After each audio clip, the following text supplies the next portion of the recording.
Right, stream is on now, just letting you know. As in what you say, just be careful.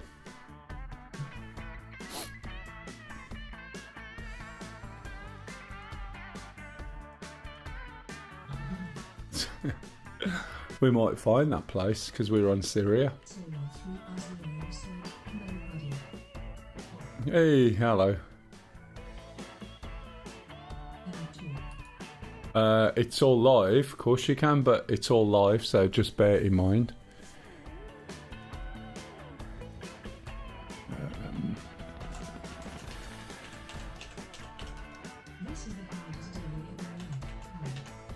Why, what's up, matey?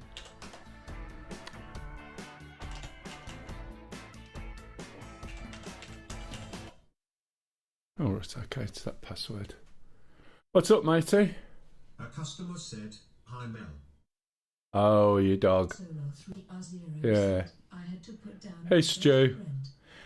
No, I know that one, Solo. I've been there quite a few times. You know, when I was growing up, we always had dogs. Unless, of course, you mean a person, but I suspect your dog. That's a shame, matey. I know what it's like. And I understand.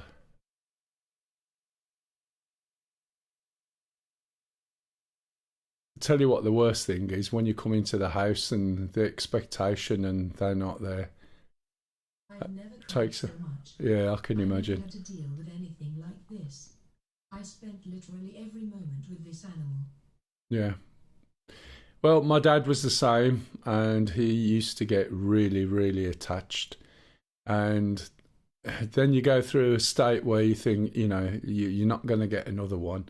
Because you've got to go through all that and it won't be the same, and so on and so on. And then usually, sorry to hear.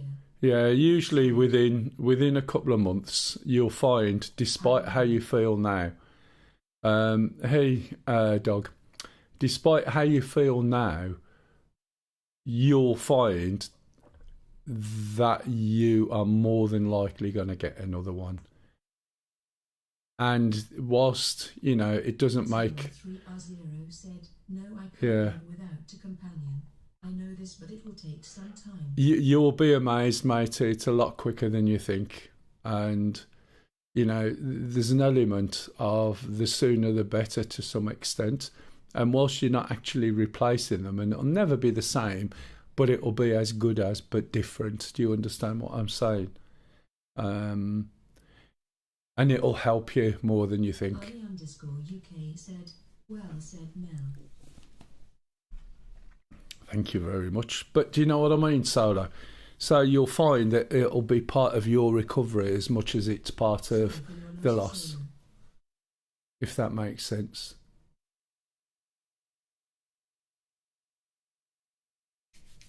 A dog door said, agree. Yeah, exactly. You know, this is one of the things, and this is one of the things you have to understand, you know, when you take on a pet like a dog and a cat to some extent, although a cat rules itself and, you know, is never quite the same, but they've got their own thing. Yeah, DHX, I know these things, but it's hard. It is. And then when it comes to people, that's a different ball game. And, you know, you end up sort of flipping the role and people don't know what to say to you. And then you end up sort of giving them comfort because they don't know what to say to you, which is the wrong way around. And that's a whole different kettle of fish. But as far as pets go, you know, you've had a pet. We had a dog from when I was about 8, and she lived for 16 years, which was incredibly old. And then you realise you're keeping them alive for your own benefit and not for theirs. So as they start to go a bit deaf, as they start to go blind, as they can't quite walk properly, but you still want to keep them going, there's an element where you have to make that call. And, you know, it's the best thing for the dog, really, at the end of the day, despite how it feels. But as I said, give yourself a short amount of time and go and get another dog. And whether you get one that's already grown up a little bit, a rescue dog, or one from a puppy, I think you'll find that's going to really help you as well. if that makes sense and helps anyway. Right. Okay then. So welcome to the channel. Today we're back in Syria. Last week, pig's ear, is that the right word? Yeah. We seem to be plagued by an MI-28 that was shooting us down left, right and centre. A dog door said, silk purse. Not quite a silk purse. DHX Mel that helps to hear this stuff from someone else, even though I know. No, that's fine. That's fine, Solo. That's fine. I know you just feel like down the bottom of a hole at the moment and are dealing with that, and I understand that. 111 said, hey, Luke. But that you'll suddenly after a few weeks probably realise that that's the best step forward, and trust me, the sooner the better. R0 said, I'm done. DHX VML. Yeah, you're welcome, matey.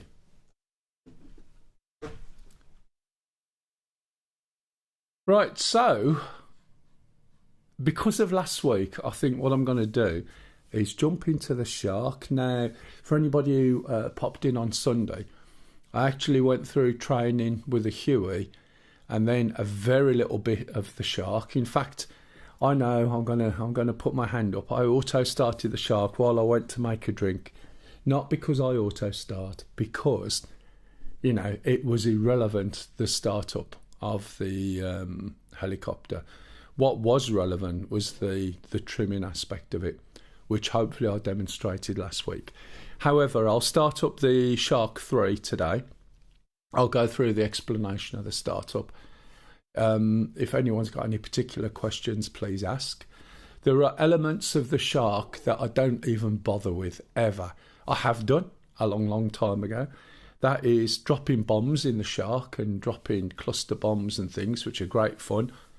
But that's not the sort of scenario I'm ever in, to have the facility to go and drop bombs over the top of things, because any of the hardware that's there is usually tanks or SAMs and stuff, and it's not the sort of thing you can use, so why bother? The other thing I don't use is the auto flight. So with a Shark, you can switch it on and tell it to go and fly your flight plan, and you think, great, but why bother? So the bits I will show you are the bits you're going to use the most, and also how to understand when you start the Shark some of the issues you get and some of the things you need to look out for. Hopefully then some of the weapon systems, the main ones being the Vickers, occasionally the, what are they, Camel 25s or something, where you can actually shoot ships with them. And if there's anyone else in the Shark, you can exchange targets, put targets on maps, etc, etc. Create your own flight plans and things. I won't go into all the detail of everything, but we'll do enough for what we're trying to do today anyway. Excuse me 1 minute. As I say every week, I do have a persistent cough, for which I apologise.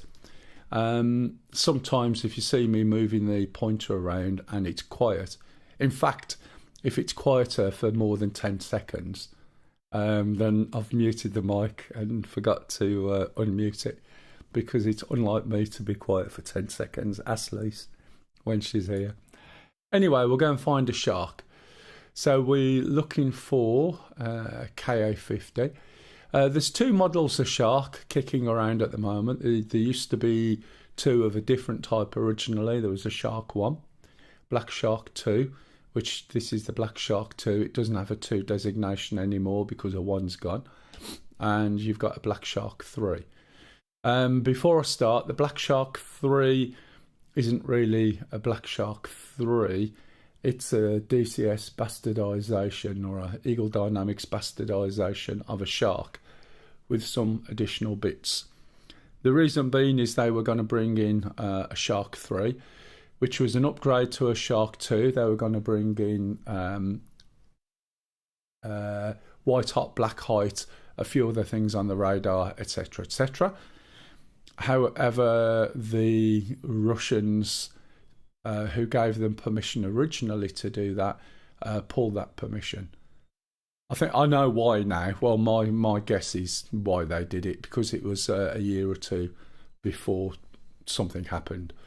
So they pulled it because some of those helicopters were actually used, and as a consequence, I can understand why they pulled it. But obviously, if you spent a lot of time and money making a model, it's too expensive to just stop. So what they did was added a few features on that didn't actually exist on the Shark, and carried on with it, and it was only a small upgrade price. Spatey said, "Morning Mel and Beeps." Good morning, Spatey. How are you? This map was good fun last week, by the way. Those MI-28s just completely kept ripping us apart. It was hilarious.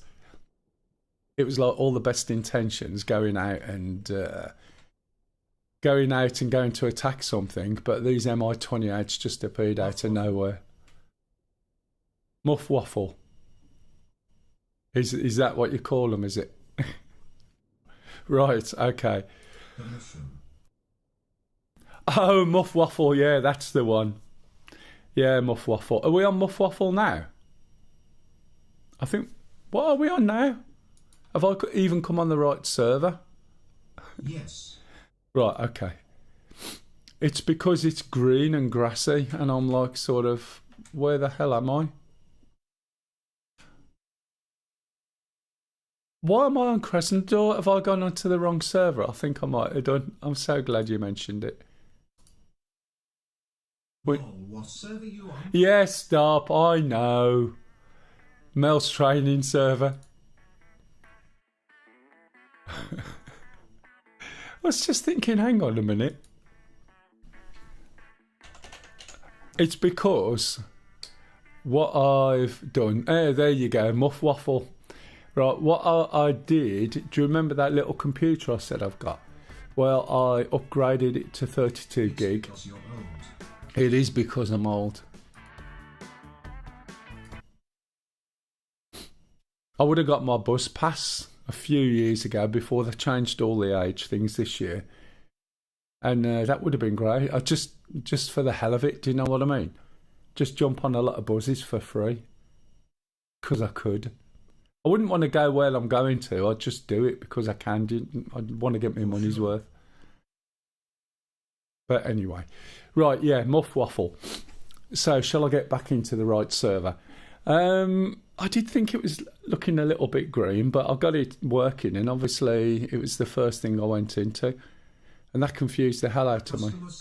And we're off to a great start. Oh, yeah. I'll tell you what, we're going to have to change the name of this, aren't we? We're going to have to call it the Alzheimer's stream.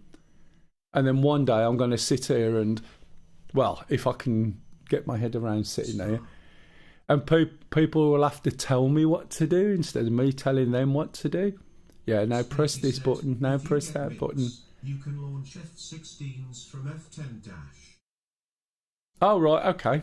Well, last customer said, start. Last week. Yeah, exactly, Stu. Sometimes it does make me wonder, I must admit. Right. Hello, everybody. Welcome to the stream. I've just started. There's nothing happened so far. We're just going to look at the Black Shark.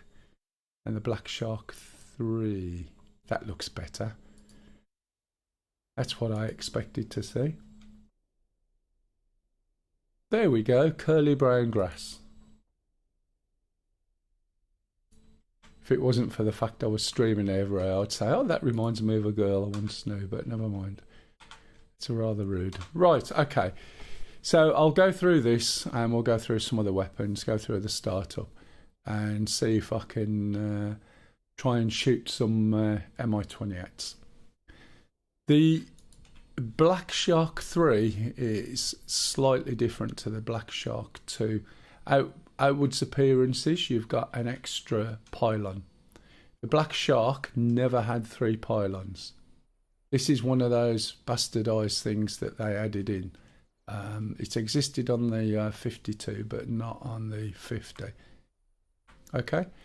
And internally, we've got a couple of other little things. And they've also updated and made some changes to alignment. It's bizarre. The Black Shark was the first module that was ever out in DCS. And it still, every now and then, has these little tweaks. As I said, this is probably the third iteration of the Black Shark. And when you're so used to doing things and your muscle memory's just switched on, sometimes it does make it a little bit awkward. Anyway, I'll go through the startup. Enough of me yakking away. I do have a cup of tea, so I'm going to have to drink that as well before I take off. So if I haven't drunk it beforehand, please remind me.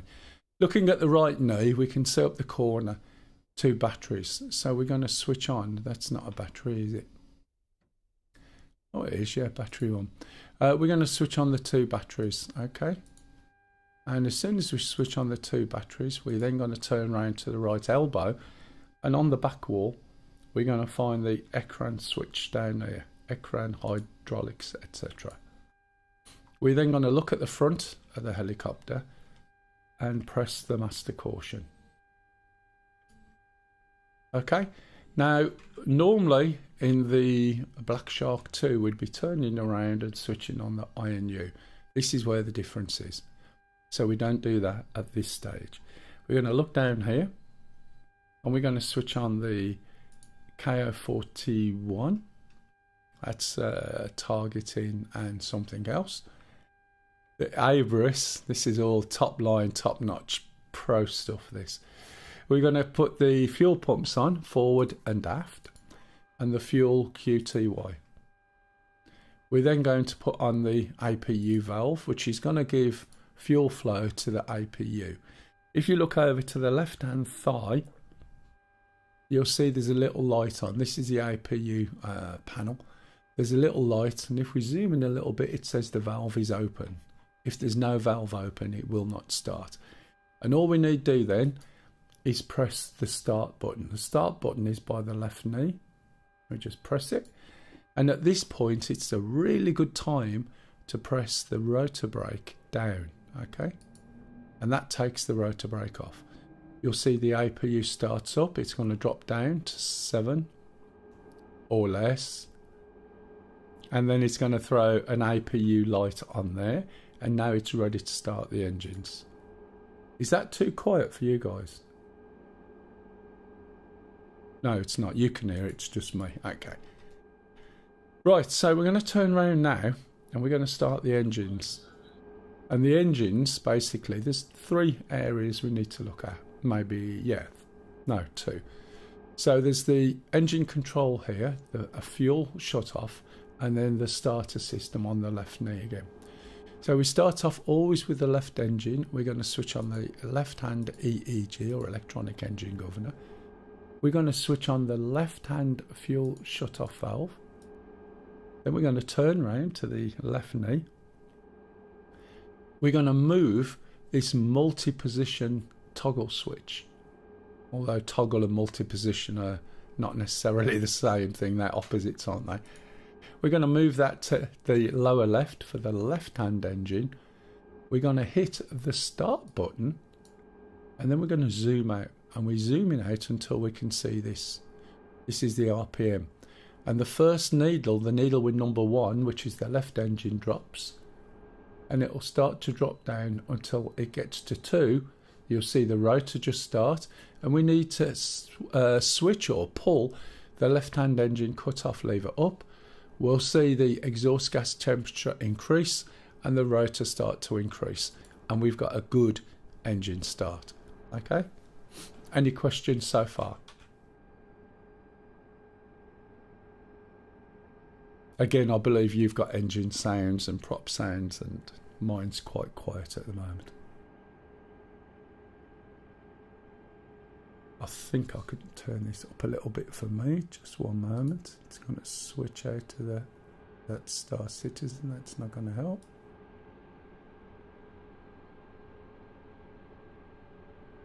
For those watching on the other stream, unfortunately, every time I move, it switches off the stream or the screen and just shows my desktop, which is a real pain in the ass. Okay, so when the RPM has got to just over 70%, that has completed and it's now sitting in idle mode. We're going to shut the doors because it's getting too noisy. And we're going to repeat the exercise with engine number 2 or the right engine. Looking around again, we're looking for the right hand EEG. We're looking for the right hand fuel shut off. We're going to turn around to the left knee. We're going to move the multi-function switch down to the right hand engine, or engine number 2.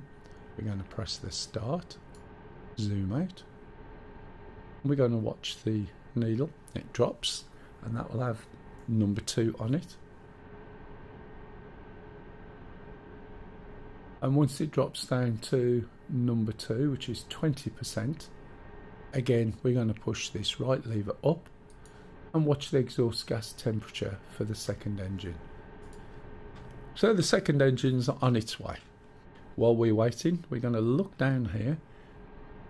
We're going to switch up this little toggle switch where it says voice, and we're going to switch on the intercom. Okay, and what that's going to do is give us an audio for the messages that display on the ekran meaning screen. So what will happen is, normally if you don't do that, when you start getting warning messages, it's going to say watch ekran, and that is from the Russian equivalent of bitchin' Betty, and that's a pain in the ass when you're flying around. Watch ekran. So if you switch this on, you should hear the warning messages. Now what I'm going to do is, now that both engines are running up here to just over 70%, I'm going to move the engines into what we call work mode. There is no button by the throttles to switch up, which you would have thought there would be, but there isn't. So the easiest way to do that is use the page key up twice, and when I do that, you'll hear 3 messages. Okay.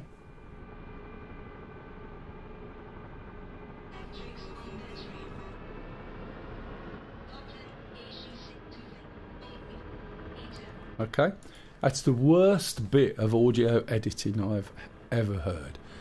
So electrics on battery. So that would be the first message that came up on there. So we go over to here, and we're going to put the AC generators on, which are over here actually. So there's a left and a right. That means that the engines are now powering the systems, and they're also charging the batteries. The next message was Doppler navigation system, or DNS. Nothing to do with DNS, to do with IP addressing and everything else. That's the main name service. So Doppler navigation system's got an issue, and before she could even take a breath, it says no nav data.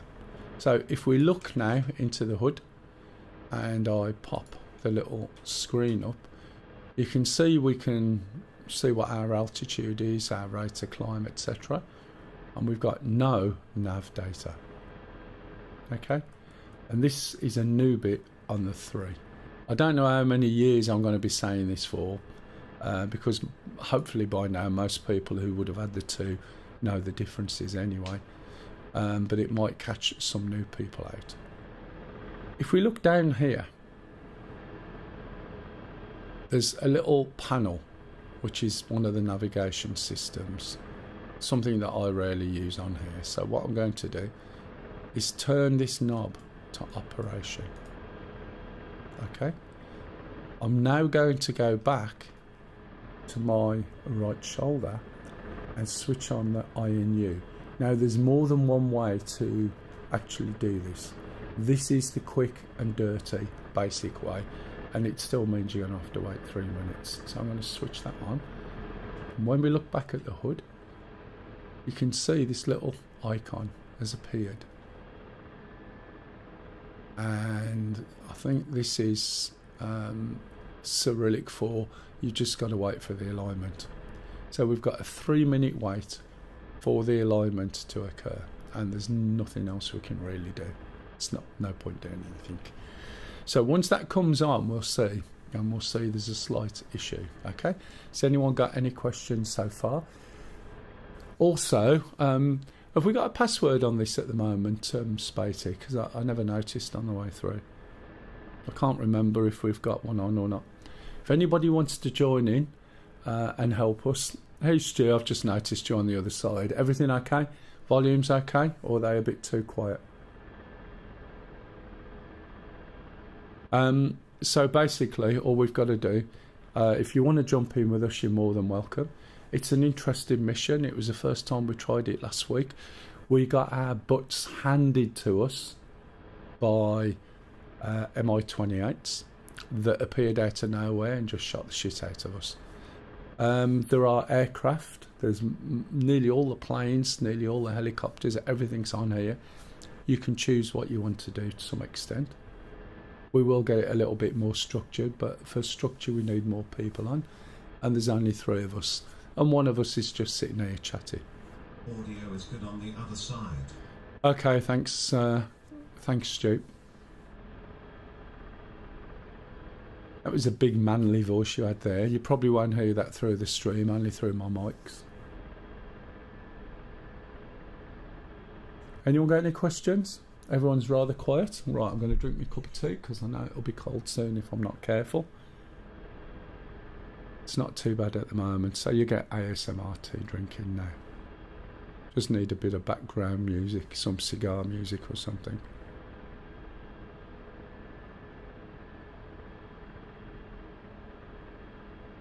Maybe I should stir my tea up with my tongue as well.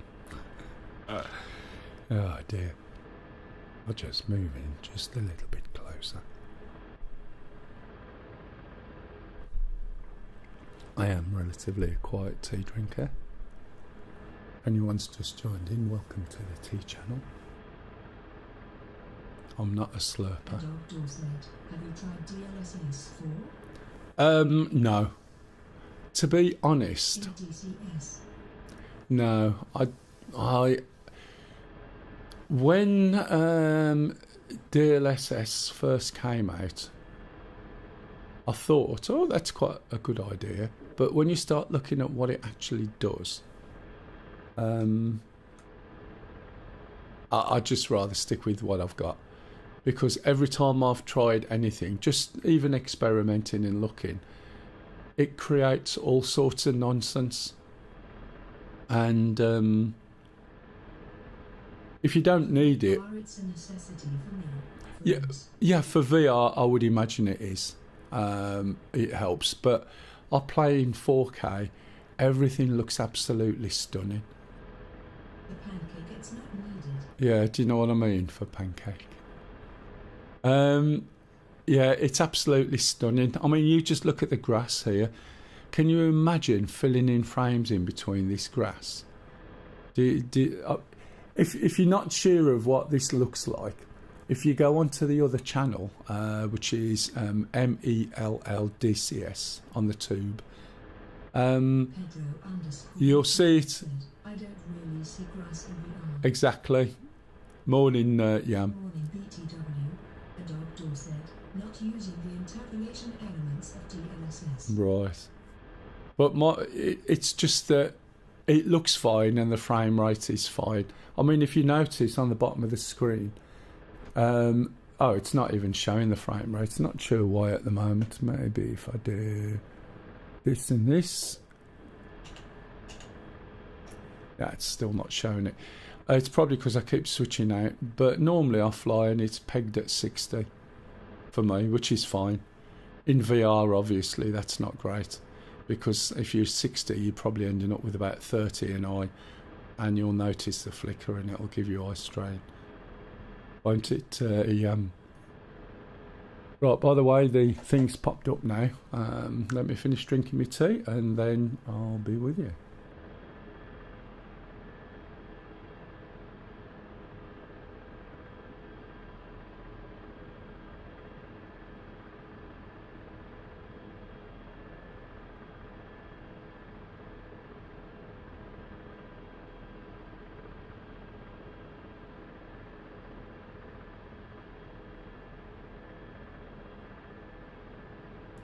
Right, it's really difficult really. VR is absolutely brilliant and it feels like a different game. Anything in VR is unbelievable.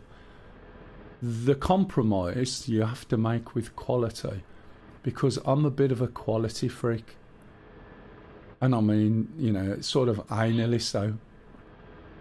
So I really like the quality that I see. Just bear in mind, when I started on computers and early games and stuff like that, early games there were no graphics. And the first graphical games had 4 colours. And the resolution was 640 by 480. And so to come from that base, right, and to see what we see now, that's absolutely amazing. Yeah, VR is great, and I was all there with the CV one when they first came out, and the feel of it, some games made it seem better than it was, and other games were okay, but they weren't there. And it's that compromise with that graphical quality, you know, unless I'm going to spend megabucks on something, you know, if I'm not going to get what I can see now, I'm sort of erring, because I know damn well it'll be there eventually. Whether my eyes will work then or not, I don't know.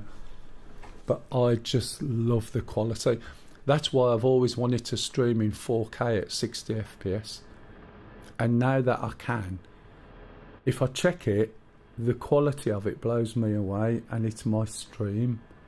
Now the difference is it's a live stream in 4K with a lot turned up at 60 FPS.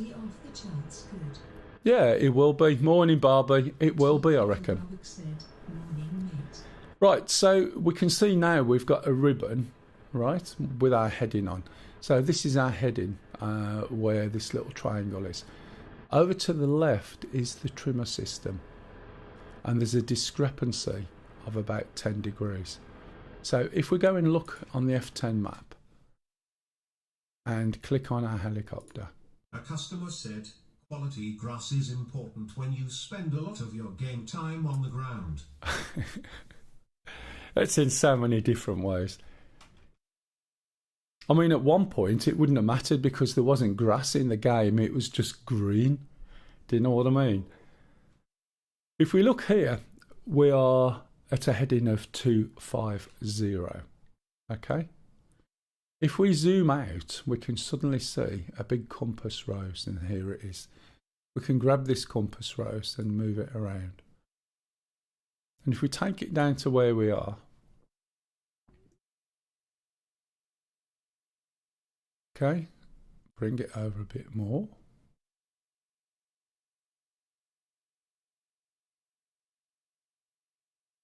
It's not the best colour to see on this background, to be honest.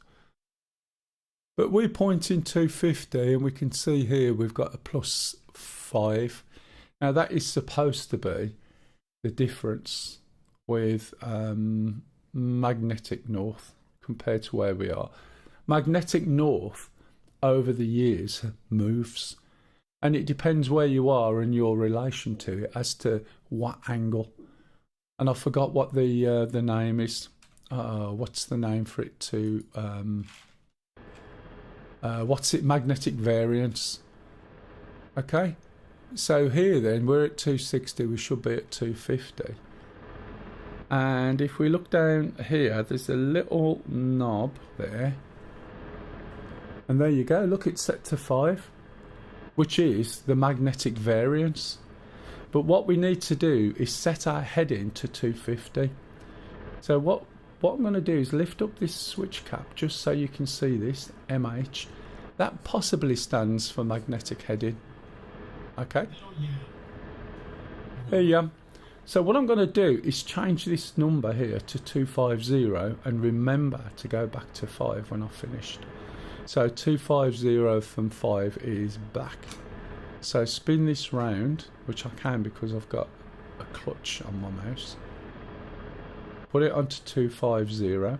Now when you look at the numbers, the fat one is where the number is. Now what I mean by that is if you look here, these are thin, fat. So that one is actually 250. Sometimes these numbers look a little bit off. Hey Sham, hey you're going to come and save us from the killer MI-28s?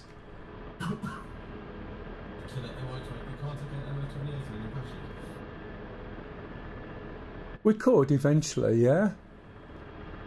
First of all, you've got to know that they're coming, and secondly, then you've got to see them, and then thirdly, we managed to get them eventually, and then we finished. Stop laughing. Anyway, 250, and then right, that's written down now, matey. Written down, I tell you. We're going to move this down, and then back to the middle, okay? And then we're going to put this back to 5. So give it a quick flick forward. It's either the BVAR one or the Mel one. And those have all been broadcast now, so we'll change our main one when we want the server locked anyway. Okay?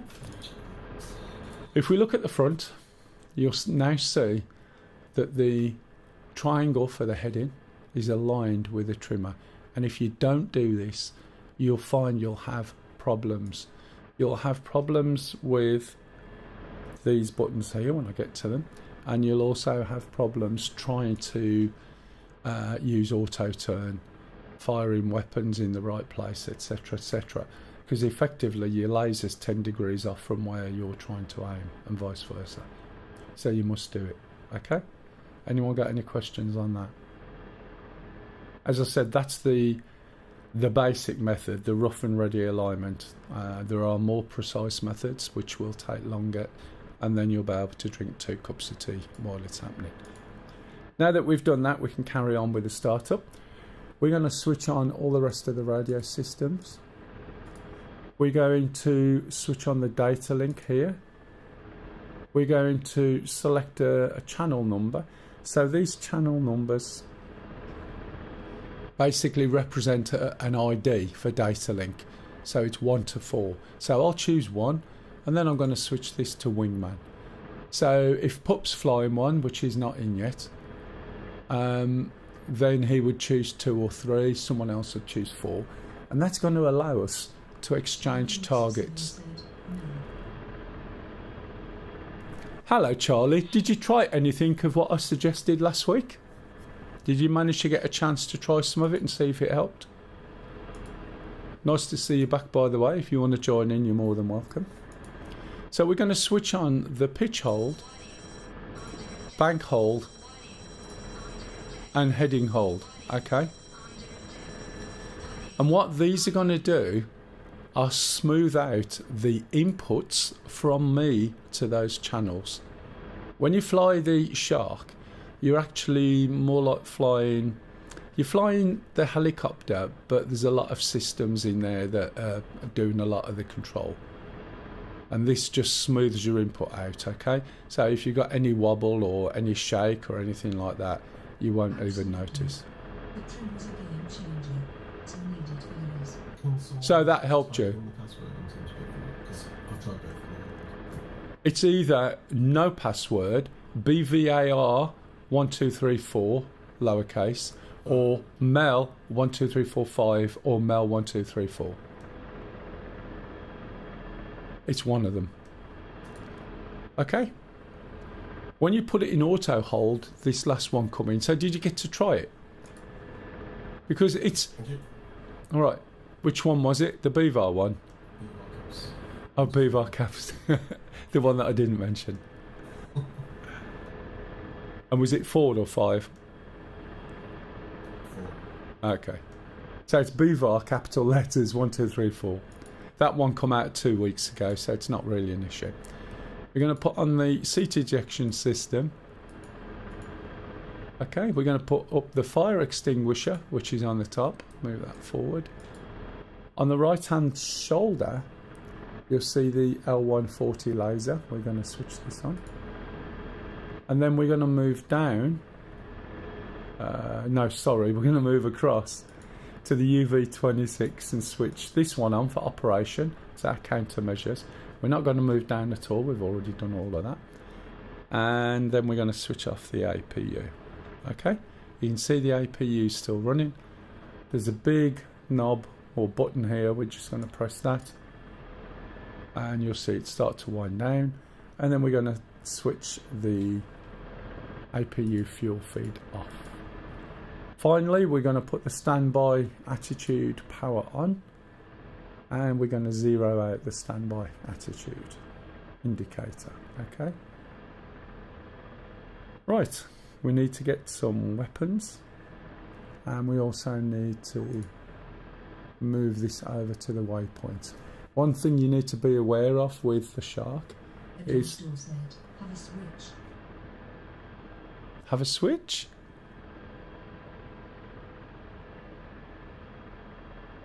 Sorry, I'm not quite sure what you're saying there, dog.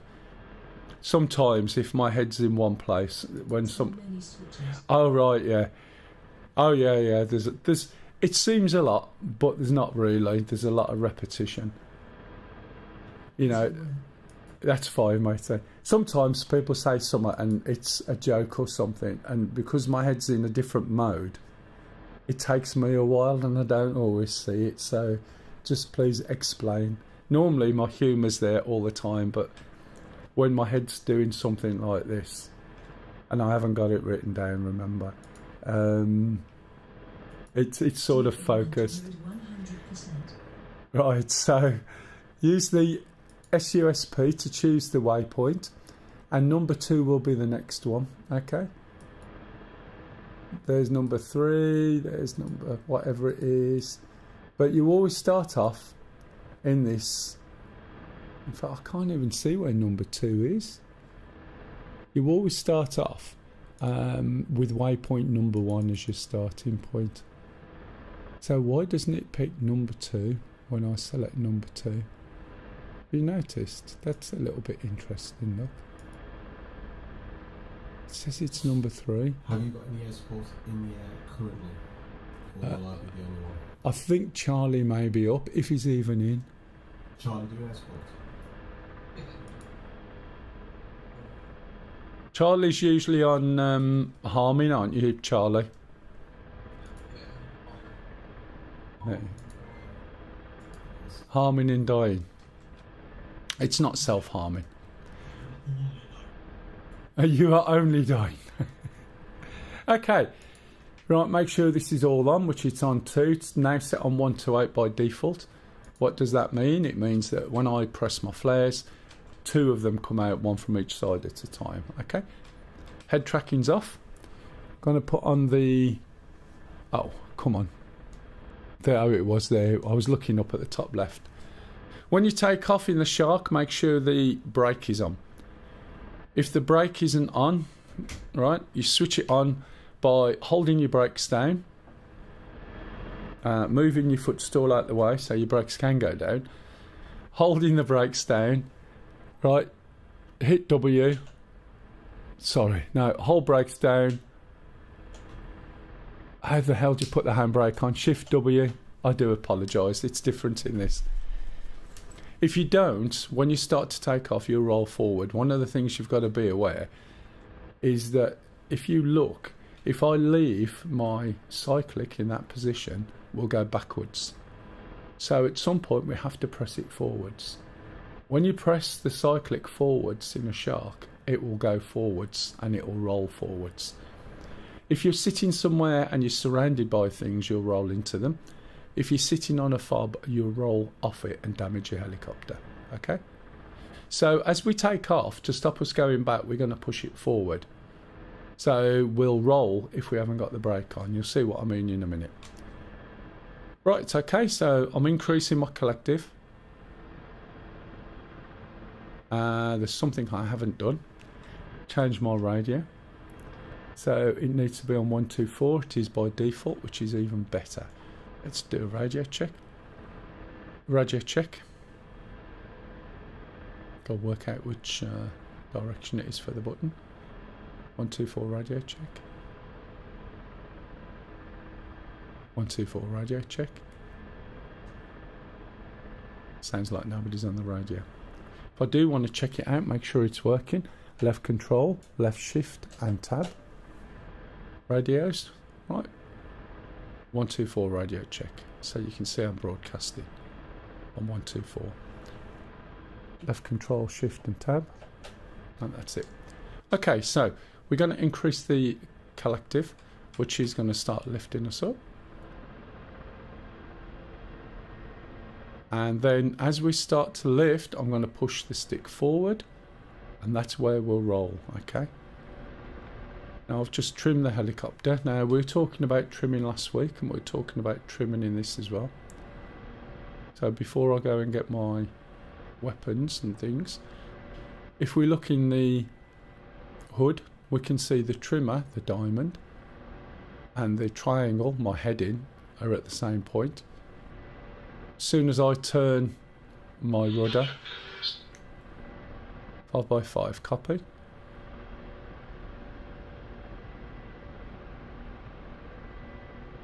One, two, four radio check.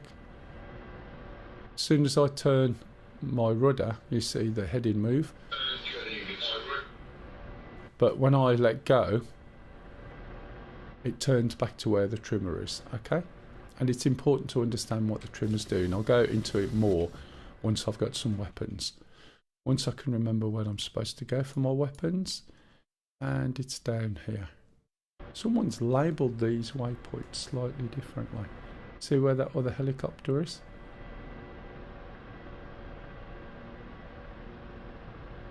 I think it's that one over there.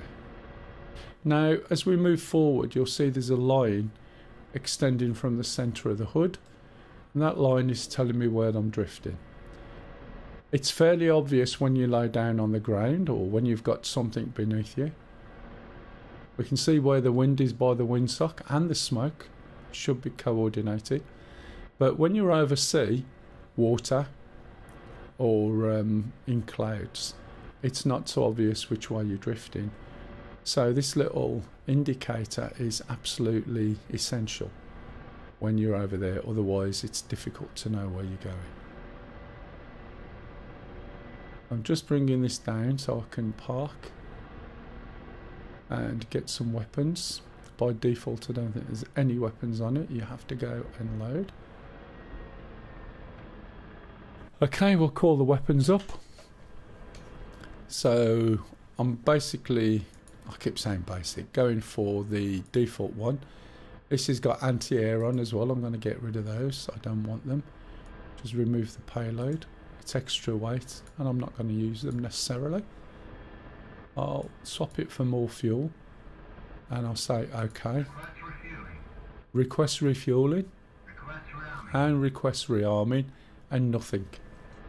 So unlike the Apache and any of the modules that are relatively new, bearing in mind the Apache's been out for yonks, you have to set the radio channel. If you look down on your left knee, you've got a radio switch here. Switch it to ground crew, make the same request again, and you should find that you'll get a response. Now, sometimes in the A10 it does it, sometimes it doesn't. In the Apache, it doesn't do it at all. In other planes and some helicopters, you'll definitely have to set it. Let's change the camo. Have we got a BVAR camo on the 3? No, we haven't. We'll just move this back up. Say OK. And we should get a copy now. We're not getting one at all, which is a bit bizarre. So, am I in the right place? Possibly not. Let's look on the map. Well, I need to be closer to here by the looks of it. Little tip for you all. Before you start moving your plane, always make sure that your rudder pedals are connected and that you don't collide into somebody else's hangar. Okay, that's quite a good one. You could have done with being with us last week when we kept getting shot down by an Mi-24 or 28. Mm-hmm. Because you would have just fitted right in there.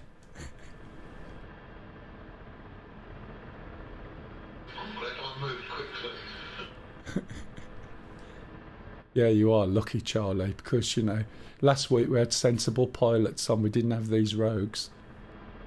So I'm obviously not right in the right place at the moment, so I'm going to move around. By the way, is my comms working? Because I haven't had anyone respond to me yet. Is this No, in game. I need to go through that crash course. Yeah, I think you've done the crash course, mate. You just want to learn how to use the radio.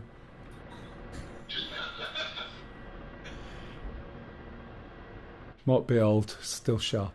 Charlie X7 said, aha. I should be so lucky. Let's try again. At some point, I'm gonna get some weapons.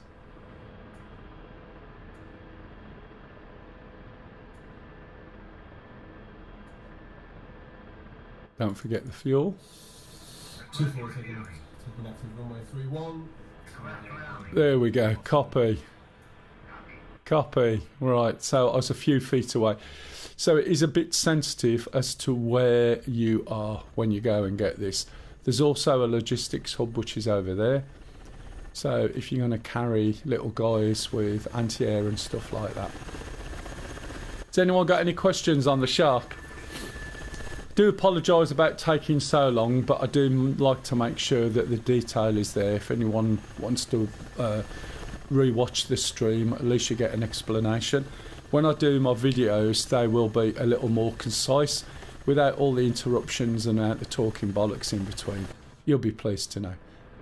And I will be doing a new set. Everything's nearly ready. Apart from my memory, which was annoying, but I've got enough, but I wanted more.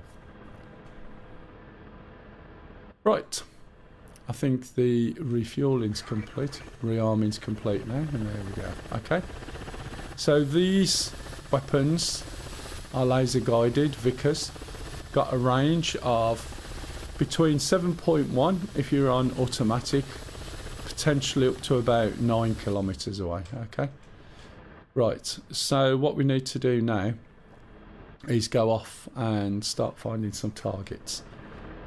One of the things I'm going to do before I carry on is fence in, even though we're on the floor.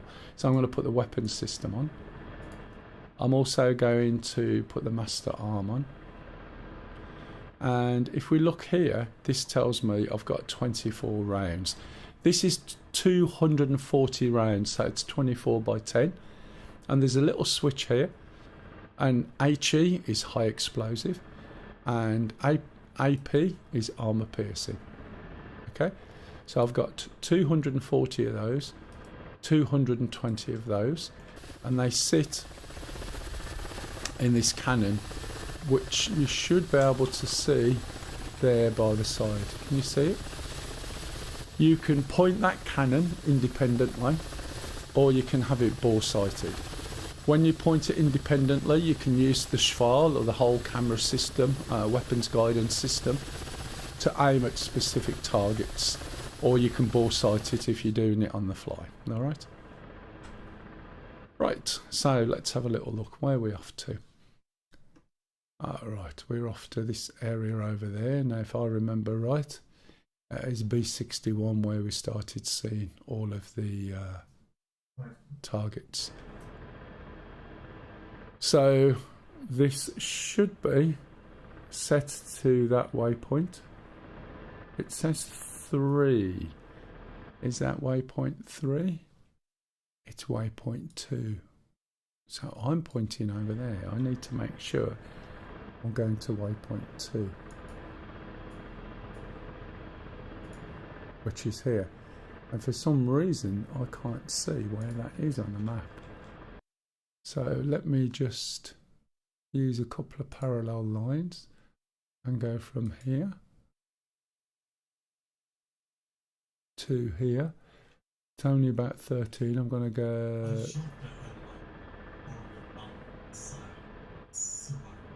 Yeah. Exactly. This is the thing. I think I shot a couple of missiles at it with the Apache, and I don't think it did anything because I don't know whether they fixed it yet, but the air-to-air missiles in the Apache are not that great.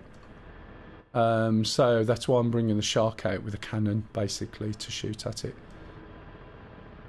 Okay, so we're going more or less in this direction. We can take off now. I'm going to bring the gear up.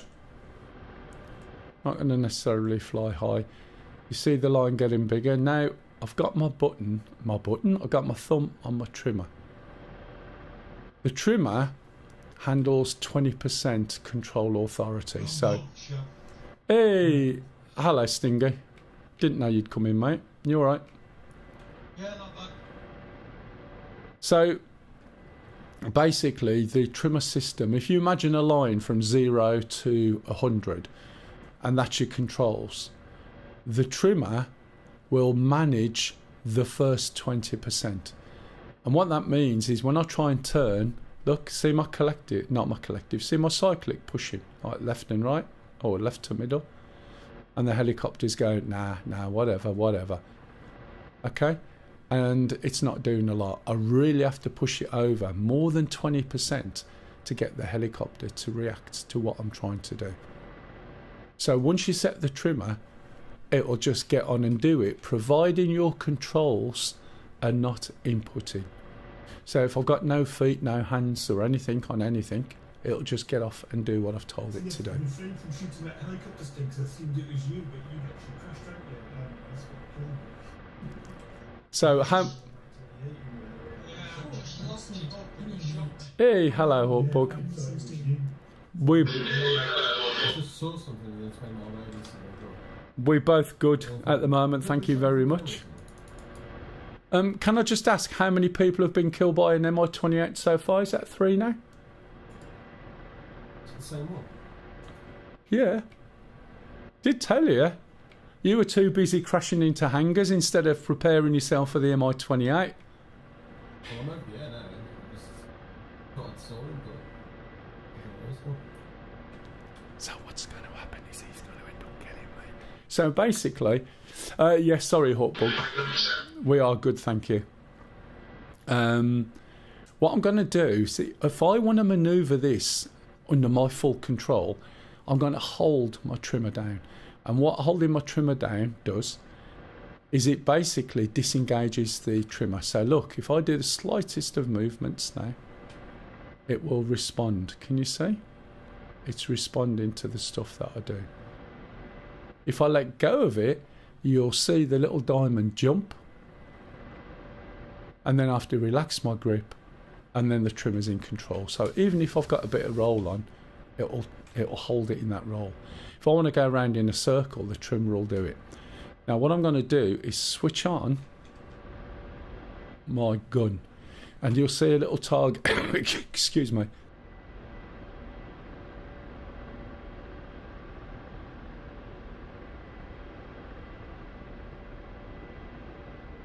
Oh, sorry about that.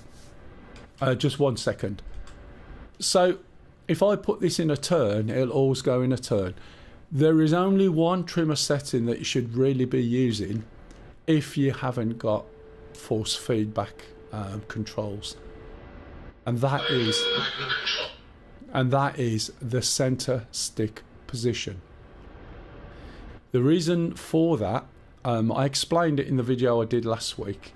And I went through the Huey, the Shark and the Apache looking at the trimmer.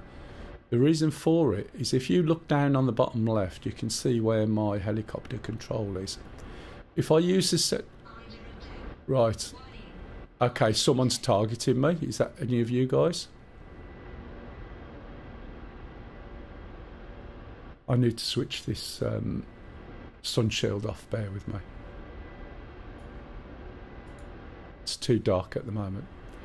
The reason being is if I adjust my trimmer, now bearing in mind I've got my thumb on the trimmer, when I let go of my stick or let go of that button, the trimmer is set. But the control, or my real life control, has no input whatsoever. Okay?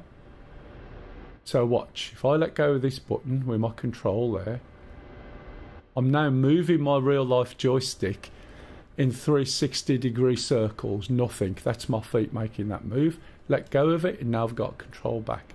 That's center stick position. The reason why that one's the better one is on the other control, the instant one, as soon as I release that button, the trimmer is engaged and it looks at my joystick position and adds that onto the trimmer. So it basically doubles the trimmer and it makes it extremely difficult. Okay? So with the other one, you have to relax your grip on your stick. It's all right, I'm looking for a helicopter at the moment. You have to relax your grip on the stick. I'm going to have to slow down. And then when your stick is centered, you will regain control over your cyclic.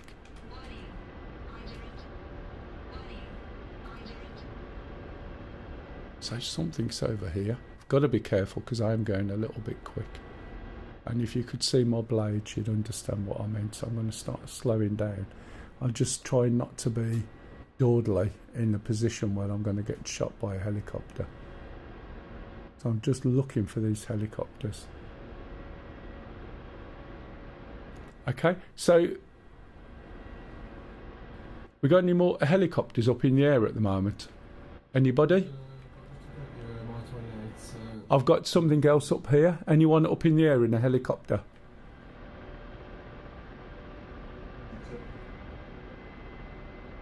Just took off from base.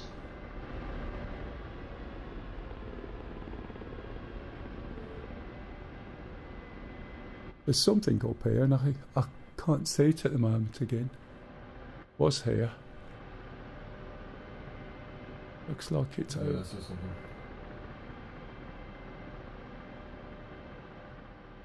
It's quite a bit higher than I am, but I can't get to it at the moment. Or has it come down now? I can see the shadow on the floor. I'm killing the I rotors. see something, but I don't know if it's friendly. You sure it's friendly? There's me, and I'm going round left. No, there's something behind me. It's going to attack me in a minute. Yeah, told you. I knew it. It is enemy, and it was higher than me, and I couldn't get to it. Never mind. So basically, yeah. Okay, that's the one you're after, the one that's left. It was quite a bit higher this time. There you go. That's down. Now, they may come back, so just be warned. Yeah, I forgot about it. I completely forgot. I was that busy trying to find out where it was. I did forget. I do apologise. Right, I'll get back into that, only I won't talk so much through the startup. Right, as I was explaining, what happens when you set the trimmer... Oh, I can't do any controls while this isn't powered on. It gives you the chance to relax your grip and then starts using the centre of the real-life stick. Where you've trimmed it, that will be, for instance, if I... Why is that all over there? Oh yeah, because it's not powered on. When I can move my stick, I'll show you. Okay, so let me go through the startup of this again. And that won't take me long. It's always... There's another one that's just spawned. Yeah, this is the problem. Where was I going? Oh yeah, down here.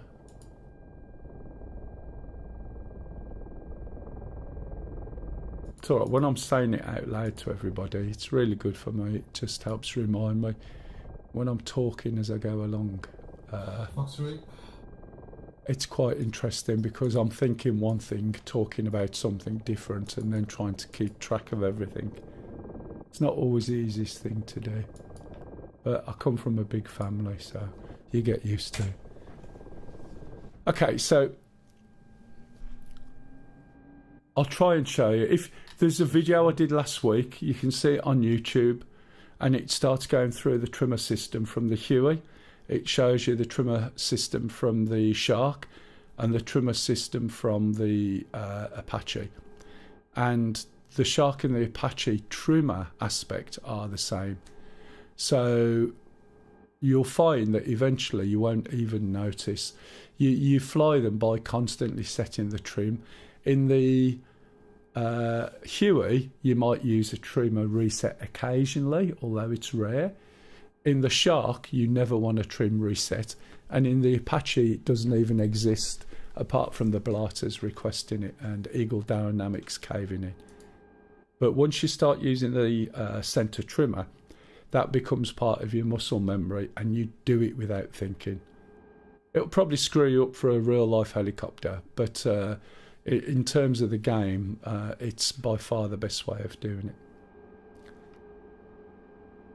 Right, let me go and get this going, and then I've got 3 minutes anyway.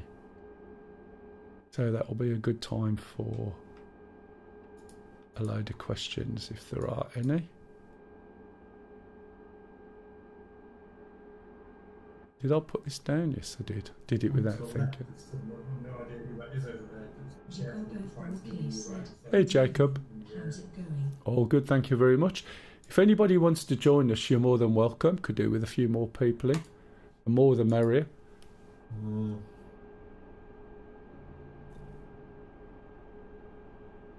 Move this down a little bit. I'm also streaming, if anyone's interested, on YouTube as well. The chat on YouTube is no good because there's a minute delay. And the reason there's a minute delay is because I'm shoving like 30 odd to 40 odd meg a second out to YouTube, so it takes about a minute to process. Of course you can. Password is capital BVAR 1234. If you can enable your in-game comms, that'll be really good. There's quite a few things going on. We only started on this mission last week. So we've been picked up a lot by MI-28s at the moment. Let's put this on so you can see what's going on. It'll be just the same as before. We've got a 3-minute wait time. First engine's up. Let's do this. We'll do the second engine. Probably hear my stomach rumble there. It is quite loud at times and the mics are quite sensitive, so it picks up all sorts of noises. There's a lot of SAMs in this area. I might have to just back off a bit.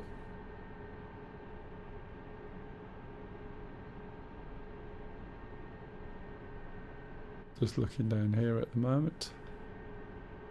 But YouTube quality is much better. Yeah, tell me. Have you looked at it?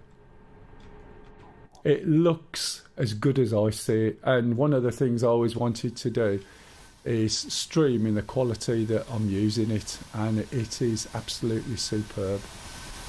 It's so crisp. Sounds like I'm advertising something now.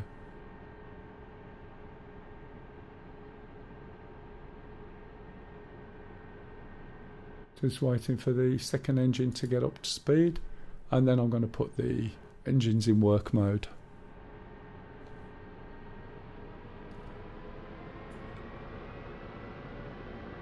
I didn't get any warnings for some unknown reason. Ah, that's because, do you remember me saying about this little switch there and the intercom, and I said if you don't do that you don't get any warnings other than watch Ekran? That's exactly what I just did. I forgot to do it. So we'll put these on there and switch this on up. Now I've just gone through all of this, so if anybody does want it, it is in detail on the stream. So if you rewind the stream, now we've got to wait 3 minutes, so if anyone's got any questions. Yeah, YouTube, I mean, I tell you, I was been watching some of the YouTube stuff. I do watch quite a lot of YouTube. In fact, I watch it for my news and all sorts, but I'm quite good, quite balanced what I watch. But I watch videos sometimes on DCS, sometimes on Star Citizen, and a lot of political stuff. Not the UK politics, that's too boring, but the US politics I find fascinating. YouTube stream connected to DCS, and a DCS you can't find it on YouTube. Now what you've got to look for is MELL DCS, and there's an actual picture of me with my other half behind, peeping over my shoulder because she's little. Right, so if you look for that. Also, you need to be on the live channel. So it's not a recorded video, it's a live stream. So what I was going to say is you see all these people streaming on, say, Star Citizen, and the vast majority of times they're just using stock footage and talking over it. And it's like, That's like really lazy. You know, they broadcast all that stock footage as part of their broadcasts and programs and tell you about it. So why do you want to see it another 30 times? It's much better, I would have thought, to show the actual gameplay footage, not something that's rendered to... Well, I think it's starting to move into range of things if that's your enemy. I'm on the floor at the moment, matey. But it's better for your viewers if they can find your stream in DCS. Like on Twitch if you search for a game. No, that's fine. I haven't finished setting up the two channels I've got.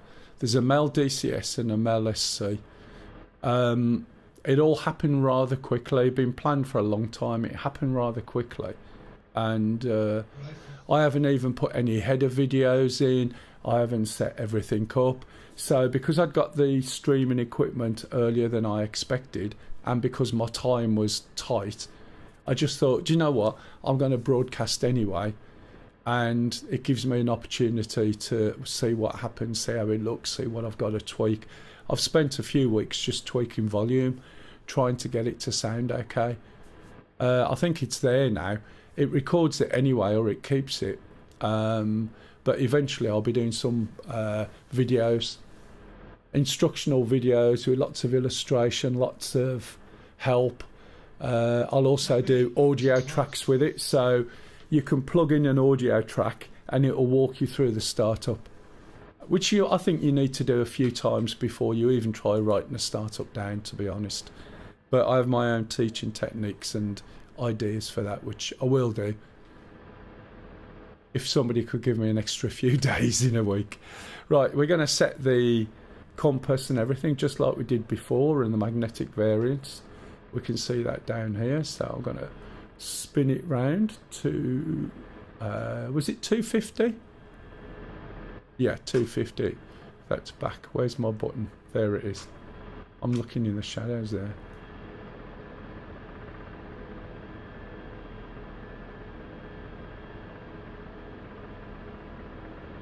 So again, as before, make sure when you go to 250 you put it on the fat button. Move this down. Move this up. Cheeses? I don't know what's fine. I hope you're not getting shot down.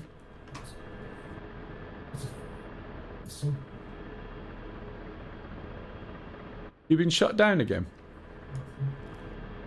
No. I've got people trying to shoot me now. Right, okay, put that on 5 degrees. Now when we look, we should find that's aligned, which it is. Excellent. So let's carry on with the startup. VHF, VHF2, data link, VHF talk, data link. Number 1, wingman, pitch, bank heading, ejector seat, which I forgot to utilise last time and just crashed and burned. Put the weapons mode on while I'm on the floor, switch the APU off, fire extinguisher on, right shoulder L140.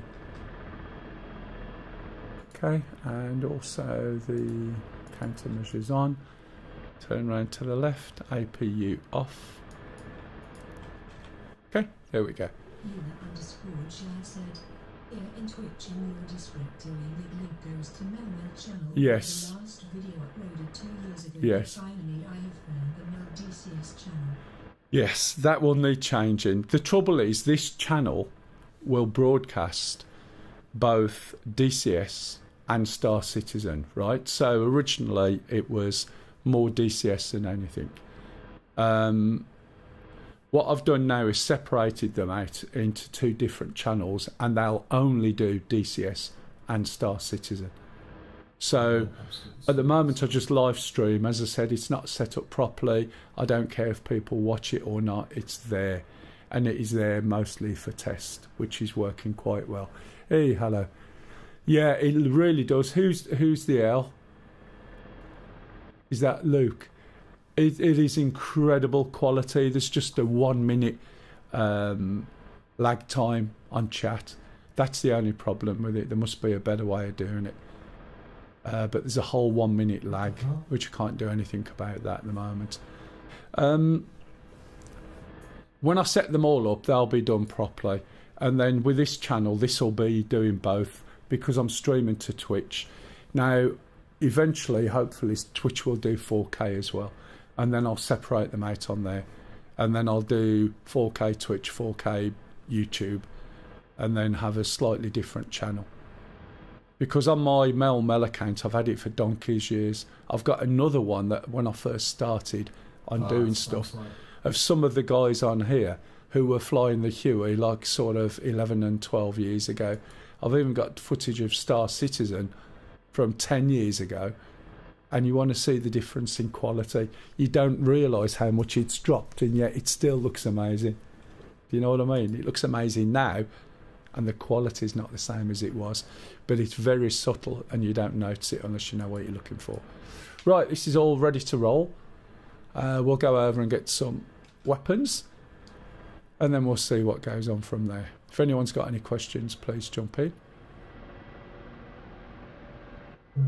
Right, for somebody I was talking about the cyclic. Now, if you look, when I trim this now, I'm going to let go of the trimmer. The trimmer's engaged, but because I haven't let go of the stick, my joystick in real life is just spinning around like a spade in a bucket.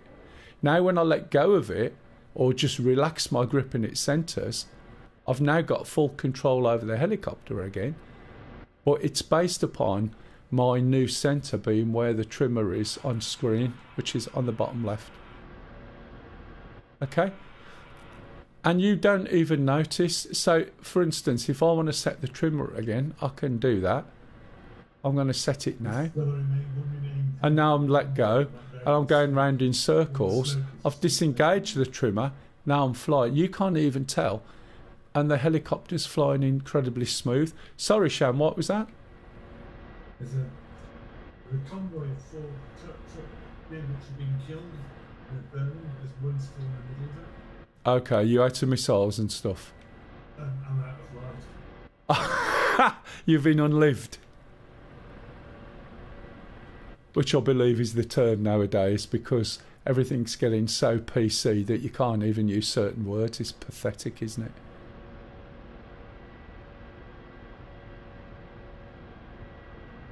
Right, let me come down here. I need to land. I'm going way too fast, as you can see.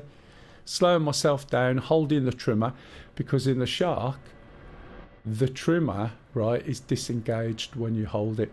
So if you fly a Shark, you always want the trimmer.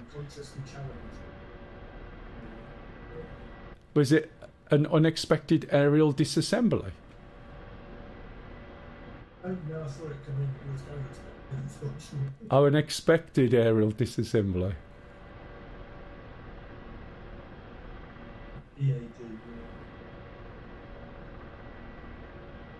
Right, so you can't tell, and the flying is generally really, really smooth when you're using the trimmer, and it should be in anything you use. Time for coffee. But you can see it's trimmed because my cyclic is forward. If it's in the middle, the helicopter will go backwards. Right, change the radio. And so is it every time we kill one of these helicopters, another one spawns? Might be. That's going to be a pain in the ass. That means we're constantly going to have helicopter patrol. Yeah, not sure we do that. Well, it's not really for a plane to do as such, is it? It'd be too much. Yeah, Too varied. yeah, and you wouldn't half the time be able to tell who's who. Well, no, because nobody's broadcasting my voice. This is the problem. You got a mix of helicopters. I've got well, when I say grass, I think I've got egg noodles growing in my cockpit. Yeah, egg noodles. You know what egg noodles are, don't you? You know the ones you buy which are rock hard, that come like flattened in rectangles.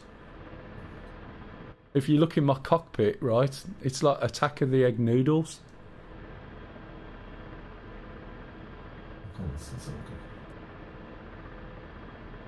Hey, Hawk. The Star Citizen one you should be able to find under MELLSC. But unfortunately, it's Mel, Star Citizen, Independent Guide. But I've got to be really careful because it looks like Mel SCIG. Thanks for hitting the 400. Mel said, Thanks, Spooner. "Thank you for the follow. Spooner_444. Did it actually say it was going to give me the weapons then? Because you know what? I was that busy talking, not for the first time. I didn't notice. Or did I not even press the button? I hope someone's paying attention. Can tell me what happened there. Right, I'm too far away from the refueling and rearming, so I need to get a bit closer. So we'll just move over here close to this wall like before. Do you know what I might take out, Mav? Might take a bigger note. A what? Yeah. Yes. I haven't found big one. In fact, the last time I found big ones was the other thing. You got it. Okay. Can I just say something before you do? Mm. Watch out for the hangers.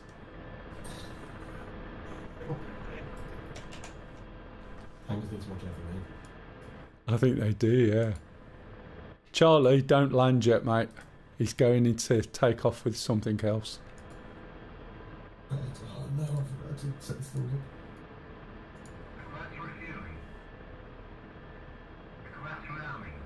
There we go, that's better. How are you anyway, Yam? How's your head? It's not so bad today, actually. It's, I don't know what it is, but I don't know what I've changed, but I've not had any headaches recently at all. Are you playing as much VR as you did? Well, no, because the only time I play VR is with you guys. Right, okay. The sole purpose of the VR headset is for DCS. Yeah, and you've tried going back to, as somebody called it earlier, pancake, and you can't do it. Well, I tried Track IR. I went with the, I can't remember what the brand was now, but I tried this brand, and it was very, very good, but it just couldn't. I've been with VR for so long, I wasn't getting that experience anymore, so...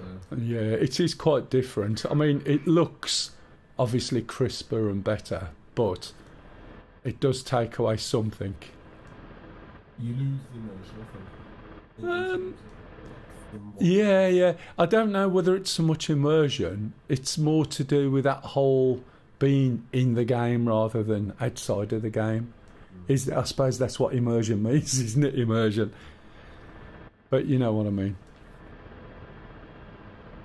Right. 124 radio check. Yeah, I just wondered if the VR was causing the headaches, that's all. It's possible. But I only use it once a week for a couple of hours. Once a week for a couple of hours is enough, matey. If you've got a slight flicker anywhere, your eyes will pick it up, won't they? Yeah. I haven't put this on, I forgot. That's already set. Right. Okay, is anyone picking me up on in-game comms? 124 radio check. Obviously not. Or I'm using the wrong button, which I don't think I...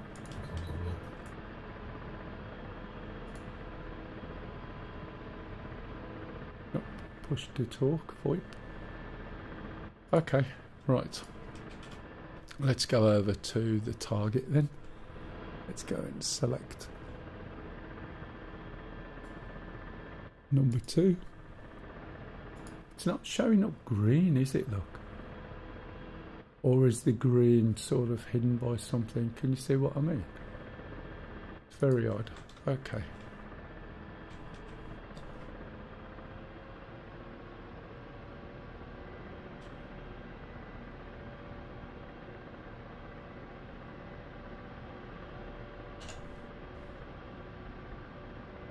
I am going to have to take that filter off again. I use it just so I can show you what I can see in the screen.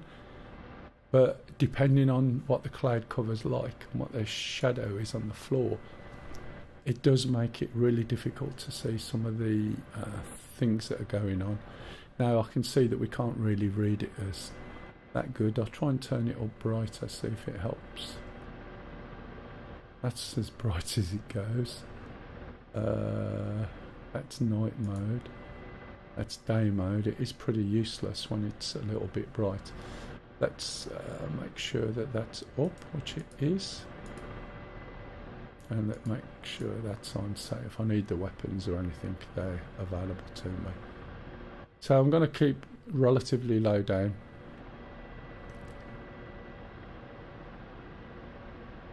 And let's go over there. Now, as we increase our speed in the shark, if you remember, this is using counter-rotating blades, which will look fine at first. So they all look nicely balanced. We don't have an anti-torque rotor or tail rotor. So we're just flying along. However, as we get faster, right, and you'll see on the left-hand side my speed, on the top right is the altitude. As we start to speed up, because the blades are going in opposite directions, the top one lifts on the left and the bottom one is going the opposite way round. Therefore all the beveling is on the other, it's on the leading edge, which is spinning round from right, left to right, I believe. Or is it right to left? It's going round, well, anti-clockwise, I think. That will lift on the opposite side. In fact, I might have that the opposite way around, but hey. So now, when we start to look, if you look what's happening to the blades, you can see that the top one's lifting on the left, the bottom one's lifting on the right, and they're getting closer and closer together. Now, bearing in mind, all of our control, right, my cyclic and my rudder go through those blades. If as they start to get closer together, I do a sudden turn, what's going to happen is my blades will collide. And it's called the blade strike. They literally shear in half.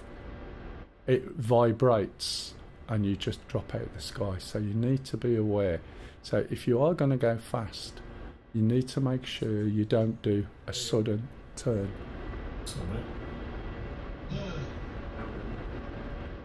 Hello, who was that who's just come in? Sorry. Oh, sorry, Stingy Stubby. Platty. I was unsure which one you were then. Yeah, because the voice he was doing was a cross between Stingy and Platty.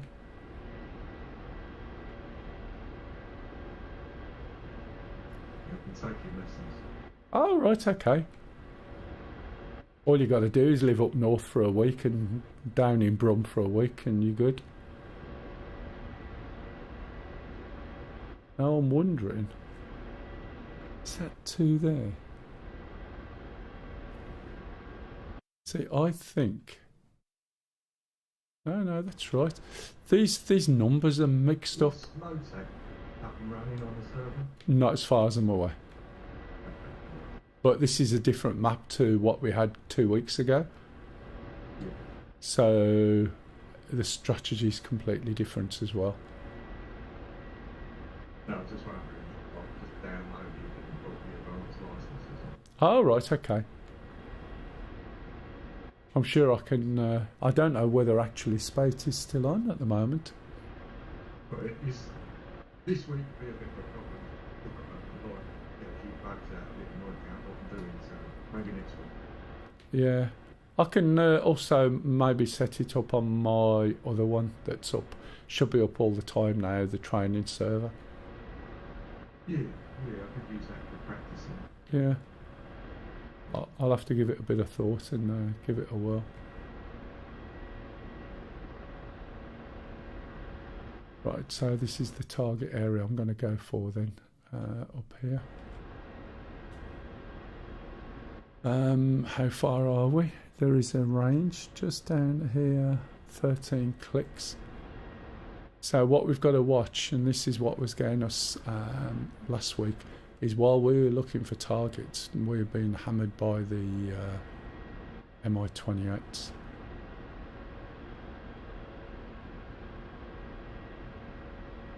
Also found there's quite a few enemy targets sitting in the town over here as well. So I'm going to have to be careful. So if we push this helicopter to the right, it will force those blades apart. If we do a hard left, it will force those blades together. So you've got to be really careful. The best way of dealing with slowing down, or if you get the audio warning telling you there's going to be a blade strike, is to press the trimmer in, right? Reduce your collective, which is reducing the pitch on the blades, and also start pulling back on the cyclic, so that you start to slow down and release the pressure off the blades, basically. Otherwise, you will find that you end up just getting a blade strike and killing your blades. So you can hear the pitch of the engine change. Look when I do that, because I'm going to slow down soon and start to have a look, because I'm pretty sure the town over there last week, we started to see things. I don't want to get too close. They're not SAMs from memory, but there were vehicles there. I'll just come over here by the orange groves. That's one nice thing. If you crash into the orange groves, you get a really nice citrusy smell as you're lying there bleeding to death. Just think, that smells nice.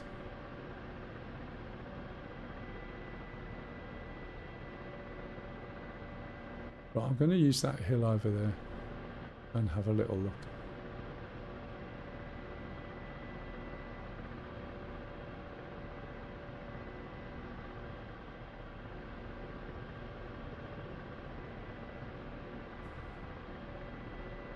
One, 2, 4 radio, check. Check my radio again. Yeah, copy that, thank you. What was that, Stu?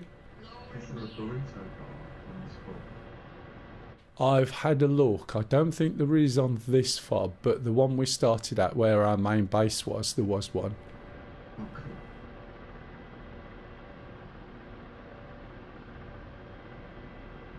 Okay, now I'm slowing. Pardon? Oh, there's hot dogs. As I'm slowing down, I'll switch that on so you can see. You see the little line? Hey, Equaliser. Thank you very much. What I'm doing is pushing my stick in the opposite direction of that indicator so that I'm as slow as I can be, and now when I hit the auto hover, this thing will get into hover really, really quickly, right? Hello and welcome everybody from, was it Equaliser? Oh look, I'm sorry. It did tell me a second ago. Equaliser, there we go. Thank you very much. Have I got any mods on at the moment? Unfortunately, no. So you just have to bear with me. So we're running a mission, one of Gash's at the moment. And what we're doing is just following through the mission. We're not exactly going and doing lots. Let me just see what I can do with this. Just one moment.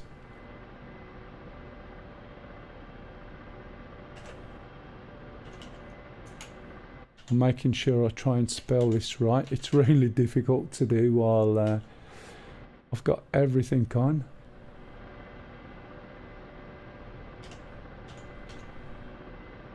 Hopefully. That work, or is it the wrong command? Yes, it did. Amazing. I still need to fix that. It still doesn't do it right. It's putting percents in for spaces. So I do apologise for the garble that it's done, but it puts the right link.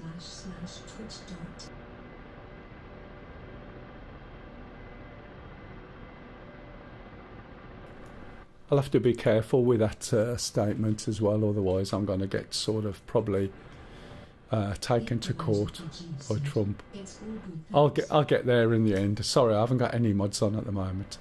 And if you saw how I was streaming, it's a little bit difficult and complicated to do what I was just doing. But I do apologise. Thanks for the raid, by the way, and welcome everybody from Equalizer's channel. Yeah, no worries. I understand that. Thanks for popping in, and thank you for that. As a case, by the way, in point, anybody who flies DCS here, if you can you stream it? Don't worry about the fact that you've got to maybe engage with the people. Just stream it. You don't have to talk, and just say odd things while you're going along, even if you're learning, even if you feel as though you're making a complete ass of yourselves. Because the amount of people streaming on DCS, the amount of viewers, is terrible. And either people don't know about it, see it as far too sort of complicated and elitist, or feel that if they watch some other channels they'll never be able to do that. And it's quite good to watch people just completely screw it up, because people can identify with that. Do you know what I mean? And if you can just stream it, you'll get people watching you. I mean, I streamed lots of times with nobody watching. I just carried on talking. I'd talk to a brick wall, doesn't really matter. The other half, when she streams, and I got her to stream the other week again, she's very much, but I don't know what you know. I says, yeah, but you're not trying to do what I do. You're just streaming and people are watching. So you'll find there's quite a few people where people will just watch. You just have conversations as you go along, and that's it, nothing more than that. Or just tell people what you're doing, or what the game is every now and then, or whatever. It's not hard to do, you just press a button and just do it. But it'll be really good if you can. Yeah, that's fair enough. You know, sometimes you can't. If you got an old one, try that. If you got an external box, try that. There's lots of ways of trying, and you don't have to stream in the highest possible resolution. You know, 720 looks absolutely fine to a point. You know, just try and give it a whirl and see what happens. Sometimes your bandwidth limited. The maximum bandwidth for Twitch is only 6 meg, I think? Is it 6K? 6 meg, probably. It's not a lot. But give it a whirl, and it's quite easy to do, and it's free to actually stream it. But give it a whirl. I mean, I used to practice years ago when the bandwidth from your own internet was awful. Nowadays, it's a little more forgiving.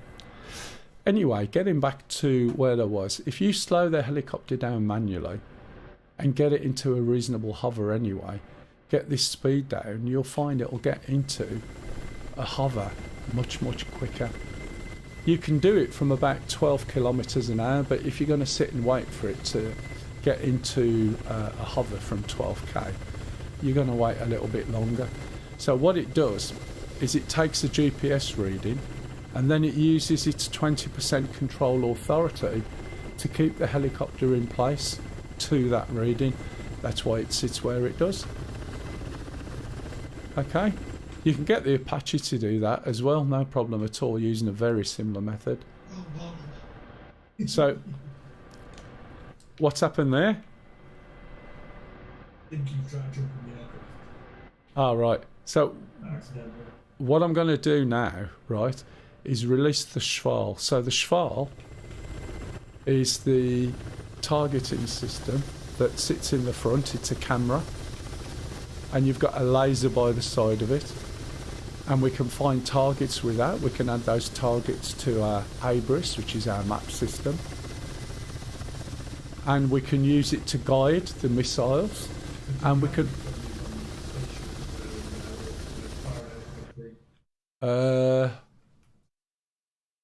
yeah, we got Mav quite close. Mav is over the town. I lost one Indian.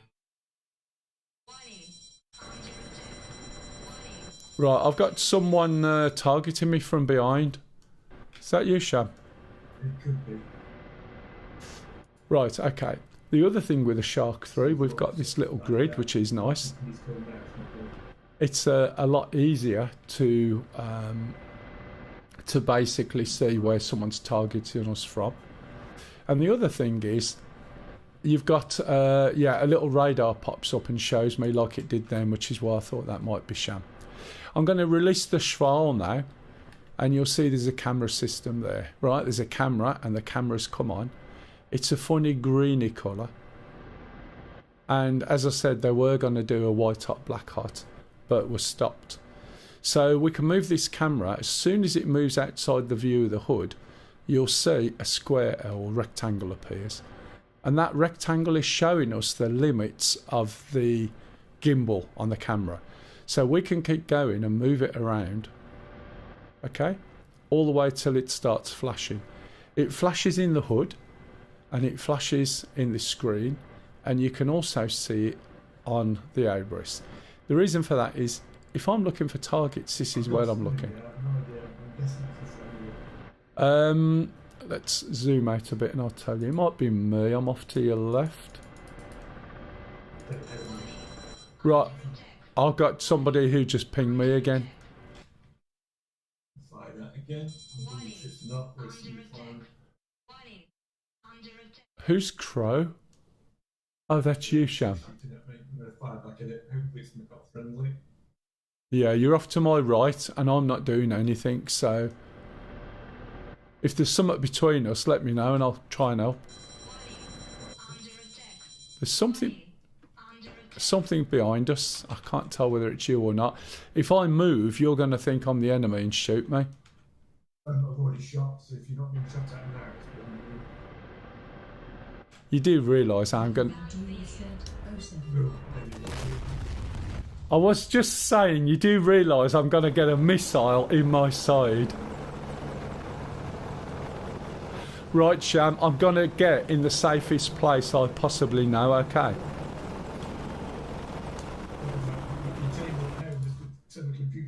No, it's in the front seat of your helicopter. Okay, yeah, you can do. I don't know whether that's to... Well, I've just shot a helicopter down, so you know. It's still pointing at me. Hang on a minute, I will click on it as soon as it can stop. Yeah, that's fine. What, you shooting missiles or guns? I've got a bit of everything. I mean at the helicopters. Where's my mouse gone? I hate this stupid UI thing. It's a pity you can't press just tab or space bar. Yeah, it should just be...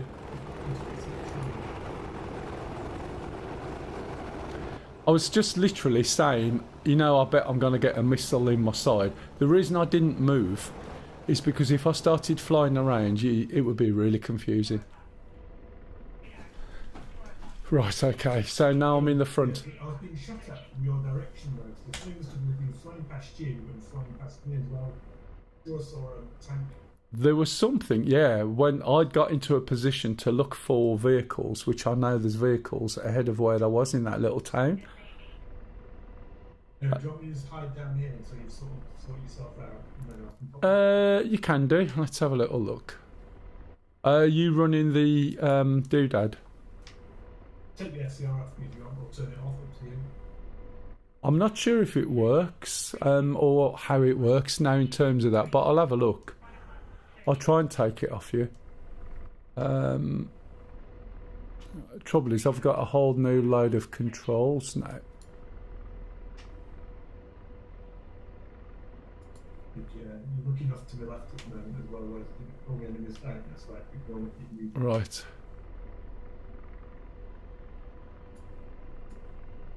Yeah, something's lasing us.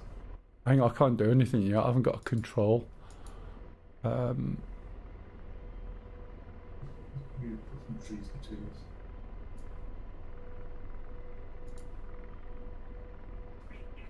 Yeah, this is the problem with this. I don't seem to have control of everything that I need. Those orange trees. Yeah, they smell really nice when you dye them. I was talking about it earlier. I've never noticed the oranges on. Yeah, I've got no control at the moment over the Tads. Sorry, mate.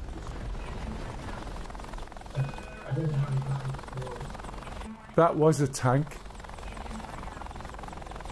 That's what that was pointing at you before. I think it was in between us. That was through the other tree, that was. Yeah, that's why when you were shooting, right, you had a look. But if you're on the FCR, your target would have looked like a dicky bow, which is me. So I'm going to jump in my own Apache for now. No, And we'll see if we can go and take them out. Is anyone able to spawn me a JTAC drone, please, and deliver it to the battle area? You going for waypoint 2 at the moment, Stu? I'm the battle commander. Ah, right.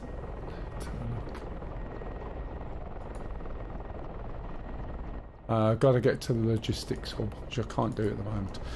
Okay, I'm going to go through this quite quickly. Start up, because otherwise we're just getting even more killed off. That's a better choice of the word. So I'm going to put the battery on, put the APU on, shut the door. Yeah, that was, I couldn't get control of pointing stuff.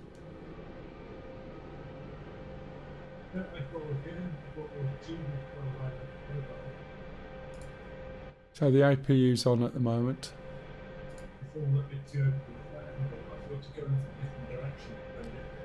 Yeah, just when you use the FCR, if you can see dicky bows, you might have to zoom in a little bit. If you hit the... Do you have the display of the stuff in your iHads as well? Or right. So on the FCR, if it's on your left screen, when you've got it on, if you look at the top, on the left-hand button, you'll see CSP or C-scope. If you press that, right, you should get that through your iHads as well, and it'll help when you're trying to work out what's what. It's quite good. It's quite good.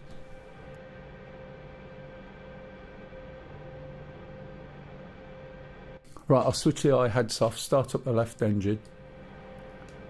Keep an eye on the numbers over there. When they get to 2024, which it will do in a second, I'm going to press the left throttle forward. That will start the left engine and also the rotor turning. I'll go through this quite quick, by the way. If anyone's got any questions, please ask. At least I wasn't shot down by you, but I understand now why you shot at me. You just should have seen what was being targeted in your FCR and then stepped through the targets.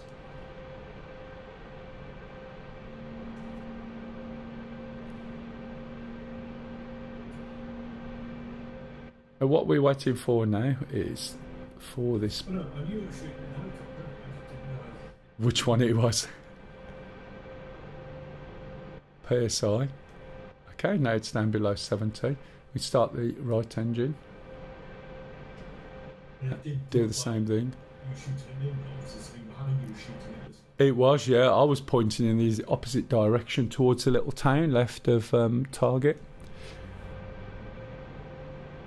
Not sure whether anyone's managed to pick you up a rapier yet, Stu.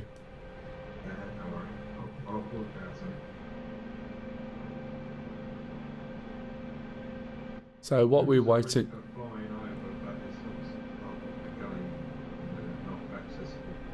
Ah, right, yeah. It would work in low tack, wouldn't it?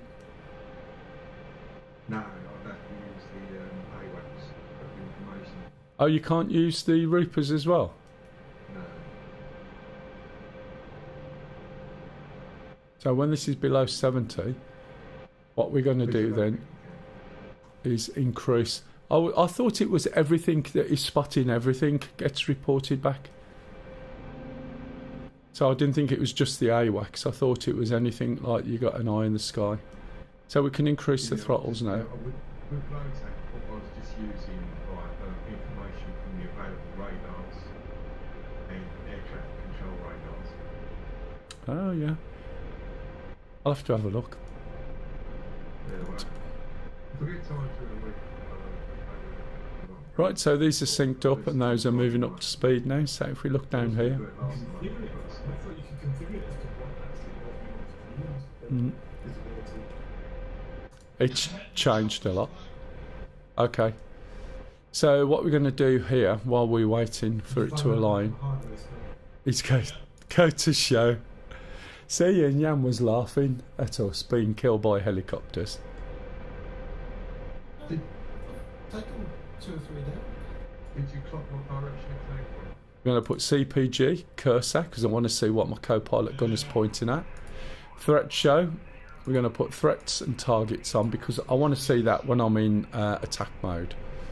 Okay, that's come on now, so we're going to turn this video down so it drops into the background a little more and then you'll be able to see what's going on. We're going to go TSD and menu, go to ASC, click on util and switch on the radar warning. You'll hear a load of audio now. There we go, okay. Going to turn all my radio channels up. Well, I'm booting up a Mirage, so I haven't flown this in a very long time, so I do love these caveats. You're beginning to sound like me. I've flown a lot of things in a long time. I know, there's a lot I haven't done either. Like, I've jumped seats from the Jeff, right, to the A10, the Apache, and to the Mirage. I thought, I don't know how to start any of these planes anymore. It's terrible, isn't it? Right, okay, so I'm going to also align my Put a mark on the map head. That's already on. around that hilly area. And what I'm going to do now is go to weapon, ball sight, IHADS. Okay, I'm going to switch IHADS on because I need to align it. And I'm going to move the IHADS to a generic sort of centered position about here. And then I'm going to look down, align the cross with the center of the circle.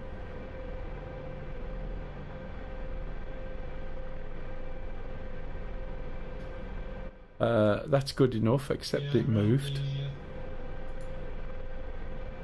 So what happens when you go to this is your cursor goes here, and if you don't press the button cleanly, because mine's on an axis, it slides away. There we go. It slides away and you don't end up clicking the button. Now there may be a disparity between where I'm looking and the gun firing, but if the gun's firing over here when I'm looking there, I'll just basically allow for that in my HUD. I'm not too worried. We're going to switch the countermeasures on, switch it onto ARM as well when it's ready, and also bypass. I'll switch it onto countermeasures when I'm ready to go. What else do I need to do? At the moment I'm going to put my video feed onto TADS, and I'm going to use as my acquisition the gunner's helmet sight, and then I'm going to fly over and rearm reload. Okay, right, so I need to be over there. Let me put the axis on, and again, trimmer, right, is important to understand and how to use it. And in this case we trim both the rudder, you can see the asterisk there at the bottom, and the cyclic. So using the center stick method, as I was talking about earlier, what you need to do is not only center your cyclic, you also need to center or just relax your feet off the rudder. Now that beeping was because I left my APU on once again, and I'm just going to fly over to the rearm refuel. As I'm doing it, just get used to the controls again. They're all very slightly different the way these things work. The level of control you need. It just takes a couple of minutes. So once I'm over here, switch off the annoying beeping.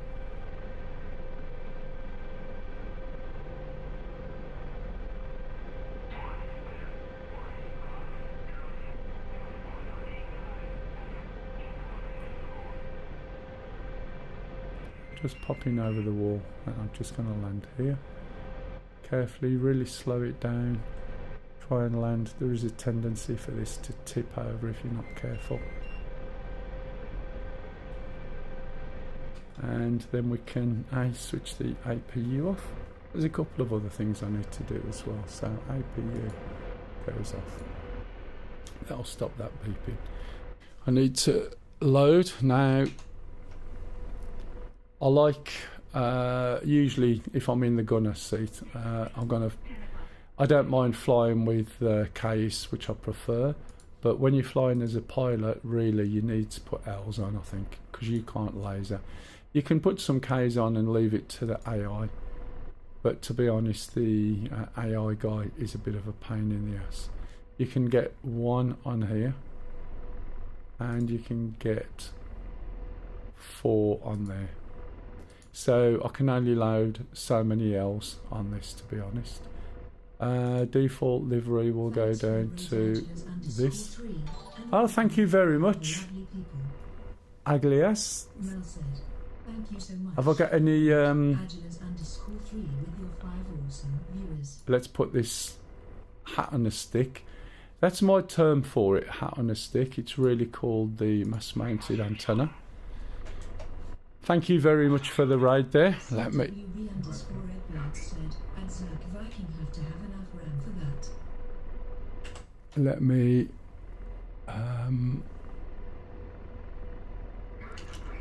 let me try and get this done. Just one moment. Is it Agila? Is it Agilias? Agilias? Oh man. Let's hope this works. No, it doesn't, because I've got too many bloody letters in. Just 1 minute. Hopefully I'll get it now. You never get so much grief when you go into other people's channels. Yay! No, it's done it again. It's bouncing. I do apologise. It makes me loud as well. Come on, Esso. Let's get this right. Let's do something right if I do nothing else right.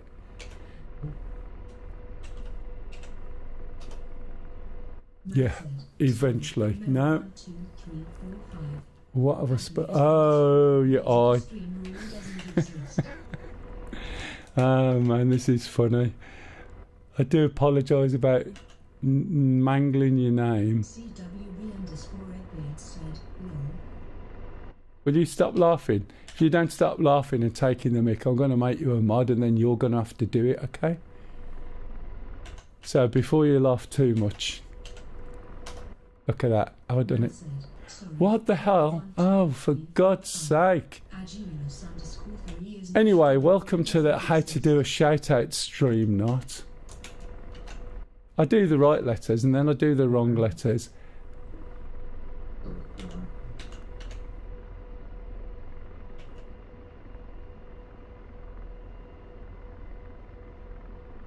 See, it says... That's right, I think I got it right. Fingers crossed. Fingers... What the hell's going on now?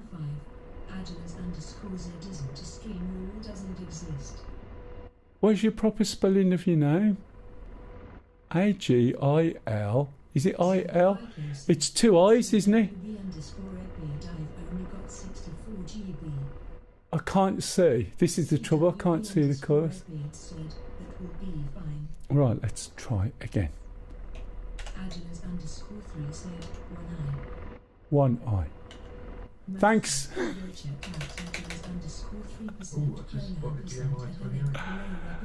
Oh, for God's sake, spend all day. Thank you very much for the thank you very much for the raid. I do apologise.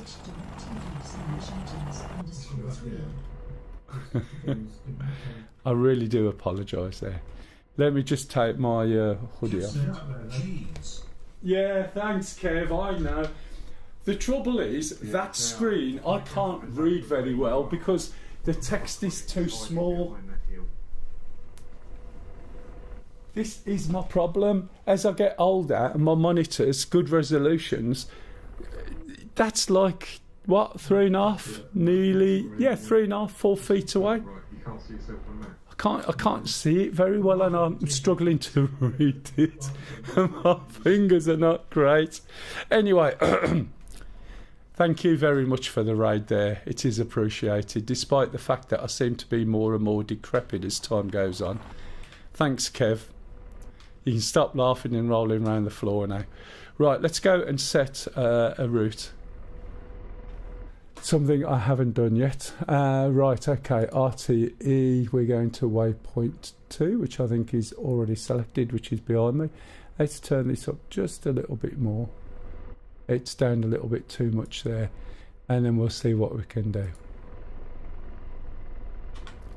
Right, I know what I haven't done, and that is I'm going to switch the FCR on now while we are down, because it's a lot easier. So I've just gone to FCR, go to util, go to pinned, switch the FCR bit test so that that's off, switch the FCR screen, make sure it's selected, and then we should be good to go. I'll give it a quick scan, make sure that works, which it won't do while I'm on the floor. Move the countermeasures up, I'm bypassing the countermeasures by the way, and get into a reasonable view so the helicopter doesn't look as though it's stretched. Okay, and we're ready to go. How are you, Kev, anyway? I didn't know you was on today. You just turned up.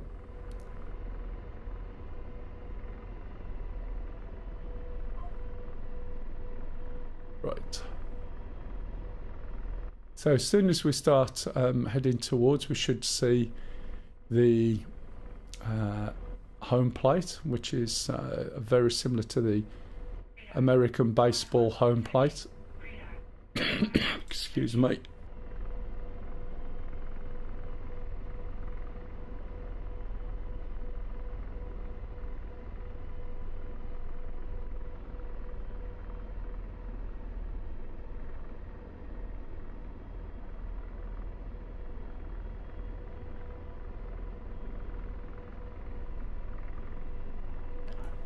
Right, nearly lost it then. That was me coughing, trying to hold the helicopter with one hand and then not have the other hand on the other controls.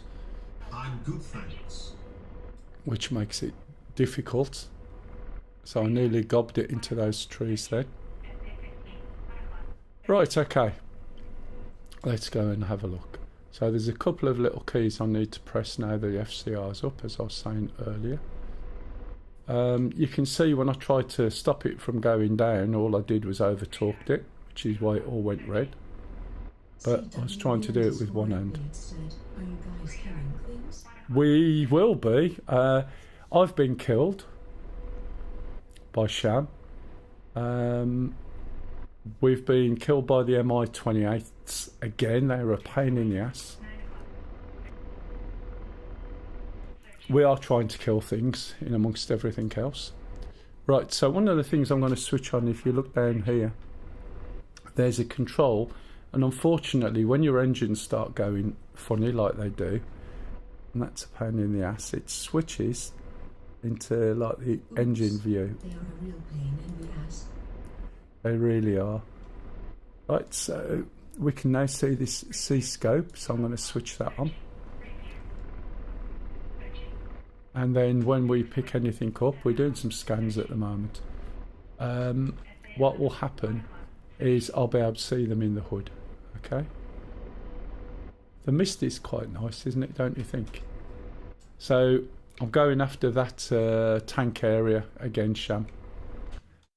Let's have a look where we are.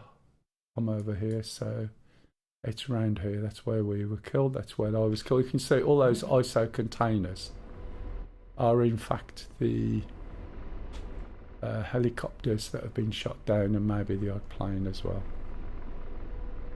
And they seem to be respawning.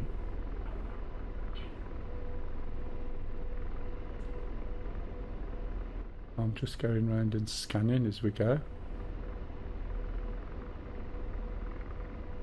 So you can hear all the audio warnings coming from radar warning system.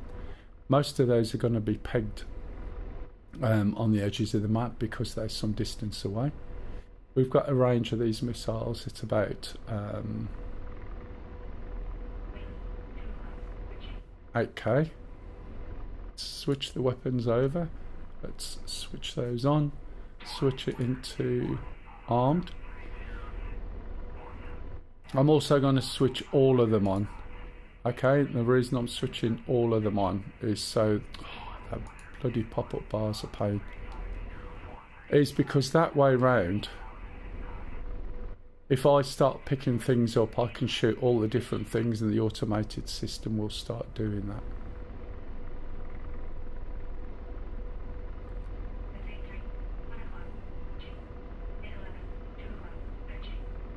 So the SA-11 is miles away, the 3 is probably miles away.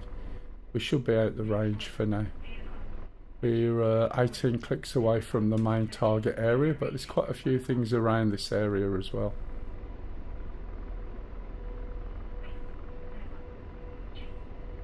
So if you notice now, my torque's only at about 41%, doing about 70, 77, 78 kilometres. At the moment, the nose and tail is way out of alignment. My actual direction is where that velocity vector pointer is there. So what I need to do is push cyclic slightly left. You'll have to teach me to do the buttons again now. Hey, hello matey. Pred the ship crusher, you alright? What's that, on the shark or what? Are we talking Star Citizen? Oh shit, I wasn't paying attention.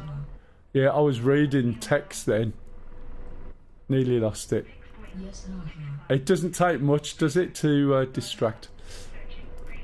Right, I've got somebody up in the air ahead of me. Is that you, Sham? No, I'll be behind you. Negative. MI28. MI28 now. Switch Yep. to where, Okay. Just 1 minute. This bloody screen, every time you do an engine thing, it switches out to the FCR.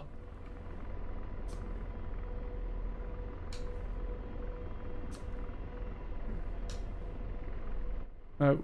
I've got a helicopter that's probably used, so I won't fire it just to... Why is it not firing? You on? Oh, there we go.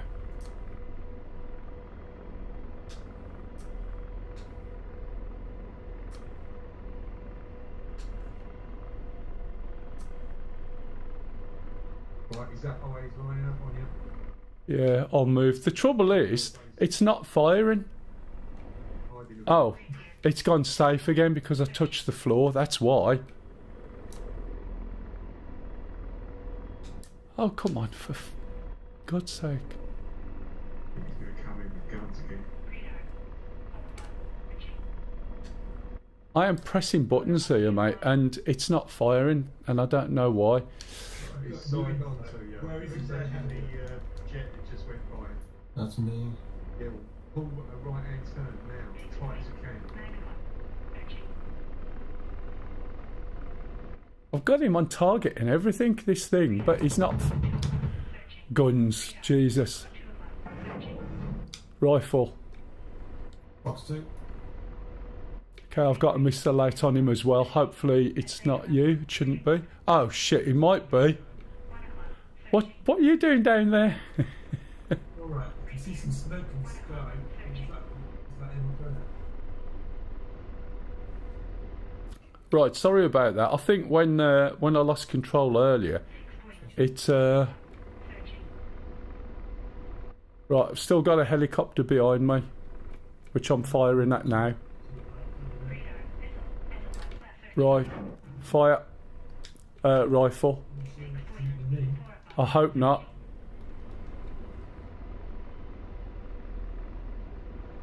We'll soon see. I'm close to you. I'm a bit behind and coming up round to the lake behind you, I think. Right, I think I've just shot at you, not sure. I can see it in my hood. Was that you just no? Right, okay, you by the lake? Yeah. On the left hand side of you? I'm just about to head towards it. We're flying over. I've got one off to my left. I'm heading by a little pool. You buried. I'm probably to your 1 o'clock. All my Yeah, weapons if have you been can give it wiped back, clean. you'll benefit. Well, we got planes dotting through. I'm not going to shoot yet. The jet has gone overhead. Yeah, in between us, Sham. Jet. That's in between us. Are you just chasing a jet? Yeah. Don't get choosing the jet down, please. It's yeah in the jet. Yeah, I know it's yamming the jet. I wasn't chasing him. I was going towards where Sham was because earlier there was a helicopter on. But my weapons are working now, but I thought it was you, Sham, so don't worry. It's like a comedy of errors, isn't it? Right.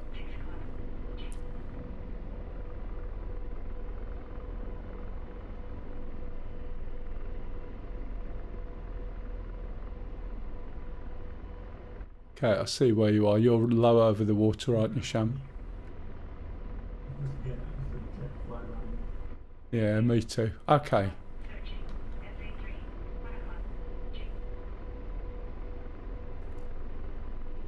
Yeah, the jet. Yeah, you're off on my left now. I'm round about your 7 o'clock. Right, there's something ahead because I can see across. My PC has 32 GPs for Oh, around where was the head? Oh, does it? I don't think it's in the air anymore. Oh, right, excellent. Nothing in the air according to Alex. It is in the air, did you say?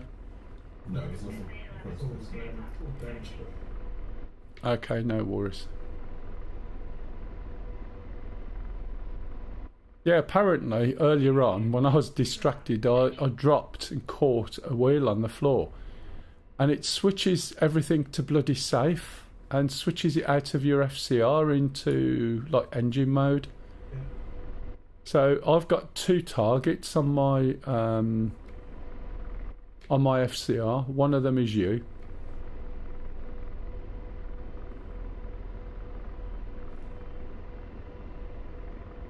And I don't know what the other one is.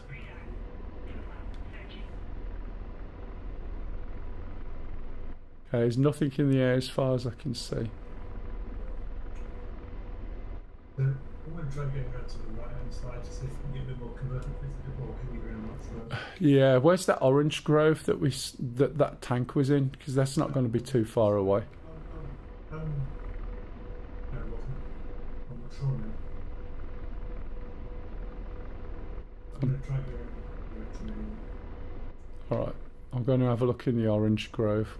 Right, there's something down here in the orange grove. I'm going to fire at that.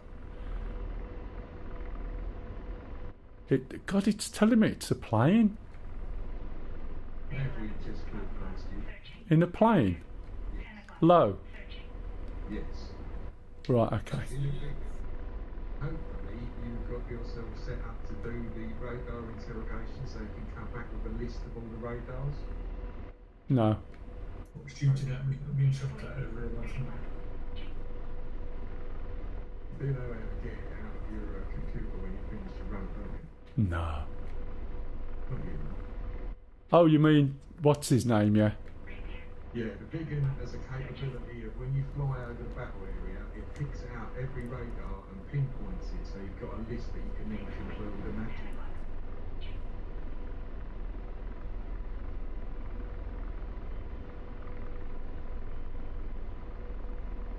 Right, I think you're off to my left somewhere, Sham.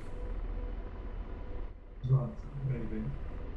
But, I can see a helicopter in front of me. I'm not sure what.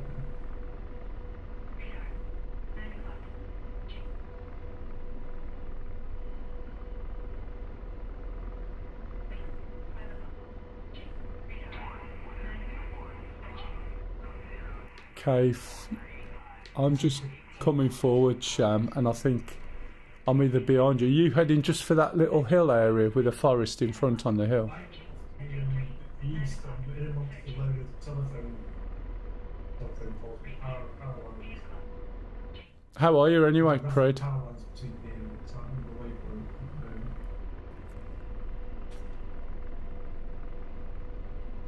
Right, there's something with you, Sham, if that's you up there. I know, I just can't see it. I can shoot at it if you want. Go for it, as long as you don't think you're going to hit me. Yeah, I don't think I'm going to hit you. I've lost the target now. I can, yeah, there it is. I can see you, but there's something, right, okay. It's triangle first, isn't it? Triangle then diamond, or is it diamond then triangle? I think triangles first. Wait 1 minute. I'm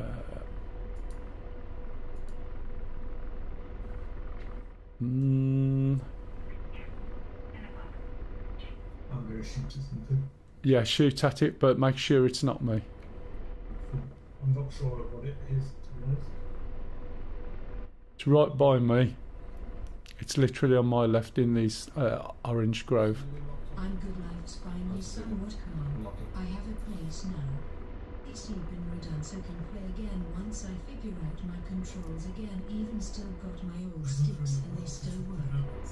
Excellent, that's good. Nothing that a stick button can't fix. Oh crap, is that going on then? Oh, behind you.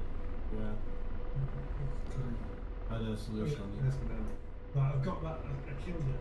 Whatever it was, it's off to your left and right now. Okay. Right, I've got two different things not far away, Sham.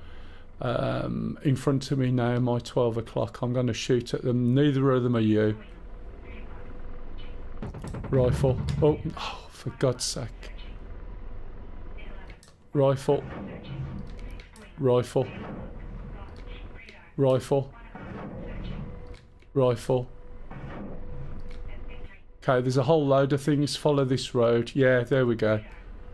We're all on that same line, aren't we? Can you see? There's a railway line underneath. No, it's a road underneath me. It's amongst that one. Yeah, I destroyed one round there. There's 3 or 4 there. This will be a convoy. Yeah, could well be. At least I didn't shoot you down. That's nice. Okay, we've got a plane coming in. It's locking me up at the moment. It's flying away. Could be what's it? Because someone's got a radar on me. It could be a reverse radar.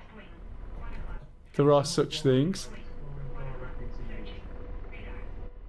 Thanks. Well, it looked like it. Yeah, she's fine, matey. She's working today. I have to make my own tea. Right, let's... Right, is that you on my left now, Sham? I can see. And there's the plane that's flying away. I think we might be still swimming over there. That would be shot. Let's try and get a bit closer and get an eye on it. Yeah, there's still something over there. Kill the wall. Just... There's a missile. Just be careful, because they'll just shoot you if you hover too much.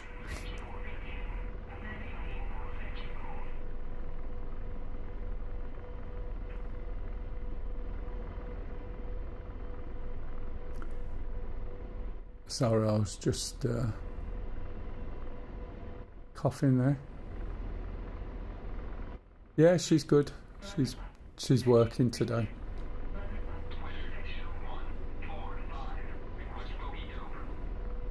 You got any eyes on anything over there? It looks like a convoy, matey. Yeah,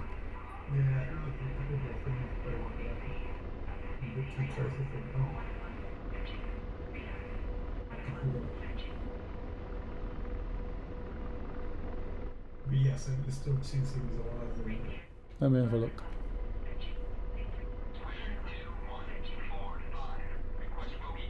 Yeah, rifle. Rifle.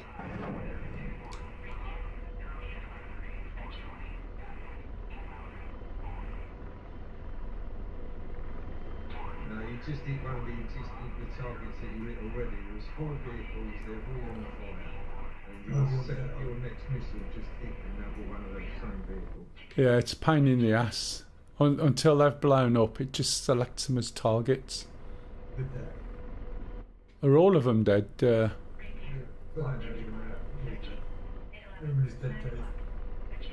All of them? Yeah,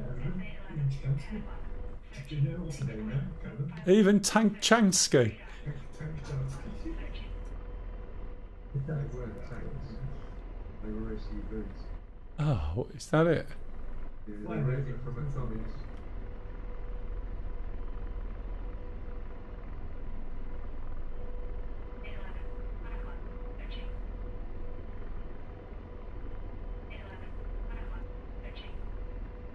I'm going to have to RTB soon and trying to get a fuel. Heading towards the waypoint from here then. Let's see what we get. Yeah, copy that. Waypoint 2 we're after, aren't we? Excuse me.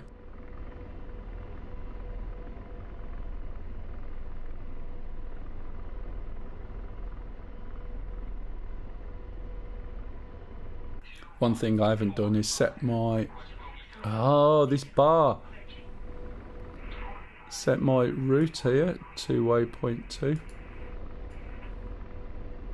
Is that waypoint 2?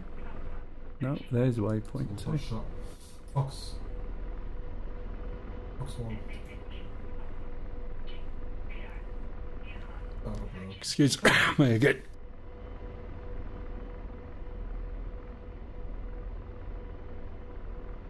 See, I know my way around my helicopters mostly.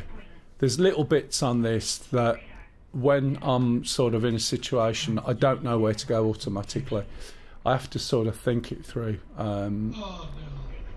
As I said, I don't get enough hours in it that I'd like at the moment. Who's off? Alright, Mav. Cheers, matey. You too. So, but I am a bit of a no idea person when it comes to some things. Okay, we got missiles coming out from our left, possibly from a plane. Flaring. Trying to use the trees for a little bit of cover. Rifle. Okay, got missiles coming out still. Not sure where from. Somewhere on the left, but... That's shambles. Now, I know Shambles is there, but there's a missile, and then he called a missile that he was firing. And according to my radar, it doesn't look like Sham.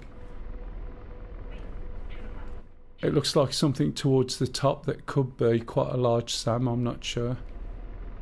You've got a truck where I could do that short. Yeah, there's launches coming from my right when I'm flying by the target. And there's the missile. That's not Sham, look.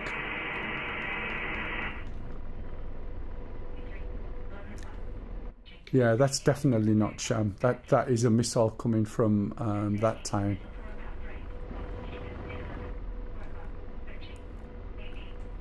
Yeah, it might be a little bit closer here, Sham.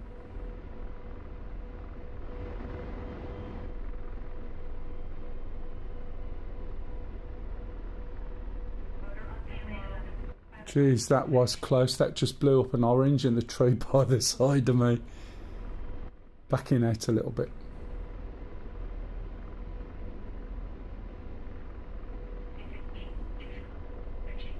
Let me start this black shark, I'll have them. Oh. Are you jumping in with us, are you, Pred? What was that, sorry? I thought you were going to hit the ground then. No. I say no, I probably wasn't. I mean, it looked like I might have been going to, but... As long as you don't do any stupid moves, and you clench your butt cheeks and move gently, you're alright. Just going to stop just over this little hillock in the town and hope those little guys are dead with the trucks.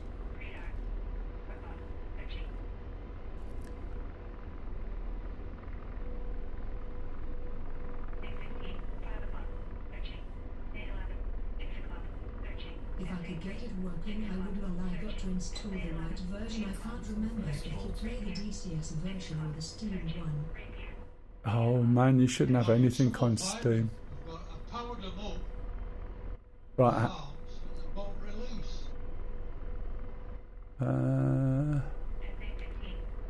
I don't know really. I don't know so much about Arms on 16. So have you got DCS Cajun? one god, yeah. And Cajun one.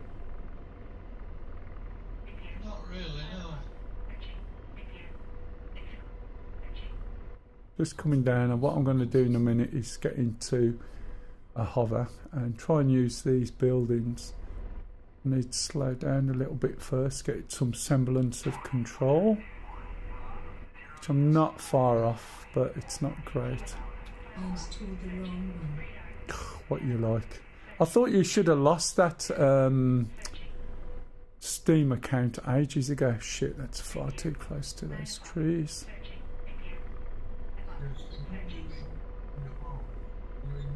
Right, let's get this back. Using the half Underscore Edward said, is anyone on the parking spots? I can't spawn. What is it you're trying to spawn in, matey?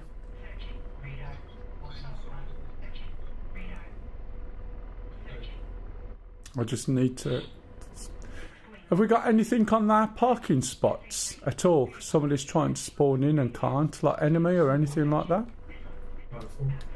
Oh, that was... No, I don't think so. Might just have to tell. I can't tell if this is... Oh, that's shambles. More still coming. Hopefully that's sham. Somewhere over there. Right, let's get this under control. This is too much fannying around. Right. So I'm trying to use the hat. So I've locked him up, he's showing red. Ship Russia said they cancelled Free Fly. First time ever Yeah. for Star Citizen. They've cancelled it. I don't blame them. Do you know what the most annoying thing is, right, out of all of this? Is some of the so-called, well, I don't like to call people content creators. Some of the streamers go on there moaning and moaning, what's going on? Why isn't it done? This isn't done. This isn't done. Blah, blah, blah. And as soon as they release it, they go, why is it released in this state? And you think, you've been moaning and moaning. There's just such arse, some of these boring gamers. They really are bad. Anyway, right, okay, so everything's happening over on my left-hand side, right? So at least I'm stable now.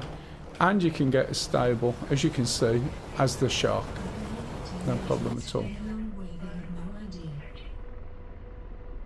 Oh yeah, I know. But the thing is, some people should know better. All they ever do is rehash their footage from Star Citizen, never their own, to show what the game's actually like. They just show all the pre-rendered sort of doodad stuff. And then moan like shit when something's done, as though they know what they're talking about, and it is so annoying. Right, okay. Sham, you're shooting now, are you? Yes? Into the... So let's have a look at the map. Right. Let's have a look at his helicopter. Tail's fine. Yeah, I think you'll have one problem because one side has got 3 missiles on and the other side's got nothing.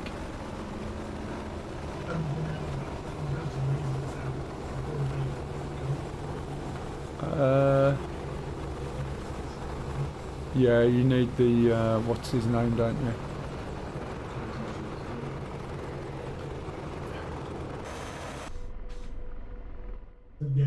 Right. Yeah, you'll have to switch your little man on. I went to Pyro. Oh, how did you get on? I've been there quite a few times and not really seen a lot. I know Pyro does look amazing, especially the space stations and things. Let's go around this way a little bit, shall we? It's that tank there. Yeah. Well, as soon as I got into the newer version, right, it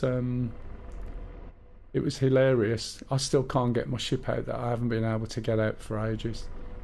Just doesn't want to come out. It tells me it's out. It's not out when you get there. And then suddenly the hangars are disappearing. They've got a few issues with it. But you get the people like this person I mentioned and they just go on and on and on, and then as soon as they release it, they're moaning about that. So right on my perimeter, this is shambles here. So it looks like a dicky bow, but that's actually a symbol for a helicopter. Now, because C-scope's on, he should show up in my hood somewhere. I logged out in the bed and there's a bug that makes it hard to relog and to reset character. Yeah, that's one of the reasons why everybody starts out as well in the hangars, because there's been issues with bed logging. So what I'm going to do is start to increase my height so I can look over these hills. I've got my head down at the moment, so hopefully I've got some protection. If you notice here, right, this is the attitude hold. There's no auto hover as such, right? So the way this works is this is the attitude hold, and this is the altitude hold. I've also got the trimmer, so you can see the trimmers on, look, these blue bobs. Now, this is your speed normally, and if you go in more than 40, it will just hold the attitude of the helicopter. So in other words, it's like the stance that you've got. If you go in less than 40 clicks, then this will count for, I think you want to hover. So it'll try and slow you and get you into a hover. Okay? If you manually slow it all down first before you put it into attitude hold, like the Shark, it'll get into a hover a lot quicker. Okay? The difference between this and the Shark is the Shark will have a 20% authority over all of its trimmer settings. This has a limited and also a differential value. So the rotational axis has a different percentage trimmer hold to the pitch axis. The pitch axis is more, and we're talking like something either 4% and 6% or 6% and 8%. So therefore you have to be a little bit more careful with the controls. However, if you get your head round it, that is a pretty damn good hover. Okay? So it's just a case of understanding how that works. Now you'll see, if you look at the blades, they're not straight. Okay? So the compensation, this is compensating for the wind and everything. This is telling me there's no wind, because when I'm in a hover, this is the wind. And it's telling me there's no wind. I'm on a slope as well, slightly. You can see the slope, look. And it looks to me like the blades are taking out some of the effects of the slope that we're currently on as well. Right? So now what I'm going to do is increase my height. Okay, I'm going to increase the height really slowly, and we'll hear a beep and it'll be saying that it can't hold the attitude. Have you put on the dump thing by mistake?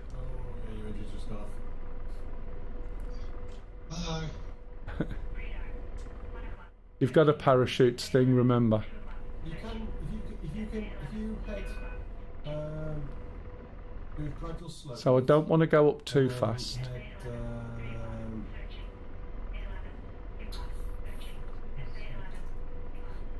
So I'm now up at 60. That'll take you back to home base. Going to go up a little bit more.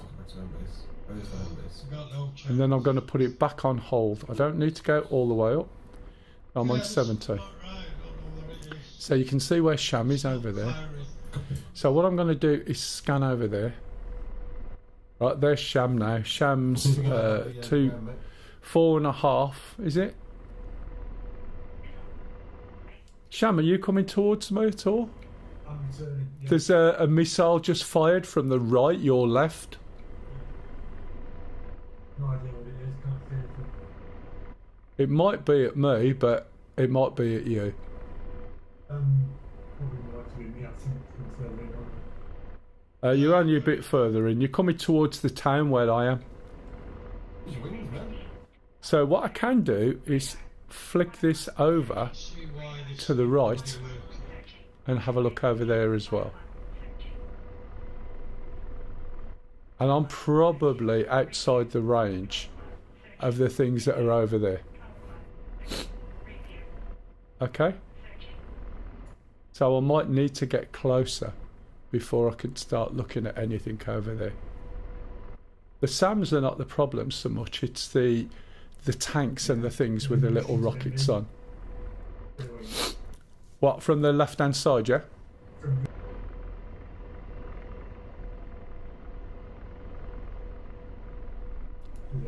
Yeah, you're only a couple of thousand metres in front of me, slightly to my right, so if you keep going to this little town where there's a hillock, you've got a road that passes through. As Dead Meat said, how do you get the Apache to be so stable? Hey Oz, so basically, just 1 minute, it's alright, I'm having problems, my ears are popping as well, just a minute.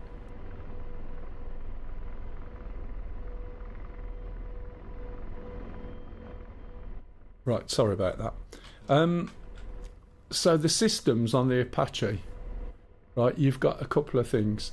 You've got your trimmer, you've got your attitude hold, and you've got your altitude hold. So when you're moving and when you want to slow down, if you trim it to the best possible position you can so that the movement is really slight, when you put attitude hold on, if it's going less than 40 clicks, it will try and put you into a hover. If you're going too quick, it won't do that, it'll just hold your attitude. So what I tend to do is slow down. Do you fly the Shark at all, Oz? It's just a bit easier to practice in the Shark to do this. If you do fly it. If not, you haven't flown the Shark for a very long time. Okay, so in the Shark, you know you've got an auto hover in there, and you know that you can get to about 12k and then engage auto hover, and then it takes some time and then it'll sort itself out. Do you remember that?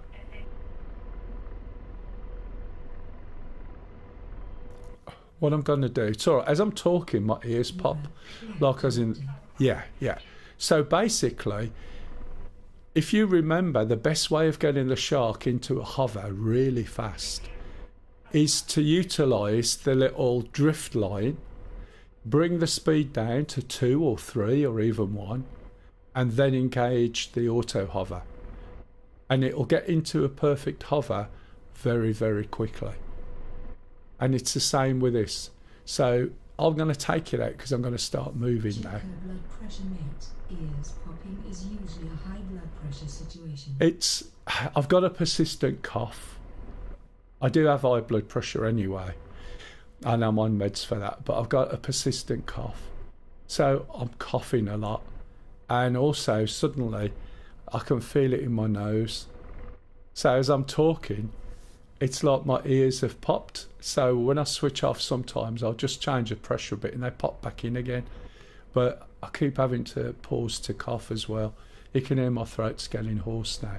But just one.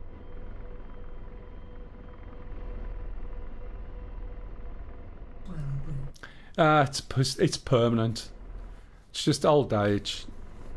I've killed off most of the things, you know, like I sort of was diabetic as well, but that's mostly gone. But the persistent cough I can't get rid of. I am, more than likely. I'm an asthmatic as well, amongst other things. Yeah, I've got about 18 years on you.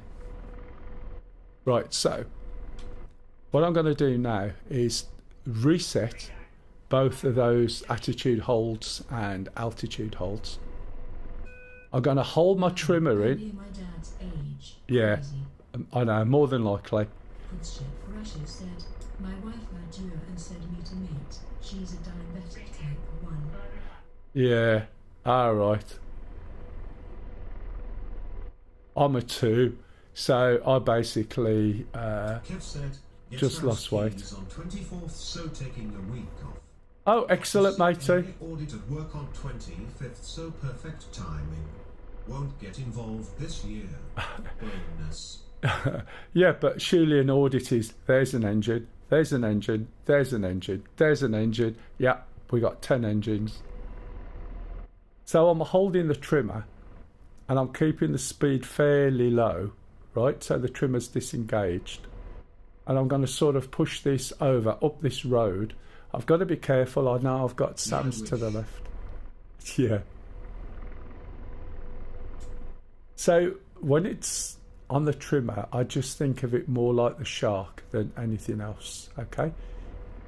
Now, even now, if I was to put that into attitude hold, it would go, oh, it's trying to do a hover.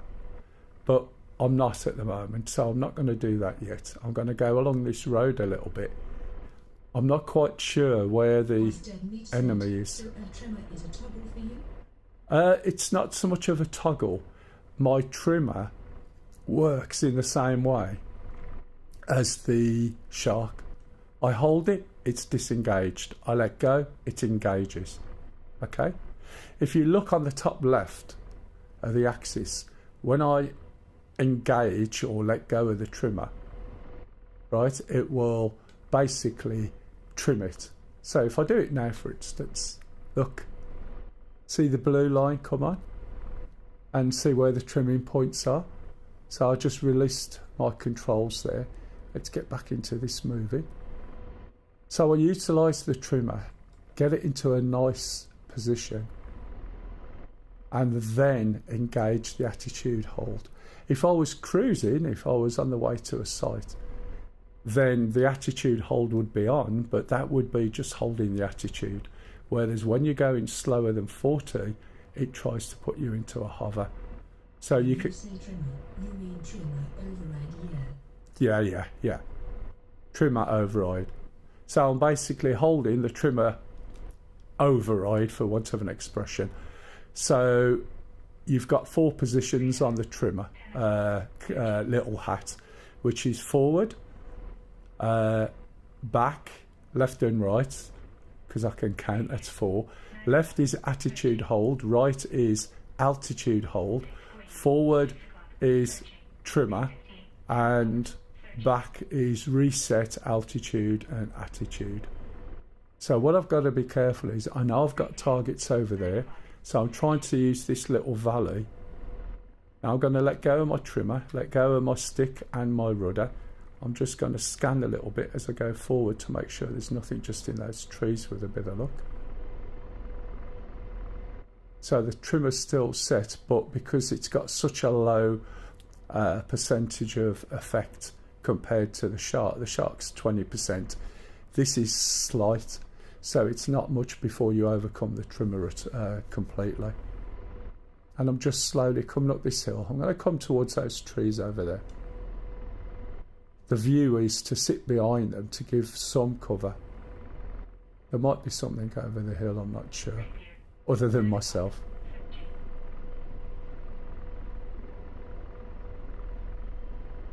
And this entire time you got the trimmer override held down? Yeah. It's down, except when I lose it, you see the blue lines come on the top axis? So the trimmer's in effect when the blue lines are there, look. As soon as I put a little bit of rudder on or something, they go. As soon as I put a little bit of input, they go, until I relax back into that position. So what I'm trying to do is just get this moving nice and slow. Keep an eye over on my left, because I know I'm going to get something from there. I've got telegraph wires here, so I'm just going to have a quick scan, see if there's anything over there. I'm just being really gentle on the cyclic inputs. If I move back just a little bit, it'll distort the plane, the helicopter, but you can see the movement in the helicopter on the cyclic, yeah? They're just tiny small movements. What is your trim setting in the Apache module config? It's center trim. Every helicopter I fly from the Huey up is center trim. Once you start to get used to it, yeah, always.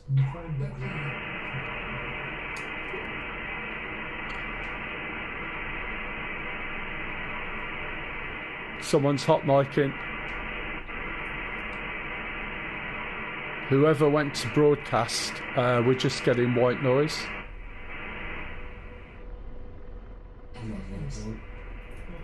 Did you find whatever it was out there? Now it's talking to you. Yeah, I'm pushing over to your, what was your left.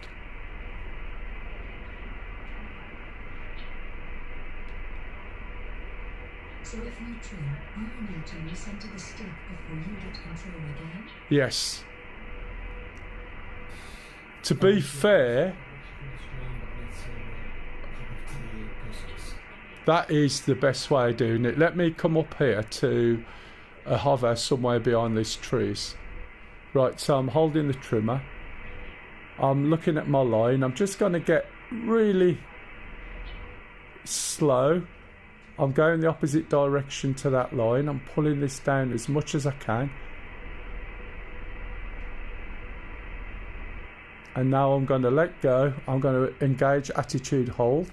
I'm going to engage the altitude hold now. And I'm just going to wait a little bit because it's quite stable as it is already, look. And it'll just get itself into a hover and compensate, or should do. Let me turn one of these knobs down, hang on. I think it's this one.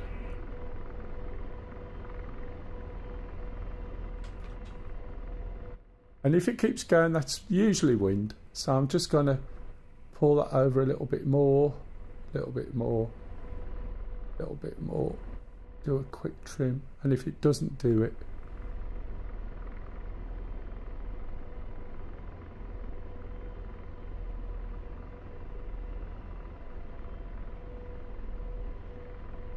so it's telling me there's a 2 mile an hour, 1 mile an hour, but it should compensate for it. What happens to me? I end up sagging in the direction.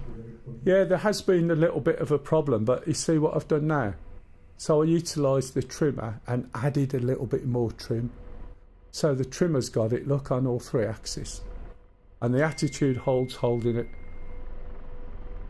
And the altitude hold is holding it. And now it's in, you know, a pretty perfect hover again. Just 1 moment. That's the other half who's on a lunch break. No seats, okay.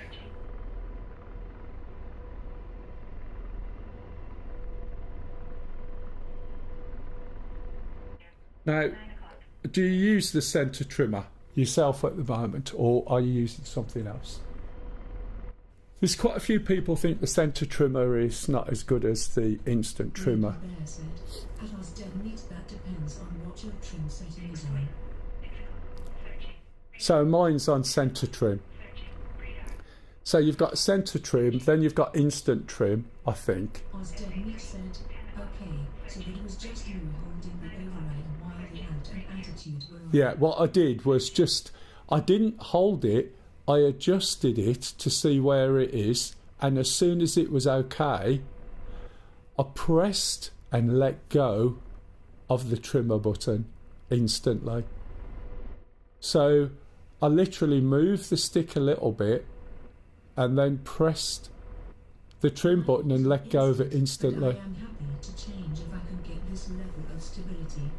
Yeah, the issue I have with instant, and the reason why I don't use it, is because if I move my stick forward there, the second that I engage my trimmer, what would happen is my stick would be trimmed to this point on the top left, and then it would also add this much, because that's where my real life stick is, on top of it, right? Yeah.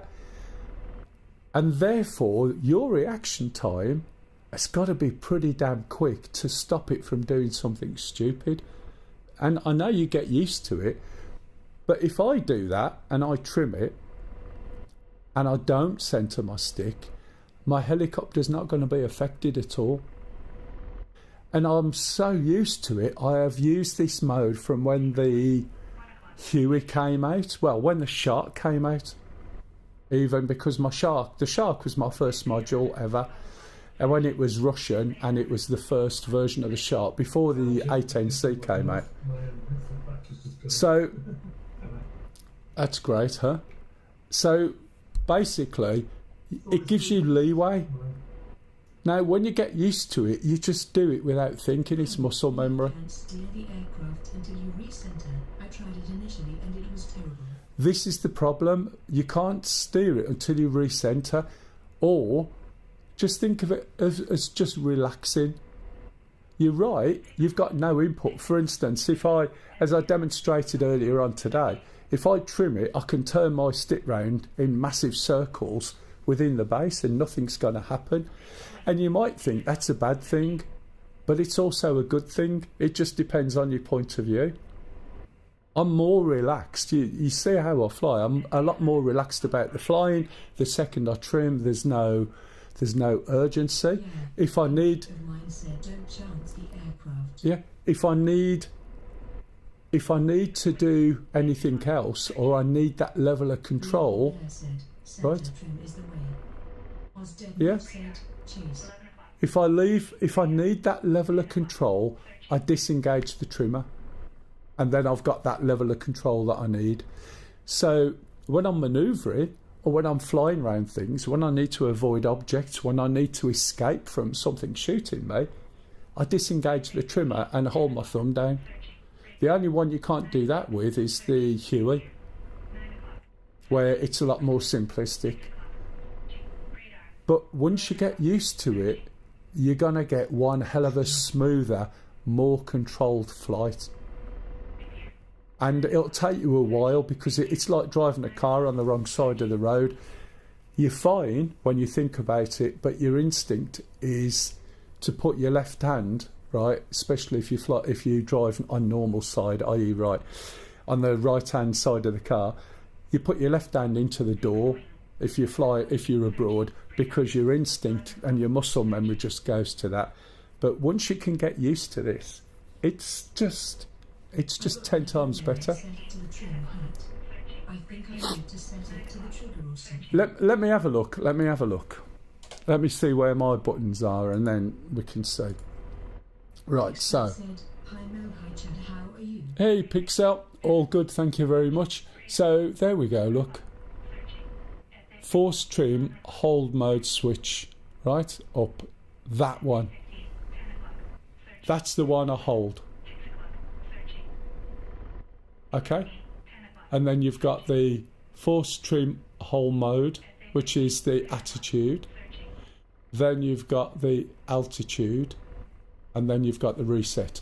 So that hat, which is, I use a Warthog, so this is my Ozdead Meat said, what buttons are they on your stick? Right, that's What is button 7? What is, yeah, I know what you're saying. Target management switch, TMS. Sorry, for a minute, I forgot. So I use my TMS switch to control my trim. Normally, in all my helicopters, I use CMS because it's under my grip. So I use the pad of my thumb, or the middle of my thumb, and I can just squeeze and I've got trim on. But in the Apache, because of the weapons, I've now got that as weapons, and I use my TMS switch for my trimming totally. The other one, if you start using the one on the top right, it starts to make it difficult when you're trying to do fine control, because you've moved your thumb position up, you've taken your hand away from the stick, whereas when you've got the other one on, you can still grip the stick with your fingers, and it's a lot lower, so you've still got that level of control over your stick. Whereas with the trimmer switch, the main grey one, if you think about it, you've moved your hand. Yeah, that's difficult. Yeah, that's really difficult, Oz, because just put your hand on your stick if it's by you, right? If you wrap your fingers around it, imagine, or put your thumb on the CMS, where the middle of your thumb is on the CMS, and you find you can maintain grip. Yeah? When you put it onto the big grey one, you've suddenly removed that opposite pressure. So now you've just got your fingers, and you can't push the stick forward very nicely without pushing the hat and everything else. Whereas, yeah, you can, with that little black one under the red button, you've still maintained a grip on your stick in all directions, and you can push the hat in any direction as well without... I'm using You get it? fitting grip, but it's essentially the same problem. Yeah. Yeah. Blinky Bear said there can be benefit for placing a trim on your collective. That way, when trimming, you don't push through the stick. Yeah, that is an option as well. But as I said, I try and do it so that I've got control of my stick and the hats as well. Ozdead Meat said, good call at Blinky Bear.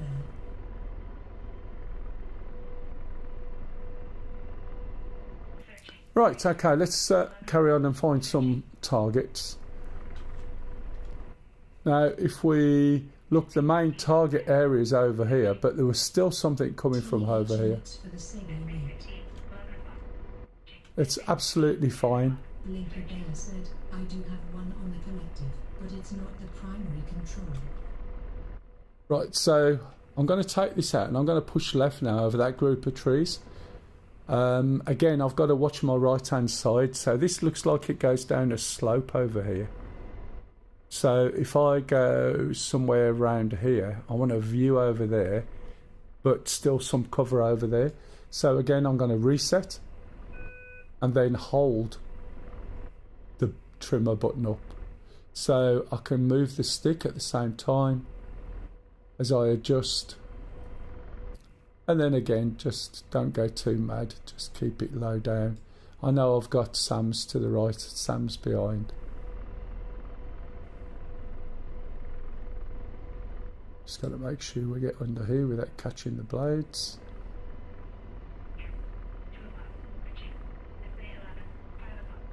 Excel said, Admiral 1, 2, 3, 4, 5 stupid question. Does a heli has a key to start the engine, like any other motorized vehicles? No, unfortunately not. There is a little bit of a start-up procedure. It's not difficult. No, Ozdead Meat said, Kiowa does. Yeah, Kiowa does. But this uses the APU. Everything else uses an APU, but there's no key. So it's quite simply getting a fuel flow, having an APU on, and making sure the rotor brake isn't on. It's not a difficult startup. It's not over complex. The MIs are a bit more complex. It's really easy to get going, this one. As is the Huey.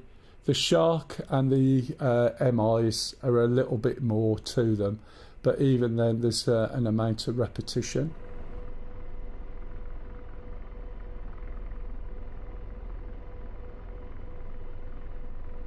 So, Jeeves79 said, hey Jeeves. I could hop in a K50 for a bit, but I forgot the password. Capitals BVAR 1234. That's public knowledge now anyway, so it's not a problem. Just have to be careful not to cook the engine temps too early, so you keep the throttle back for a bit.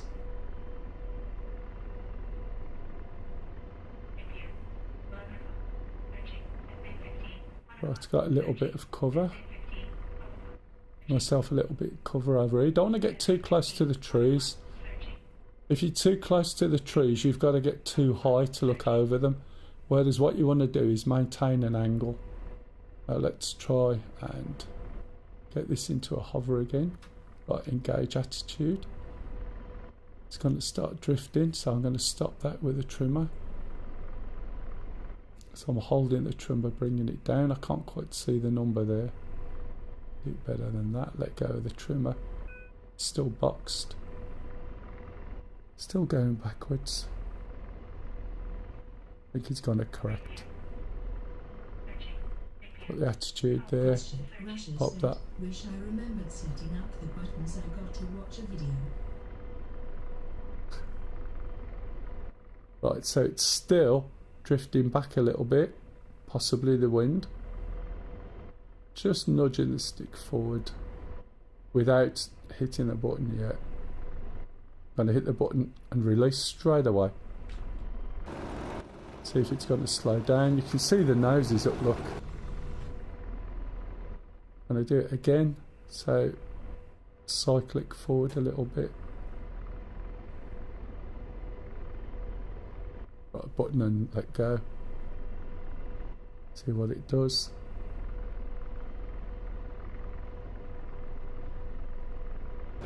That'll do. Where am I?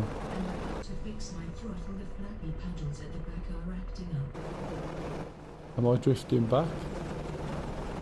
A little bit close to that tree. I don't think I'm moving. Okay, that'll do. Just got to be aware of that. So that's counted any hills. There's a slight slope there, there's wind. I've probably got cover. So I'll start scanning. Let's have a look.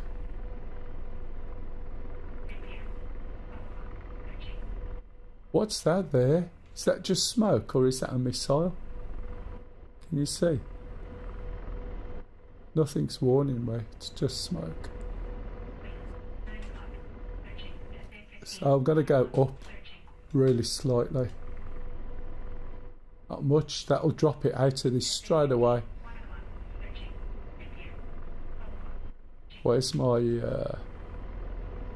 radar pointing?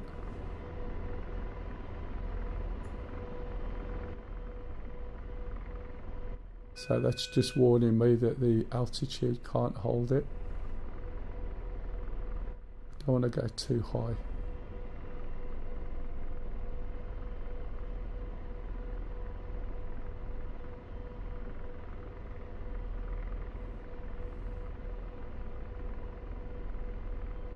Really is quite sensitive with the altitude. Just got to watch that tree there. I'm looking right at the moment, but I've got better cover there. Might be way too far away, in which case I'll go in a lot closer, but keep it low. Scanning in front. 13 clicks away from the main target. Oh, it does. Excellent. So I'm not seeing anything here. I can go up a little bit higher. Try and make myself a target maybe. Again, not much. Is everyone still playing? It's very quiet, or you all drifted off to somewhere else? No, still in. What are you flying now? 16 and put the radar out on the airport. Yeah.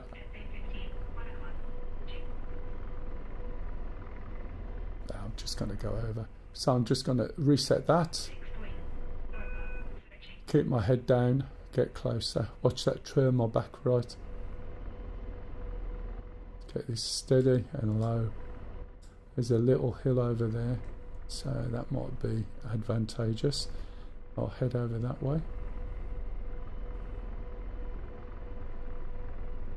Again, I don't want to go too high over everything. Just stand out like a sore thumb. I'm saying that I'll probably get shot down as soon as I get over there, but hey. I'm props going be sick, it's been a while.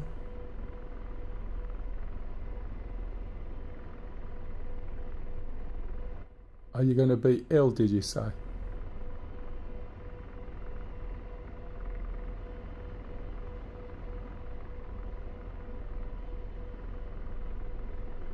VR takes a while to get used to.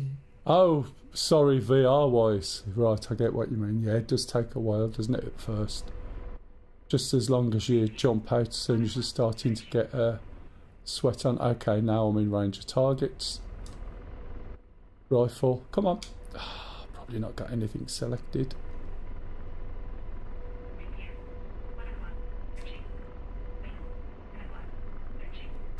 Get back down a bit. Something's over there. What's going on with my weapons, if I've got any?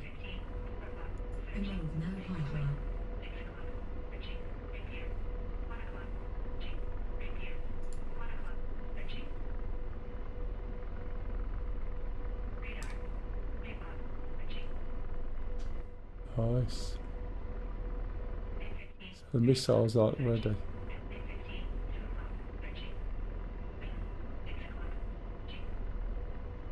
Want to slow down. I'm going to move over a little bit, get the other side of these.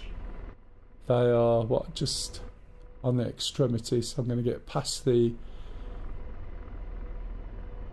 Pass the cables.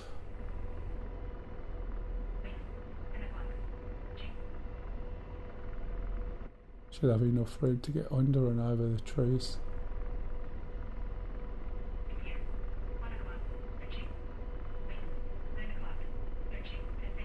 Watch your tree on the right.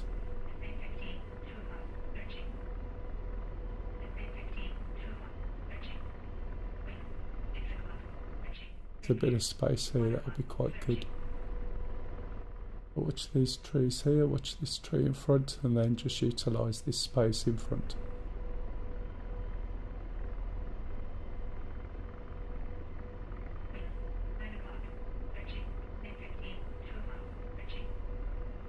Right, holding the trimmer down, dropping the helicopter down, pulling the helicopter back, adding a little bit more collective. Still pulling back on the helicopter a little bit. Just countering where the direction of the line is.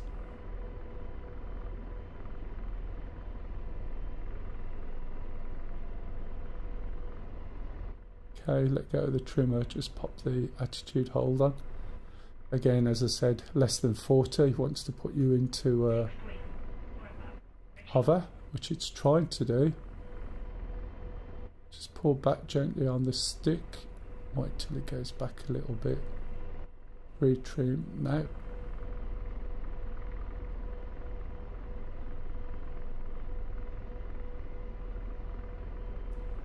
Got a little bit of drift, put the attitude hold on, see what it does. Still drifting a little bit, so I'm just going to help it.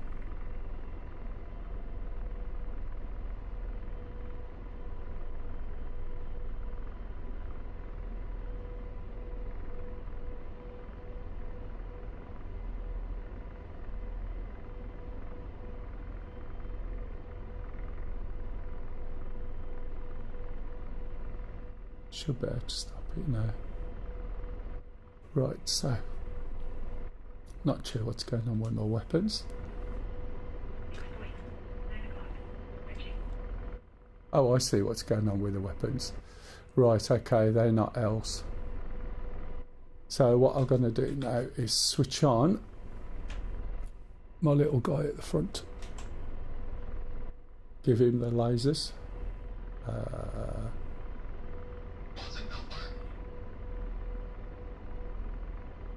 Okay, I'll switch to guns. Put him on auto, free fire. I'm going to have to go up a little bit, I think, or let's see what happens.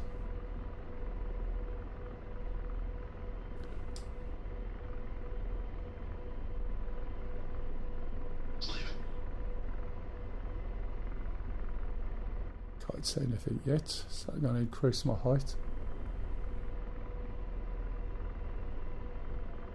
We are right on the edge.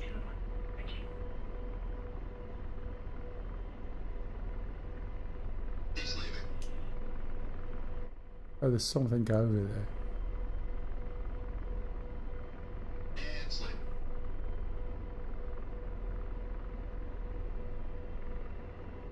It's still maintaining the attitude, but you can see. Hello? Hello, stranger. How are you? Not so well. Ill or had a good night? No, I catch the cold. Man flu, as they say. Yeah. Do you get man flu in Sweden? Yeah, we do. You're right anyway, pup, other than that. Did you stay in bed this morning? Yeah, I've been in bed since yesterday. Oh, really? I wondered what you were. I thought it was a bit quiet. I just thought you was having a few drinks like usual. No drinks. Oh, he's not seen anything, is he, at the moment? As Dead Meat said, man flu is an international illness that only affects men. Ship Russia said, does John still play? Yes, he does. Yeah, Johnny pops in sometimes. He's not finding much, is he? I've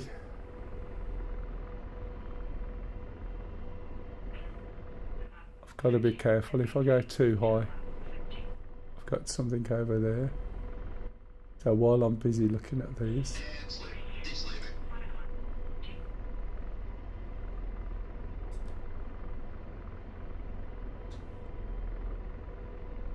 yeah, not going to do anything with that. Going to have to get closer for him. I don't think. Said you got scope turned on? Yeah. Yeah, you can see over there it's trucks.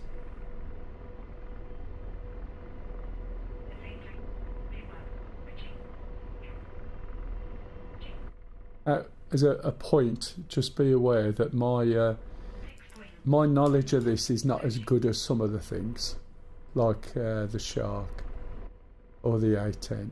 So there are bits missing at the moment.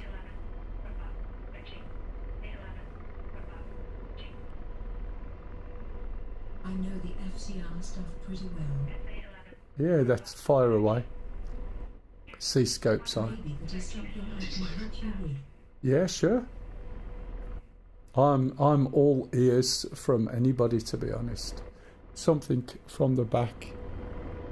Don't know whether that's coming at me or it's just telling me someone's firing something. It could be at someone else.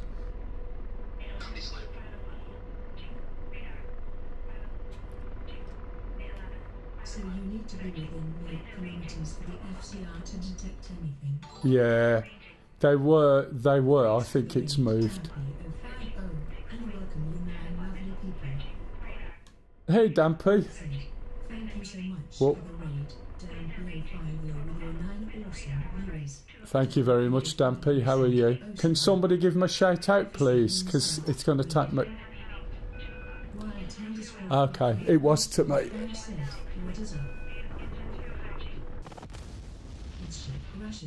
Yeah.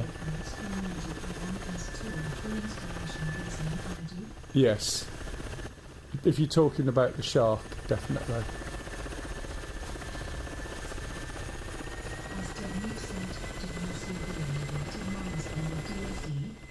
Something was firing at me off from the right hand side, but I wasn't sure whether it was firing at anyone else or what. I wasn't getting a missile. Thanks, Kev. Yeah, my link thing's a bit buggered, so I do apologise.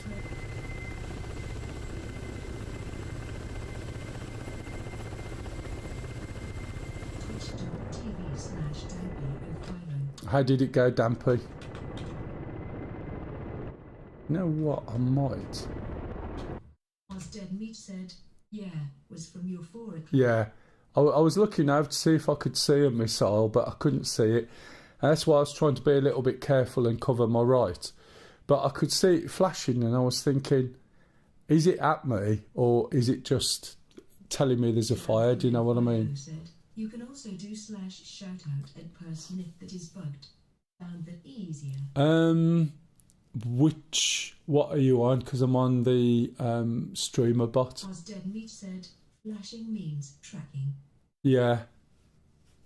But there was something that was fired, I think. But I don't know where that was. It went too dark too quick. I am going to do a slight change. Let me see how this goes. 50 said, it's built in on Twitch now, I think. Is it really? Prince Ship Russia said, can I increase the download speed for this Mel? It's only downloading at 12 MBS. Are you getting it from Steam? Or from DCS? Yeah. Prince Ship Russia said, no. Oh, look at this. DCS. Why is this taking so long to... At the wrong version. Oh, you daft bugger. That's better. I'm surprised this took so long to come in then. Dead Meat said, the RAM is full. You reckon that's what's going on?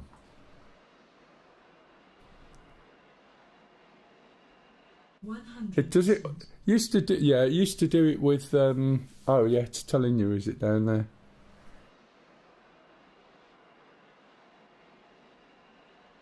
Not sure where it's telling you. Is it telling you down there?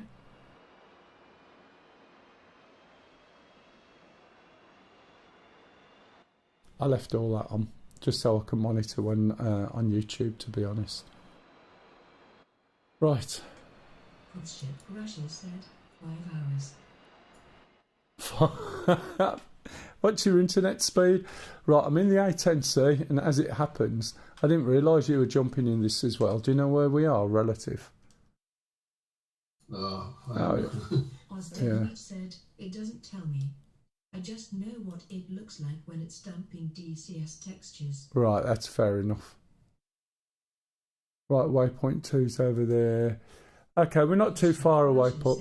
Over 100 MBS. Yeah, fair enough. Says 12 MBS. Fair enough, Damp. Waypoint 2 is... Mel said, Damp BO50 is now lurking. Oh, Wyatt, yeah. Oh, excellent. That's really good, matey. You get more kills than I am today, although I've, killed some trucks and things. Anyway, A10C, let's have a look. I'll go through the startup rather quickly. One of the things I need to do is make sure that's all synced in, make sure my switches are where they need to be. Right, okay.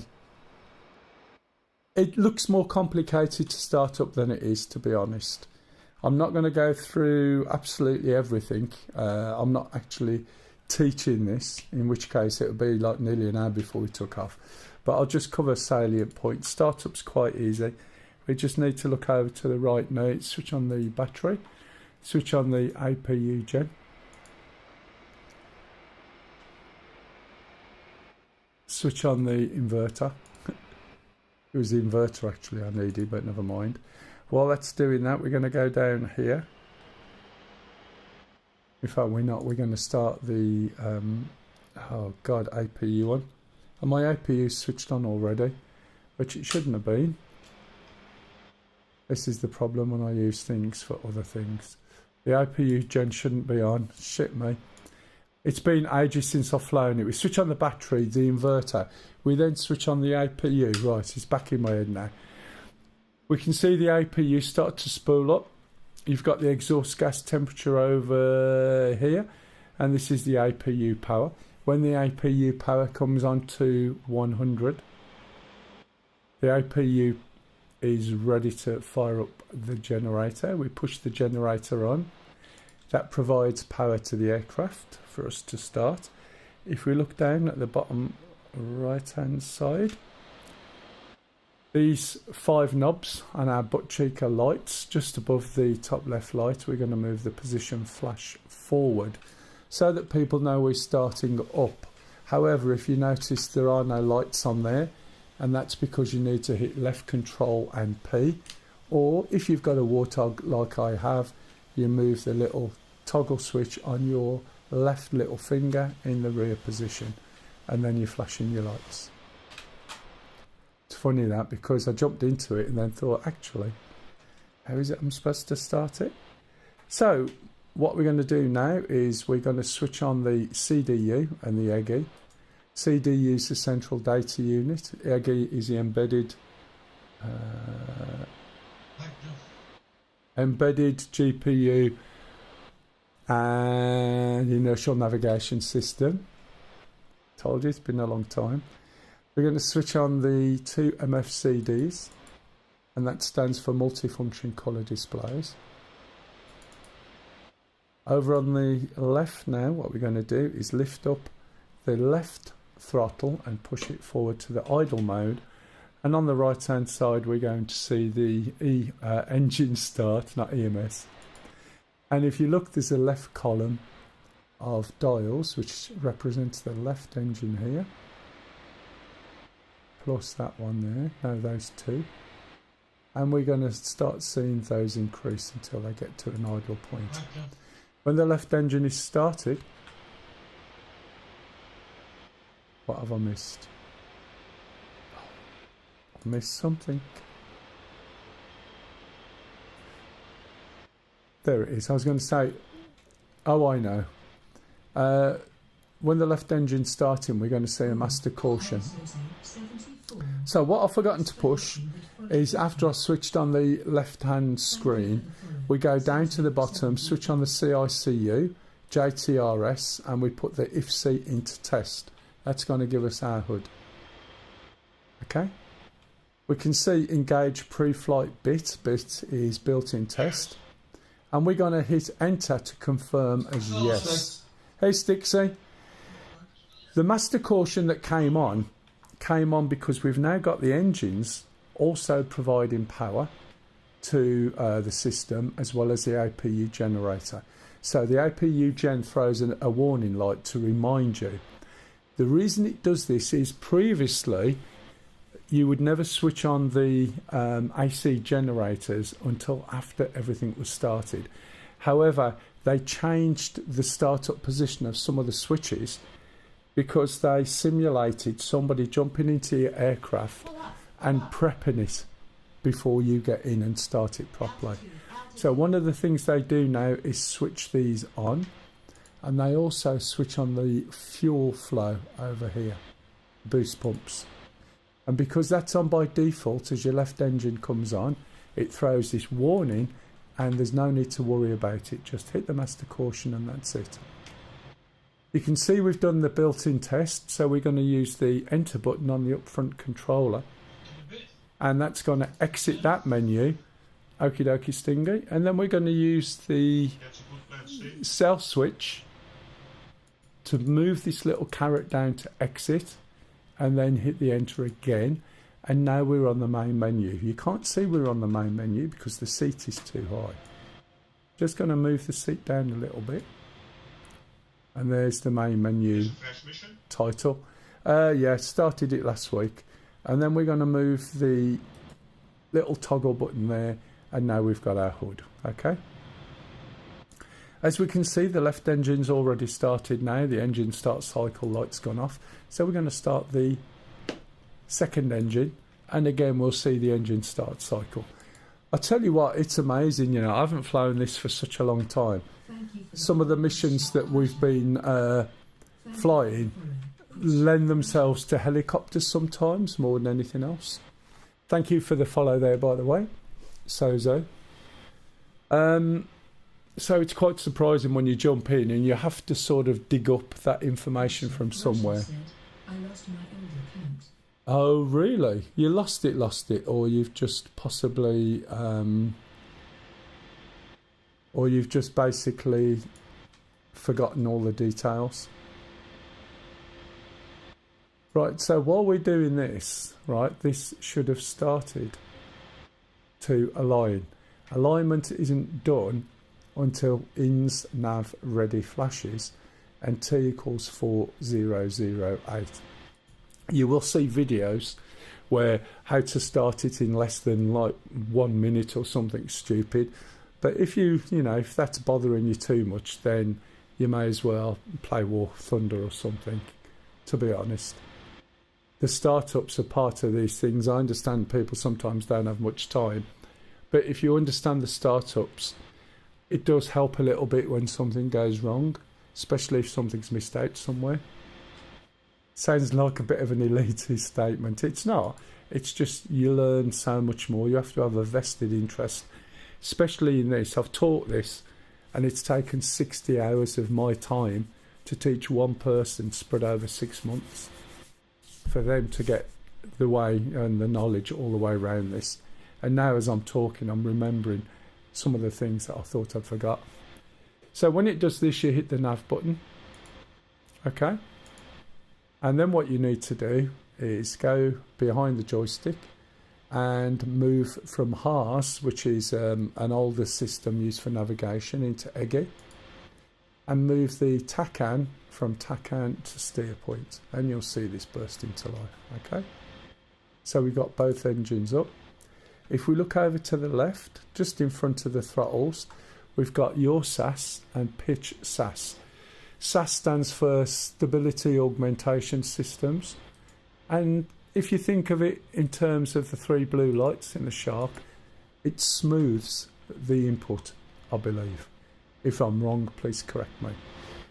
Just behind the 2 throttles, we've got the EAC, which again is normally forward by default, and so is the radar altimeter. However, the old defaults used to be back and you switch them on. So when I check my stick to make sure the buttons are in the right place, these are 2 I waggle around a bit and just make sure everything's being detected. Right, let's have a look. If we look over to the right hand side, you see we've got 3 lights on. Okay, APU gen, anti-skid, seat not armed. Thanks for the follow there, Jet Gun. If we look over to the left screen and we follow this down on a diagonal path, you'll come to the anti-skid. Okay, so we've switched that one on. We can put on the ejection seat. We're outside. If it was in a hangar, I probably wouldn't want to do that. And then if we look over here, we've still got the APU gen on. We don't need the APU at all now. We can switch that off.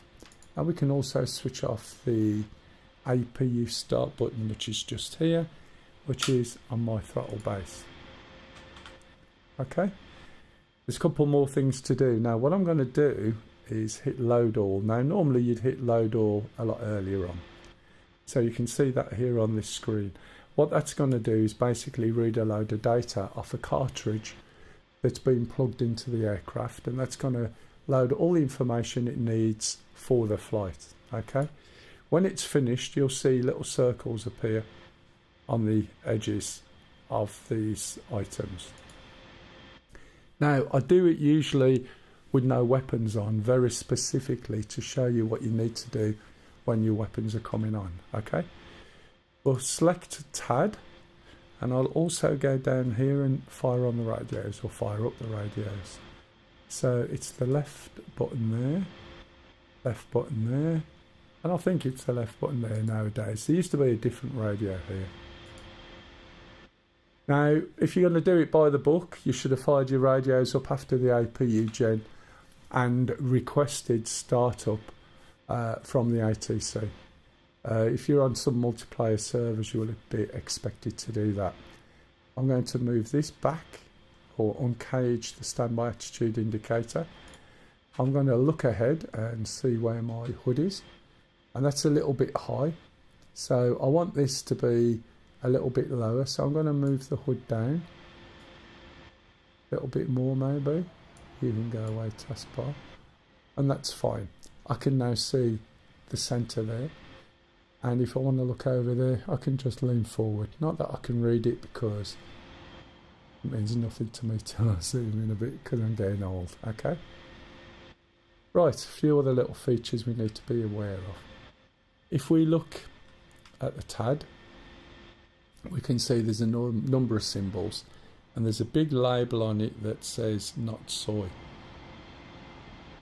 So not soy means not center of interest, or sensor, sorry, of interest. So think of a sensor like a window in Windows, excuse me, or a window on your PC if you're using various other operating systems. So there's a lot of sensors. There's the TAD, there's the hood, there's Mavericks, there's the TGP, there's the helmet mounted queuing sight. They're all sensors, and what this is telling me is this is not the sensor that is currently selected. In the A10, it's important to make sure that what you want to do, that the appropriate sensor is enabled for you to do it. That follows for the hood as well. So if I want to change a waypoint, for instance, I can change a waypoint when the hood is soy. If I want to zoom in on my TAD, I can do that when my TAD is soy. Okay? So when it's soy, the not soy disappears. When the hood is soy, there's an asterisk that appears about there. Okay, a little bit lower. Okay, there. So when you see that asterisk, whatever I do with my controls in terms of DMS, TMS, etc., will affect what's going on in the hood.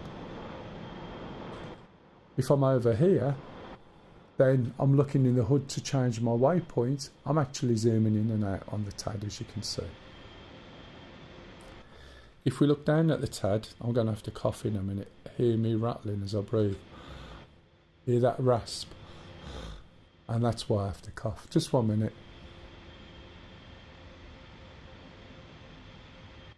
Okay, that's gone. So, when we're on here, if I zoom out, there'll be a few things we can see.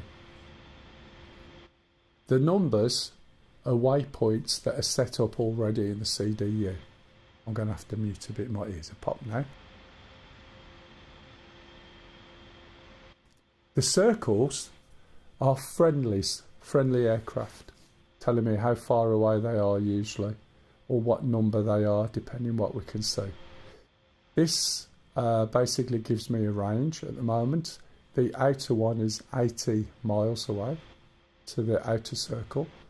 The inner one is half that, so it's 40 miles away.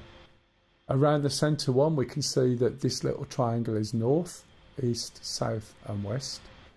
And then within the centre, we can see our aircraft.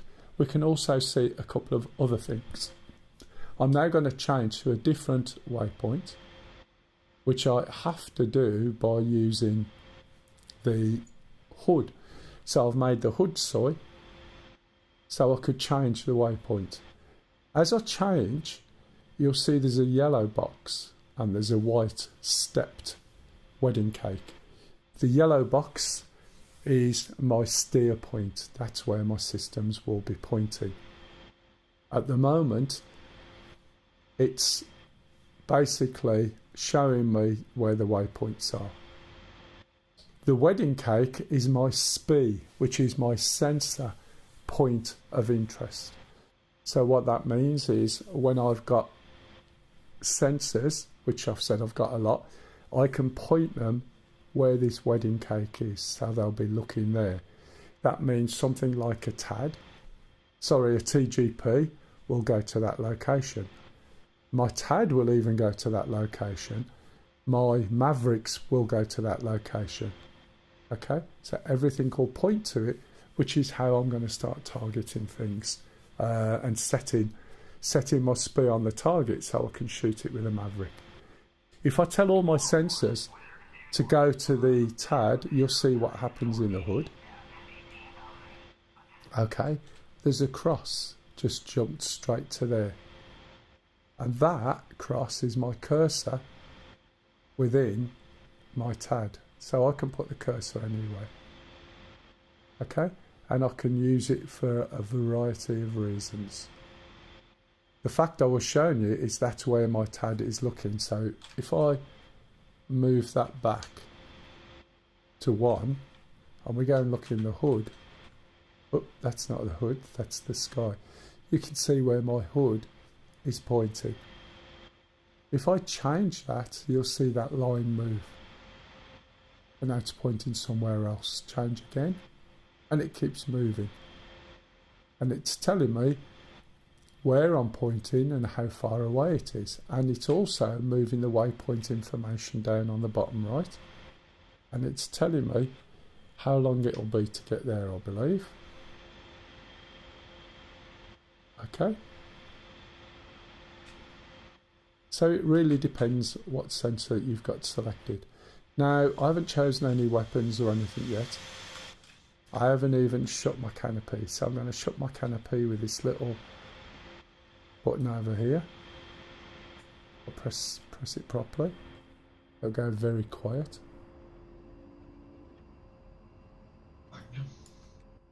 Okay. So now I'm going to load some weapons and then we're going to get an error. There's a lot of weapons you can put on here. However, if you go around with this completely stacked up, then you are likely to be overweight. Your control will be sluggish. And just because you can doesn't mean say that you should. So what I'm going to do is just go down here, and we should find MAV65D, and I'm going to say, what skin am I going to go with? Rippler. Have I got a desert skin? I might do. No, I haven't. Go with Rippler and say, okay. Make sure we get rearming. Copy. Okay, there we go. Now, I didn't change the fuel, did I? Have we got full fuel? Yeah. Okay. So it's going to rearm the plane, and when it rearms the plane, it's going to throw an error. And this error will always happen whenever you rearm, refuel. If you've either selected load all when you started, or you come and land and you're going to rearm, refuel. And I have seen lots of cases where people think they've got to switch the engines off, and that's not the case. If we look in the hood, there's an error message, right, that says note. And if you look at the MFCDs, or multifunction colour displays, there's the message. Dismiss, or DSMS, inventory, CMBT. I don't know what it all means, but basically there's something wrong with the dismiss. If we select the dismiss, it doesn't know what weapons we've got. We're going to select acknowledge to acknowledge we've read the error. So this is our chance to change this. Now you change it by doing a load. Earlier I did a load all, which loads all the sensors and all the systems. This time, this time we're going to press and hold a soft button on the bottom. We're going to use the Maverick one. Hold it. You'll get back to this load screen. We're going to hit load, and then we're going to hit dismiss. Digital Stores Management System. This will take 4 seconds, and then all these little things will come back on. Okay? So you'll see it now. Come on. Oh, it takes longer now, does it?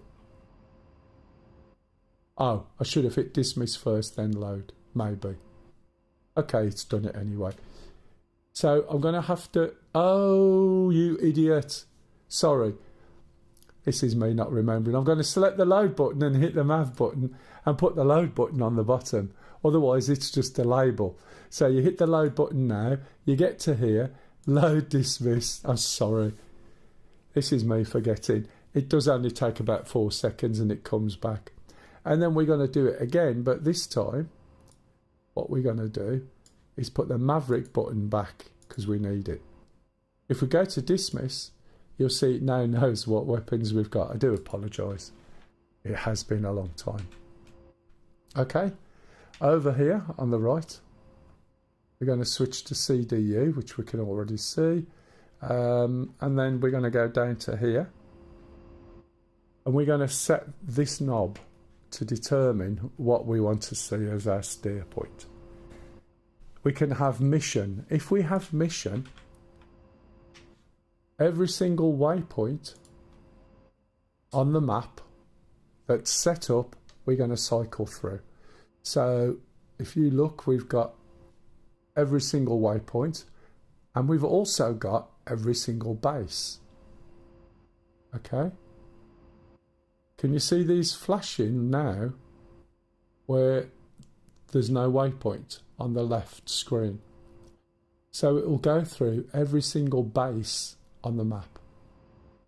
So by default, that's programmed in.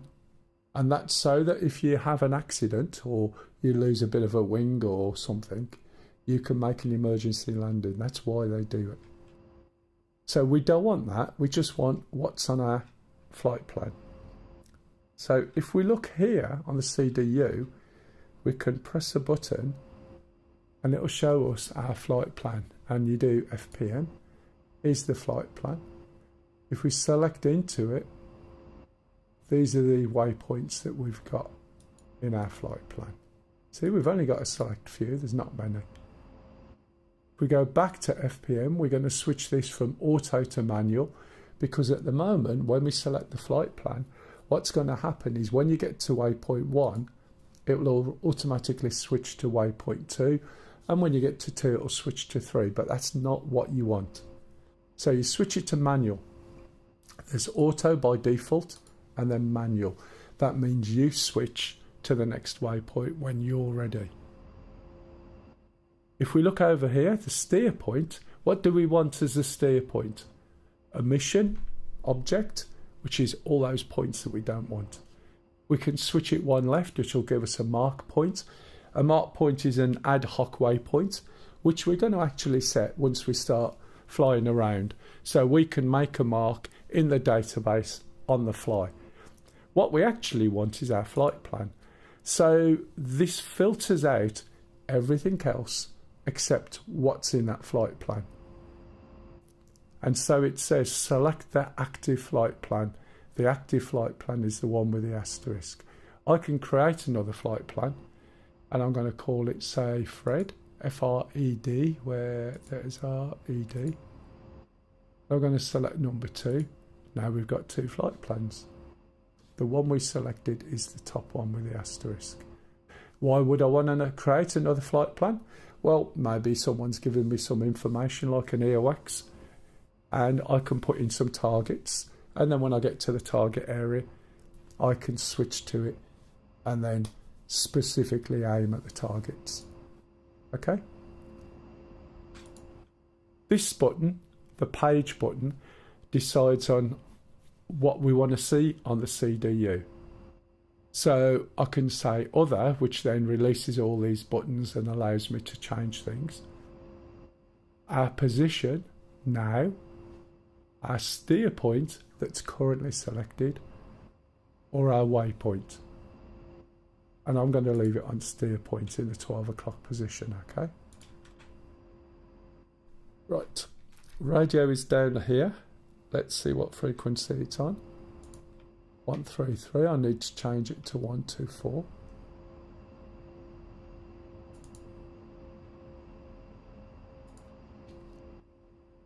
Radio check.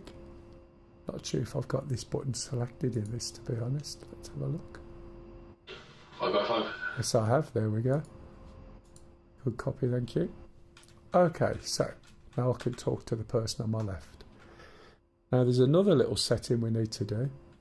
And when we go to the TAD, down on the bottom right here, there's something called net.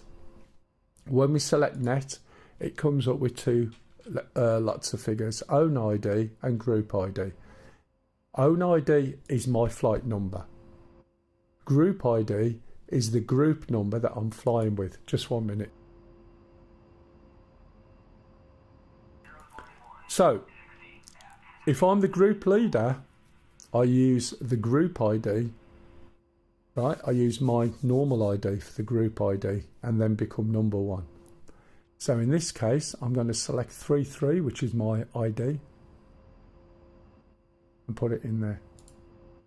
And then I'm going to change this to 01 or 01 and put it in here. Okay? And what that will do is anybody else who's flying in group 33, I will be able to see in a bluey purpley colour. Not only that, we can send text messages to each other, and we can also send targets to each other. So it's basically a data link, and it's a very old one called SADL, S-A-D-L. I don't remember what that stands for. Another thing you might have observed is that the map has disappeared. If we start to zoom in on the map, it reappears. So what this means is that there is not a map available for the scale that we have requested. So if you notice here, we've got 5, which is 5 mile to there, and we've got a scale of 1 to 250,000. When we zoom out, we've now got a 10 mile to the outer ring and a scale of 1 to 1. So this is a different map, and these are digitized paper maps. So that's why you see all these lines, and if you move the map around enough, you're also going to see like keys to it, and just like having a paper map. If we zoom out again, we can see 20 mile. However, the scale has remained the same. If we zoom out again, we're on a map that shows us 40 mile. But the scale has changed to 1 to 2. And there is no map for a 1 to 2 scale. And as we go out, you can see 1 to 5. There isn't a map available. So if you don't like flying around in the dark, so to speak, you can actually go to TAD, and you see where it says Map Auto.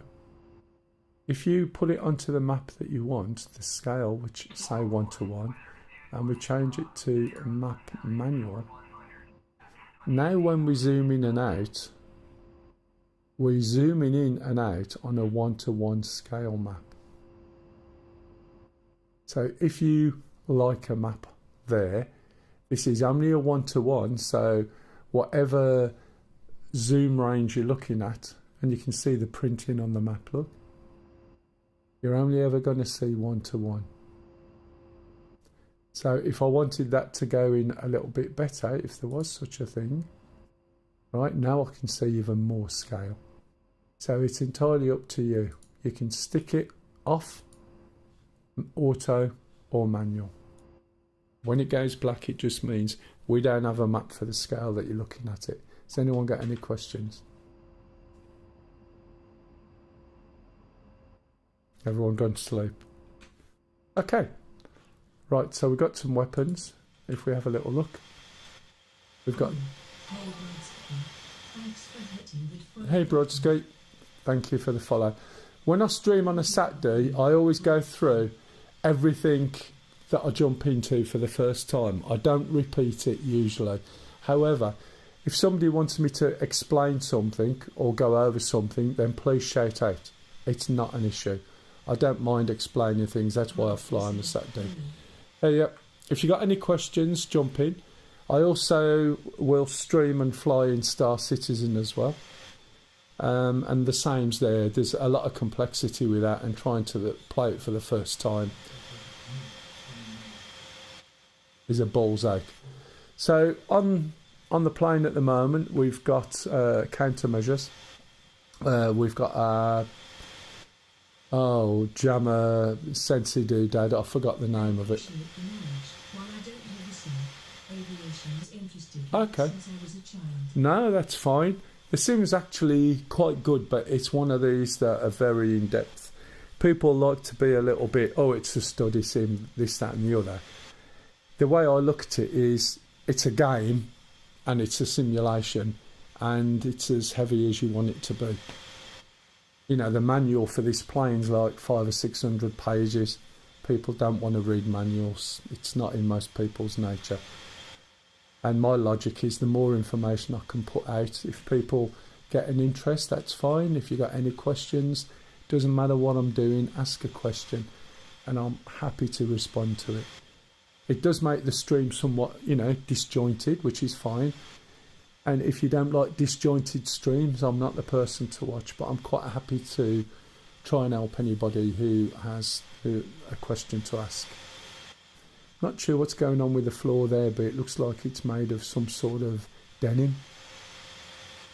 Some dirty denim there with the little lines across it. Okay, so we've got the countermeasure system. See, I knew I'd get back and remember the name. I haven't flown this for a long time. We've got Mavericks. These particular Mavericks are Maverick Ds. They're electro-optical and rely on contrast. In the middle, of course, we've got the Go 8, excuse me.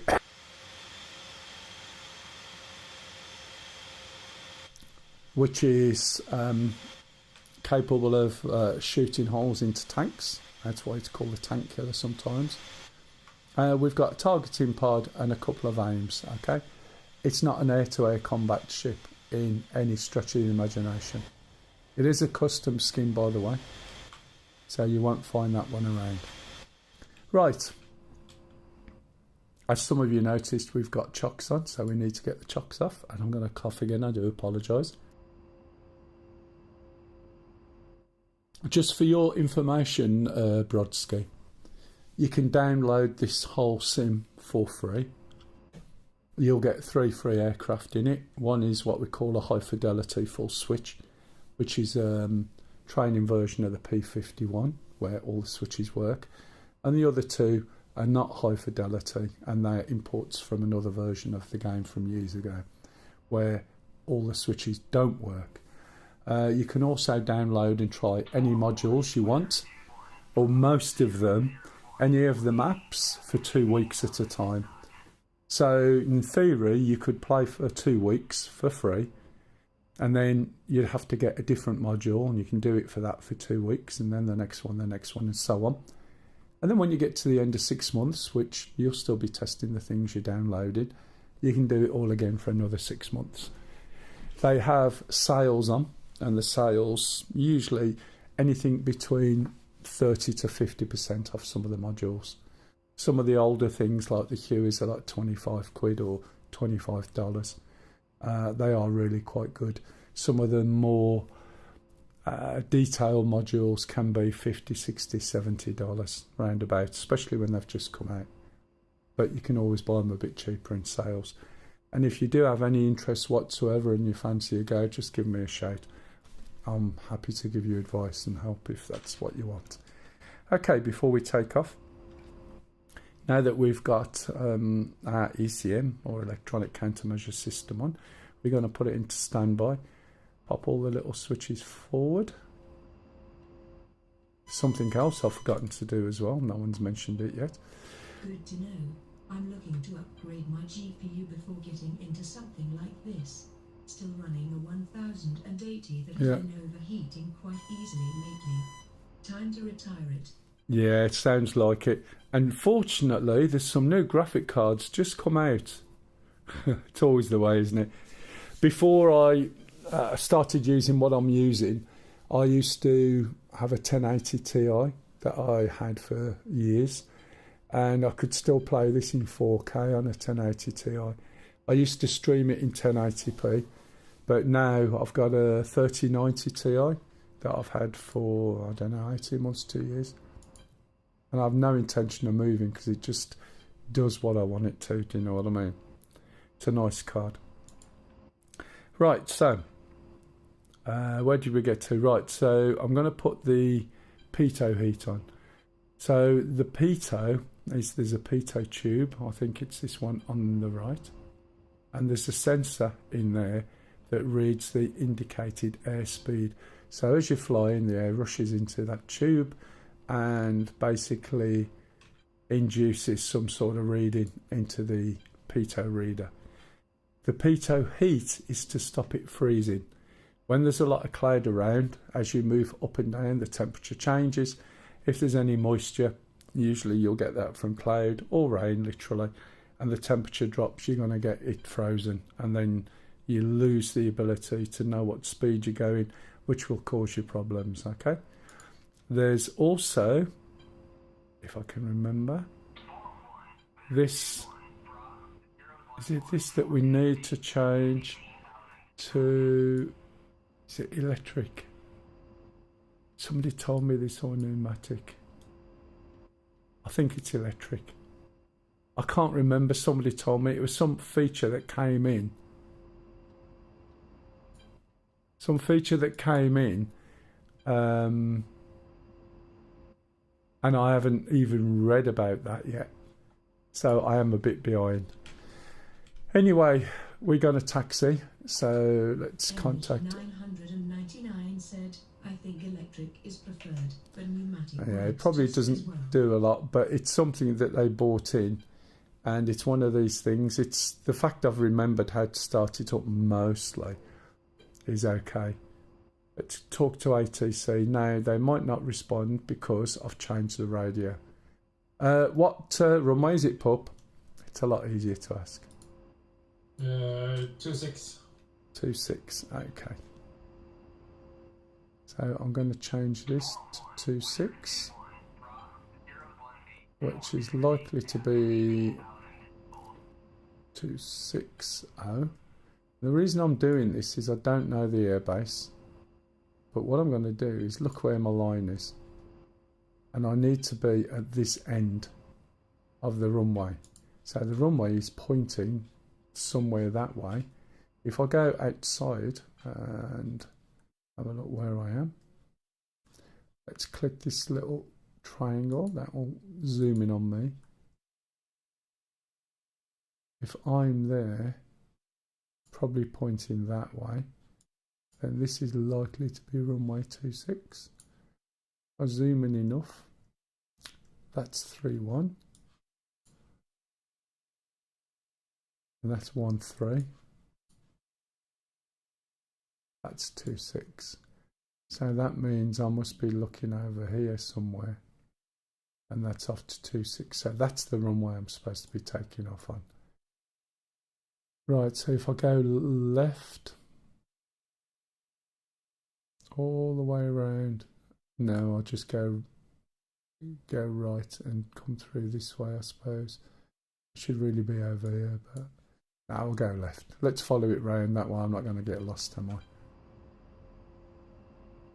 Except that might be fenced off, so I'm going to have to go that way. Okay, let's get rid of the chocks. Talk to the ground crew. Go wheel chocks. Remove. Okay. I'm now going to put on the nose wheel steering. That will light up.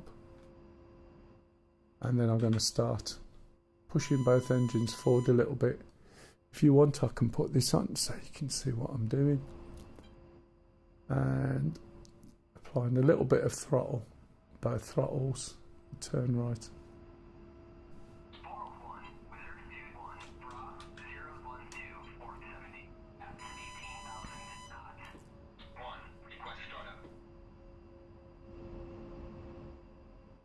Who's jumped in with us?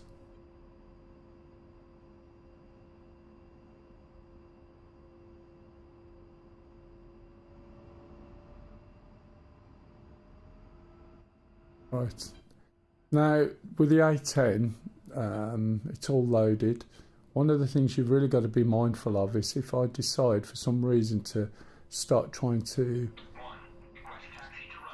drive over the grass, you'll find that in some situations this just sinks into the grass.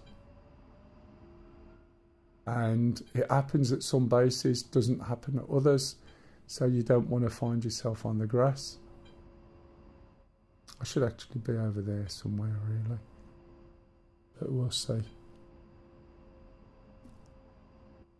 124 radio check.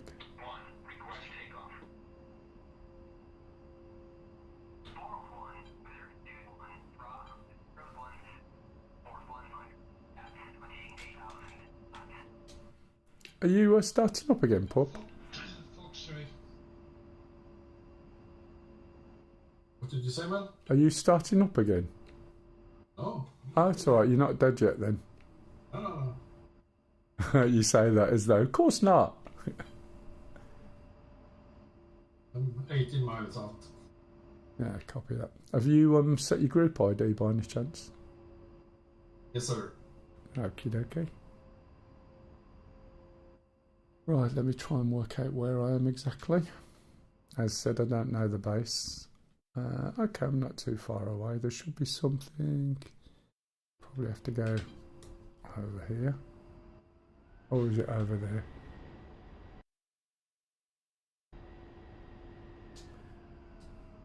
Is it around here?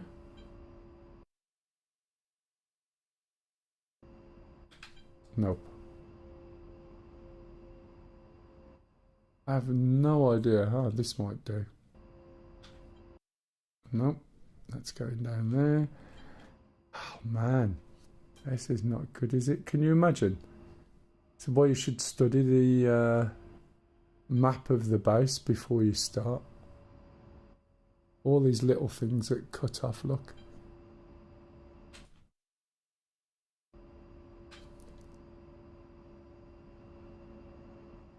Can't tell if that's a way through or not. I'm not going to go through there. Or stick to where I'm supposed to go. It's getting dark as well by the looks of it.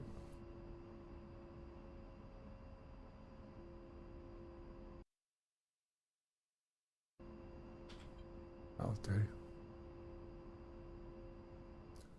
Right, before I take off, there's something else I've got to do as well. I'm also going to be careful with the map. I don't know the map. It's our second week on it. I haven't flown this for ages. And the problem is with that.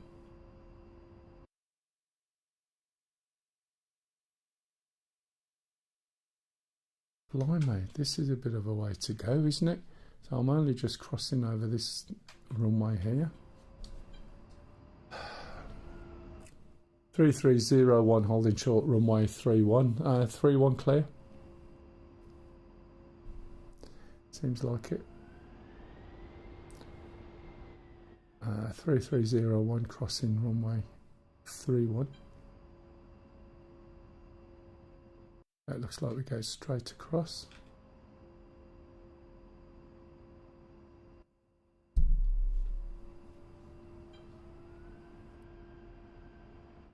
Sounds like I'm on some sort of heart monitor.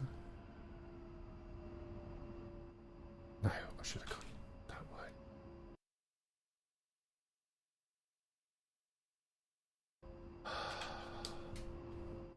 Sorry, Charlie, as you can see, I'm going the wrong way here.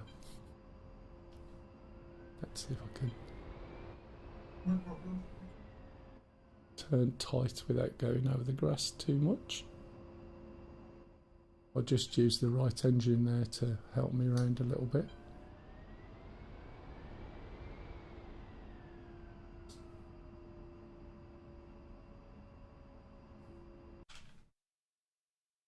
That looks a bit better, doesn't it? A hell of a long way to go, jeez.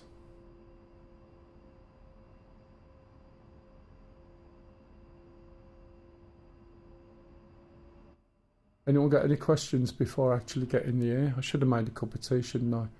Because this is a nice plane to be able to stick on autopilot and then drink your cup of tea while you're flying along.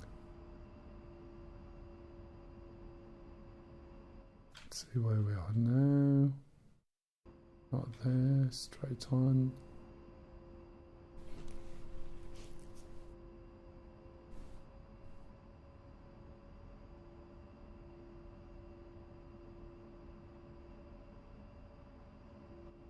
We got engine noise, oh yeah. So I've got no noise at all, it's very odd.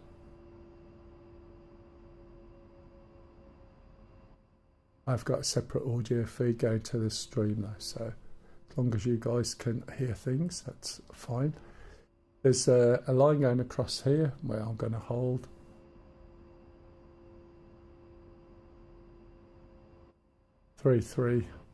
Holding short runway 26.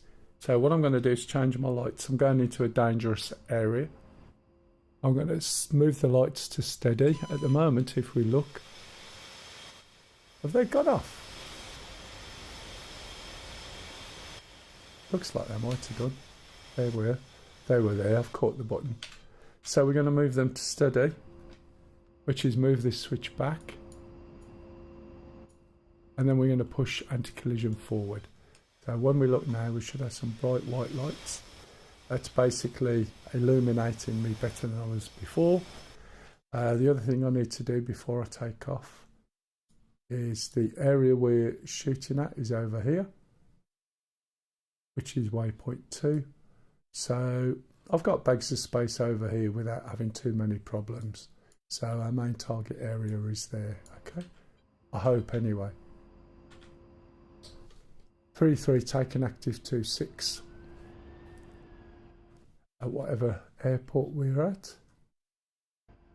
I have no idea.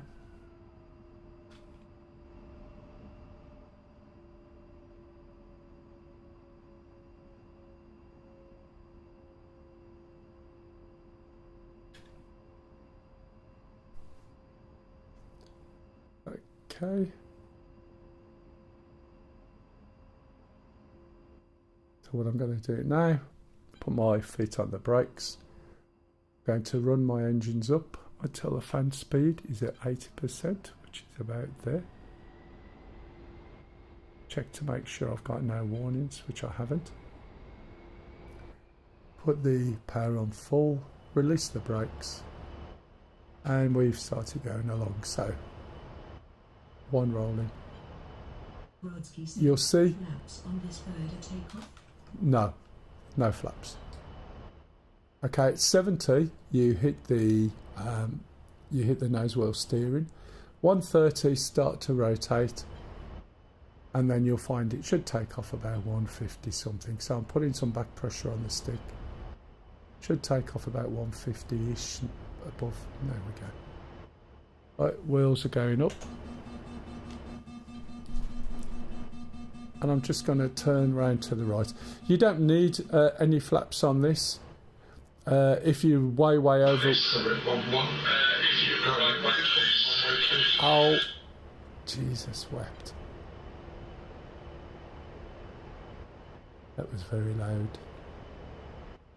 If you are really overweight, you might need some flaps, but this airplane doesn't need any flaps to take off with anything that's considered normal.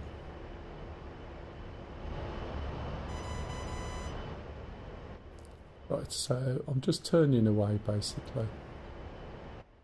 In the hood we can see a little square, so that's telling me 90 degrees away, 90 degrees and 3 mile, I'll be pointing at the waypoint I've currently got selected, which is where I started. If I look on the bottom, you see the little arrow that's pointing to a number. Oh yeah, it's quite good. And I'm just climbing a bit basically.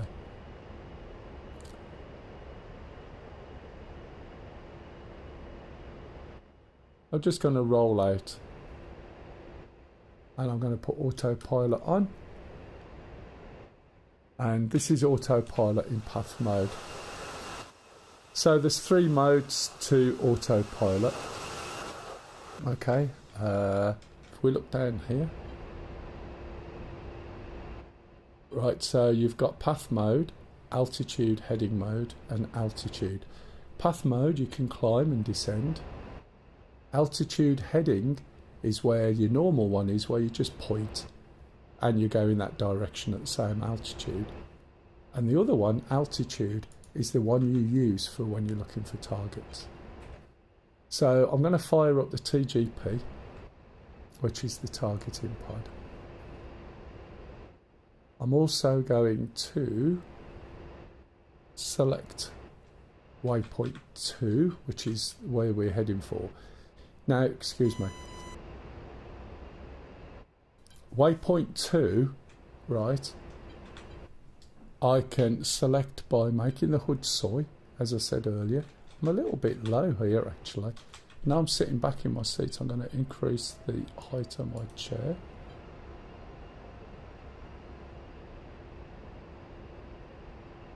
That's too much. Okay. So once that's soy, I can then select waypoint 2. Okay, so I have a hat on my stick here, the DMS or data management switch. This one's the target management switch. This one is the countermeasures. Can anyone give me a rough conversion for range left faced on fuel quantity nav 16? Anybody? Right, you still on, yeah? I think Yam's gone. Anybody who flies the F-16, give somebody an idea of range for the amount of fuel that you've got in the F-16. Obviously, that'll depend on height, but...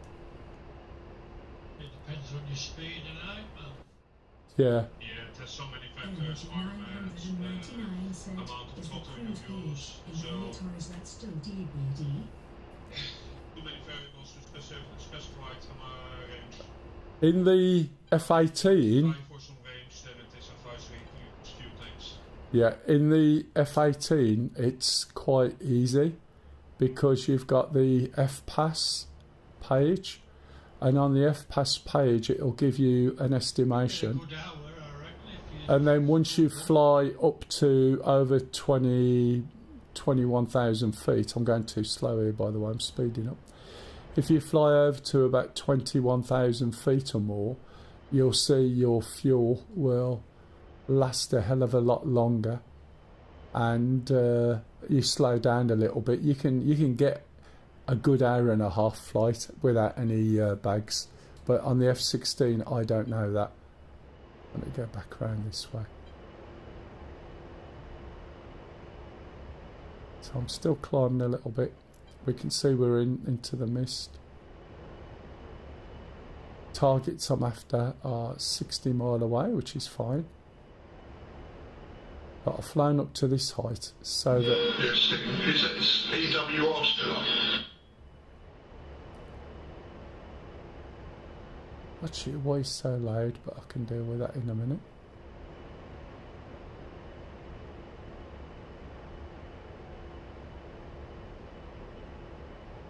Right, so there's target area. I don't want to fly at it at this point. I'm going to roll out, go over to here. Grumpy underscore pirate. Hey, Grumpy. An hour in the Viper without bags is pushing it in her. Let's get this nose level. Just slowing down. Right, okay, so this should have a warmed up TGP. We're going to select air to ground mode and we should see something on there. Right, okay, now I want this on the other autopilot, which is about there. Can't see anything in the hood, but hey. Let's go over to here. Let's zoom out. That's where I'm going to. The other thing I haven't switched on yet is my helmet mounted Q-Hidden sight, which I'm going to switch on. It's really useful to have because now 999 said, yeah, there's a cruise page. I can see where everything is. For better distance, time of flight for the gas you've got left. And it's over there. Right, okay, so let's fence in. Right, fence is an acronym. So we're going to go master arm, laser arm, gun pack, TGP is already on, nose drops when the gun pack comes on, so I'm just pulling that up, go back to nav mode. I would if I could read the bloody thing. I'm going to switch my system on, ECM, and I'm also going to switch my lights off and make a call. 3301 fenced in, fuel 9.9. So that's the target area. So if you remember, I spoke about the SPI, and you can see it there on the TAD. So what I'm going to do here is tell my sensors, bearing in mind this is a sensor, to go and look where my SPI is. So I'm going to go China hat forward long, and off it goes. So this dot here tells me where my TGP is pointing relative to the aircraft. If you think of this as being the front, back, right wing, left wing, if we look over here, we can see here's the TGP. If we look outside the aircraft, my lights are still on. I forget to switch them off. There we go. We can see that it's pointing over to the right. You can see the little lenses on there. Okay, now I can't see a lot on there. Getting a few warnings. There's something over there, obviously. So what I'm going to do is make this soy, which is sensor of interest with the coolie hat long right, and I'm going to change from CCD mode to white hot or black hot. So now we can see what's going on down there. Look. Oops.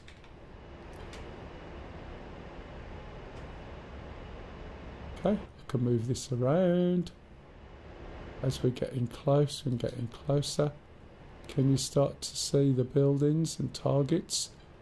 There's a radar there, look. Now earlier on I said I'd use something called a mark point. So I'm going to make a mark point with this there. Okay? You can't see anything happen, but if I switch to mark points,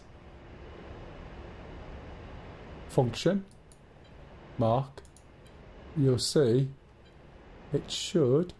Did I do function mark then? I think I did actually. If my mark point worked, which it didn't, because I haven't made a mark point, all I've done is change my speed. Told you this is getting old. There's the radar. What I'm going to do is, thank you for the follow there, I'm going to make a mark point now, and you'll see an A show up here. Okay? So now my speed doesn't sit exactly over the waypoint, it's slightly offset. I'm also going to go to Mavericks. I'm going to go to the dismiss and select them on. Thank you very much for the follow. I'm going to go to the missile and switch the electrical or electro-opticals on, which take 3 minutes to warm up. Okay? You can see I'm being detected here by the big bird, which is the thing I've pointed at. I don't really want to be flying at this height. As I get close to that, I have a range of about 7.1 kilometers. I'm going to move this to SAM 2 so I can jam, and I'm also going to change my height.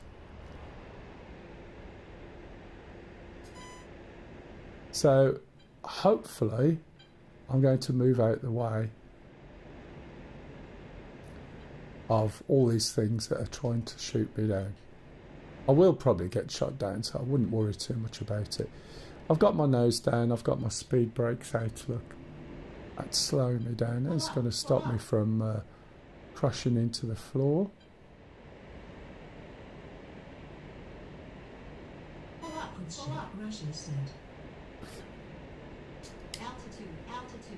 Okay.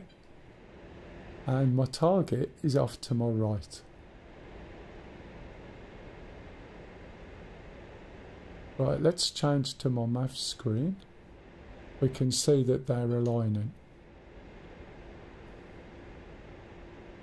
Right, so if my target's off to the right, have we got any sort of hills or anything I can use?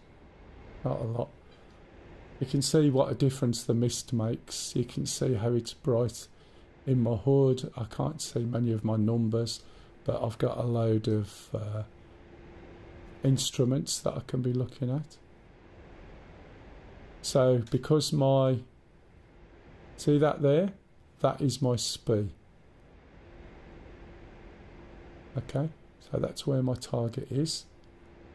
I probably will end up dead, so I wouldn't expect too much. Now this place is relatively flat compared to some. So look where my target is. You can see where my mark point is. Why the hell is my target over there? Let's just change that.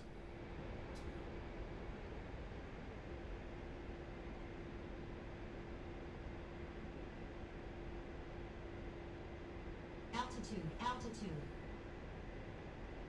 Have we got Mavericks yet? No. Got another few seconds.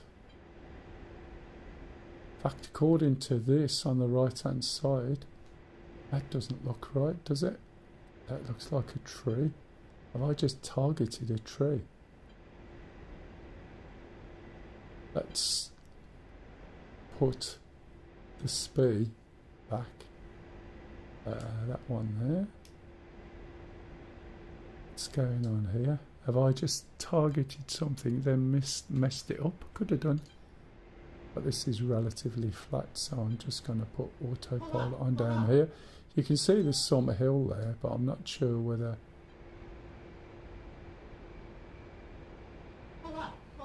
Shut your hole.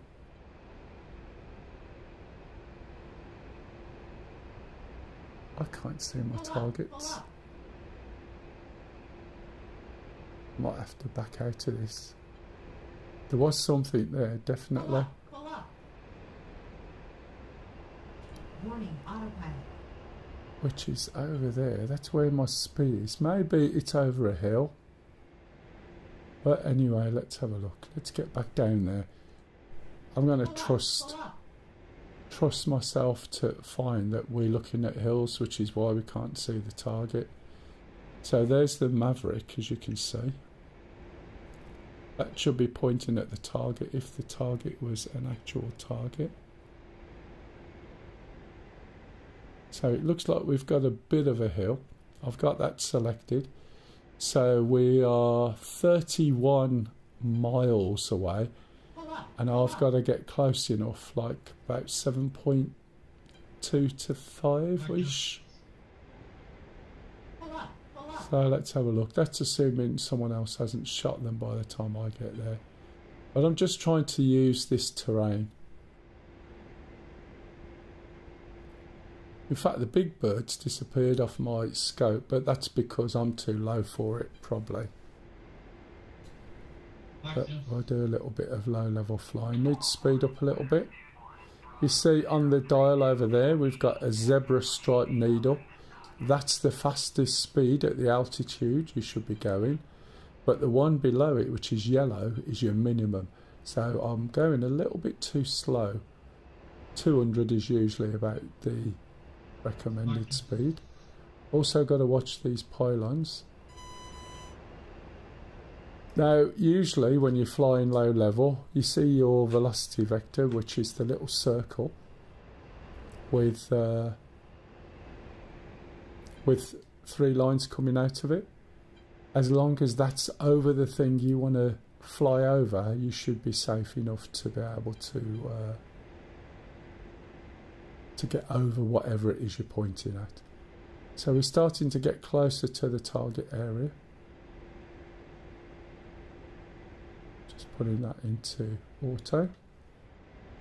Don't understand why I can't see that yet, but we are 64 miles away according to that.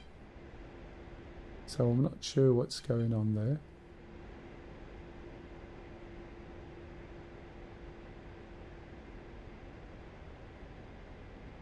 I'll probably get shot by a bloody helicopter on the way through, or some guy on a tank.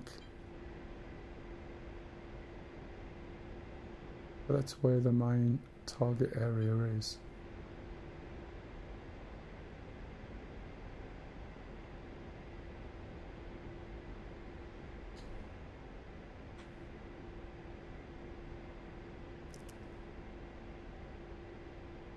What's concerning me is I can't see the target I was after before.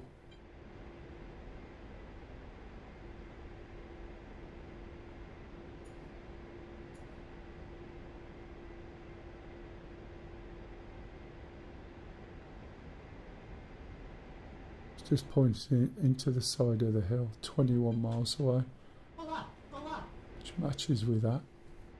Let's see what happens. I'll probably end up dead, although that's not too bad, I suppose.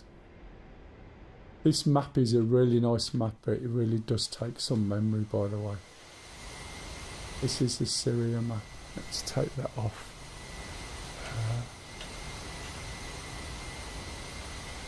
Let's take that off as well. Probably worth a pick. Let me pause my head tracking, press a button. I like the way the sun was just coming through the look, that little vapour on the left wing. It's a very good sim. If you still hear Brodsky, it is excellent. I mean, the landscape isn't like realistic one-to-one like Microsoft Flight Sim, but it's very good. It is very good. Everything's collisionable, the trees, the cables, everything. Let's just push this over a little bit.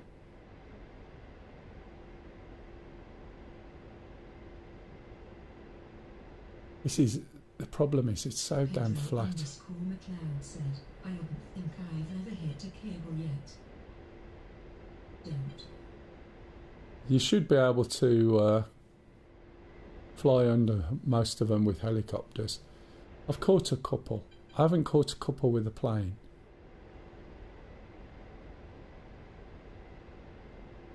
So I'm expecting to have to move where my speed is, because I don't think this is necessarily pointing where I want it. When you choose something from a long way off, there's going to be a little discrepancy as you get closer, and it's not going to be pointing quite where you think. So I think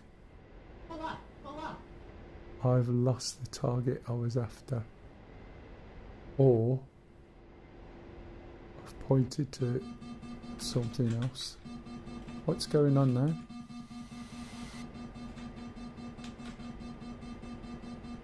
What? I haven't done that. Oh. Why does it want the wheels down? Have I just... Is it telling me I should be higher? I think so. Unless I've accidentally caught the button with my wheels, which I didn't think I had. Probably too low. But I've never seen that light up unless it lights up and tells me to put my wheels down.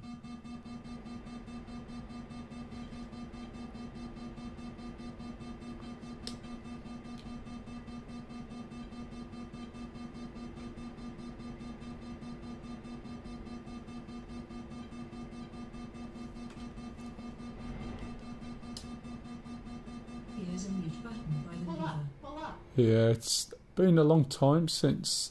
Oh, I know what it was. Speed. Just spotted my speed. I wasn't paying attention. So my speed had dropped too low. That's why it was going on about the undercarriage.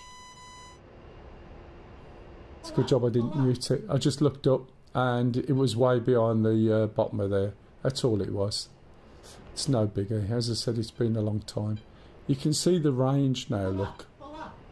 On the left hand side coming in, but I don't think I'm going to be pointing at anything, and soon I'm going to be right over the targets, but we'll have a go anyway. There's something over there, we'll see. So I've got the Mavs selected.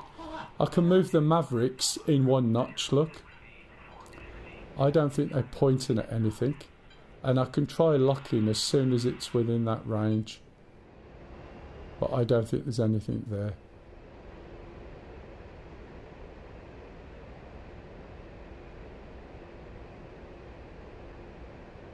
There is something over there, but I'm not necessarily looking.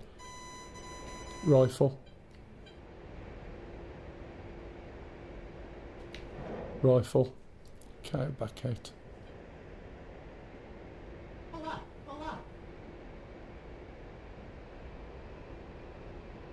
Now, this is not what the A10C is designed for. But when you do go after SAMs, to be honest, I don't think I'll hit anything. When you do go after SAMs, it's much more rewarding than it is, you know, firing harms or something, because you're not supposed to be able to do this in this particular plane. So it makes it great fun. It makes it as much fun as flying a World War II plane. Now, bearing in mind that what's pipping me? Right, I'm flying into a few other things here. I'll put my jammer on. So something's tracking me up. Oh, okay, something was tracking me. Something shot me. That felt like something actually shot me as I went past. Here you go, Shilka Gundish. There you go. That's what I thought. Who's in the... Anyway, that was a very brief... Oh, Stixie. That was a very brief run-through of the A10C. It is quite a complex plane. I am not remembering everything I know about it all the way through there, to be fair. This is Pup in an F-18. You can tell by the sound it's just starting up.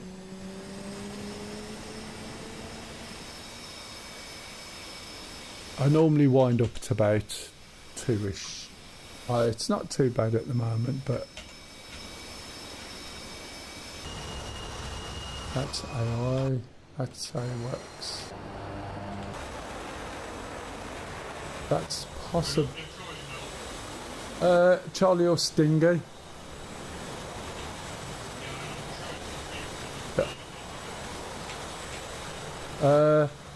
It was Pup I was looking at. You're flying Chinook. So this is the F-16.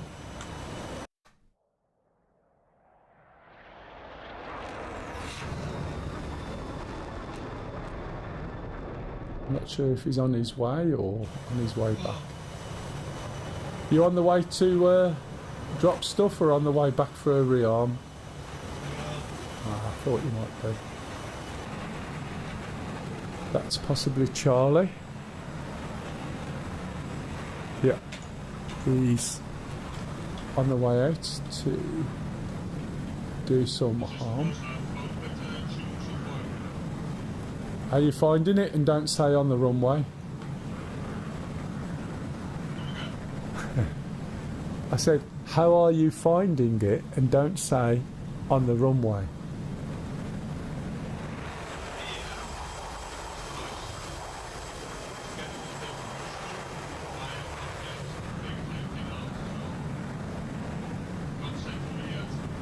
So I'm just taking some pictures.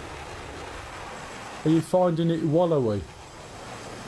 What wallow means is, so it's like having a big car with big springs on that sort of rocks and rolls, and when you give it a direction to go, it takes a while for it to get there. Do you know what I mean?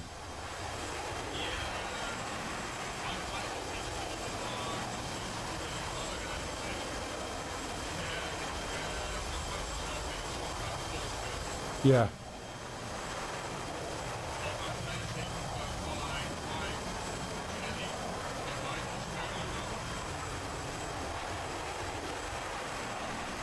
Oh, okay, I moved.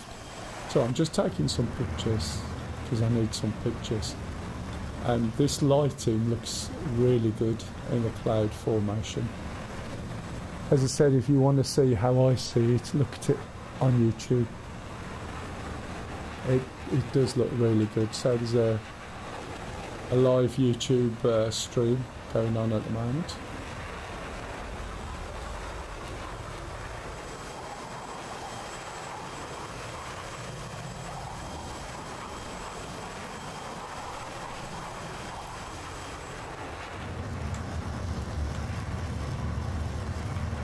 Let's make some toast. I used to think that just looked too gameish, you know, until I watched some real ones and realised, yep, it does all those rings, doesn't it? Flame looks really good, to be fair, for that effect, don't you think?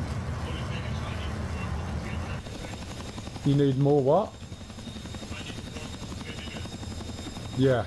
There is a new trim feature that came out not long ago. You're probably already familiar with it because if you've done the training, it was already in, I would imagine.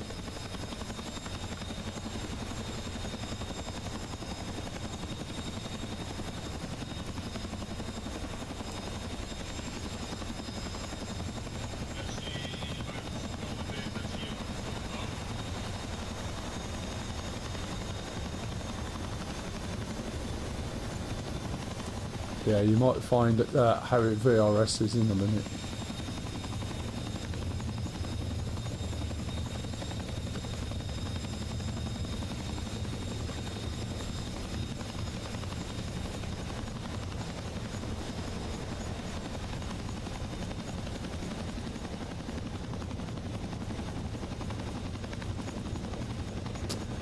Bloody bar.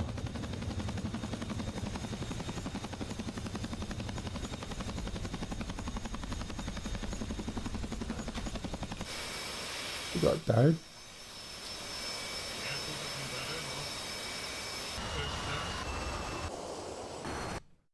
Right, let's have a look.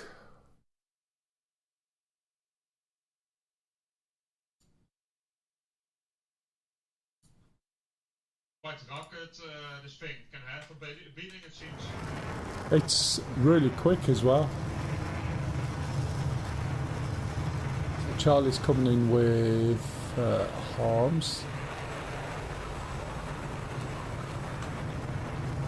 So they are high-speed anti-radiation missiles. I'm going to wind up soon, by the way. In fact, I might go to bed. I know that sounds weird, but I was up at 1:15 the other night, and I went to bed at about 7:30, but I was still awake at 11 o'clock. Sorry?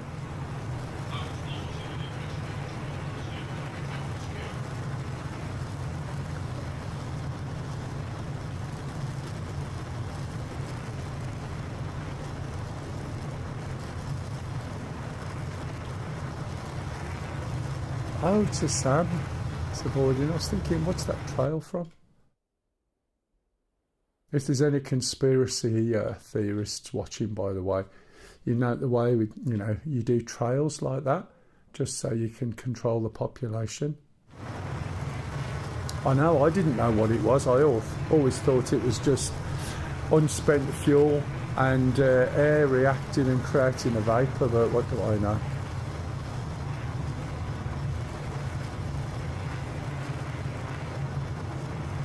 And it's hard to believe, but we got people like that in the UK, which I was quite surprised at, who genuinely believe that vapour trails are there to control the population.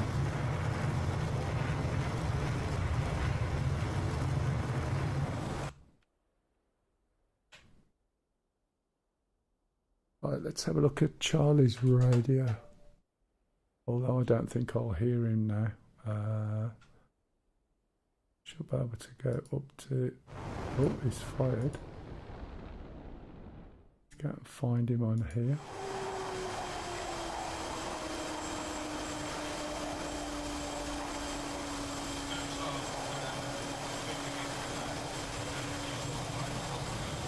No, it never is, mate. Let's go and follow his missile down. 925 said, what's the best map and the most used in DCS? Ooh. I would say that's a difficult answer at this point in time. The best way you can find... Do you actually fly DCS at all, Mr. Black? Or is it something you're thinking of taking up? The best way you can find out the most used is by looking on the... Nice shot. Is by looking on the server scanning and see what people are using. That's the only way you can say what is the most used. And you'll find that will change. You'll find often... Let me just move away from this noise. There you go. You'll find often... The map that is most used is the one that's just come out because everyone goes good for it. 925 Syria after Caucasus. Yeah, I think by far Syria is a really, really good map. The only problem with it is it takes up a lot of memory. So 925 said, I'm super casual, but I have so much interest in it. No, that's absolutely fine.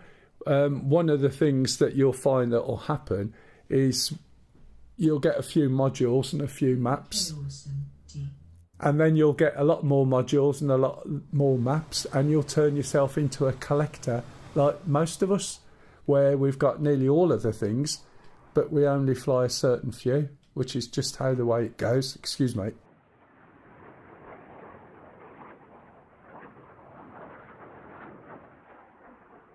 Syria is a very good map, which is what we're flying on at the moment. But it also takes up a lot of memory. So if you stream and you want to fly in Syria on multiplayer and you've only got 32 gig of RAM, you will run into issues. So just be warned.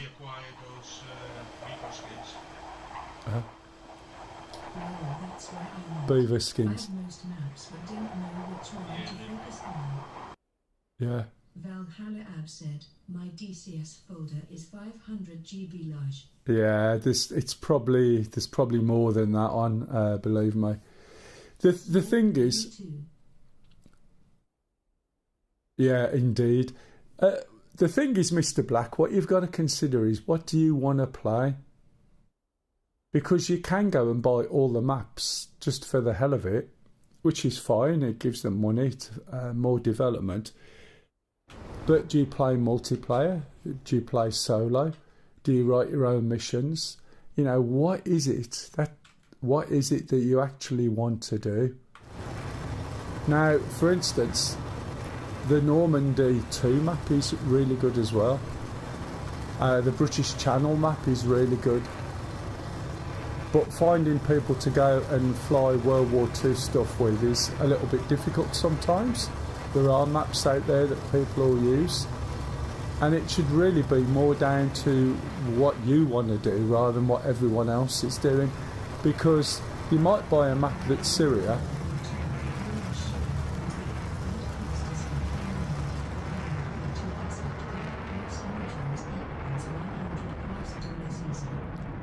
It can do, but again, there's always the sales.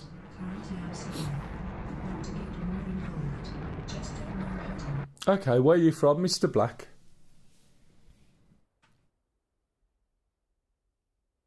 Which country are you in?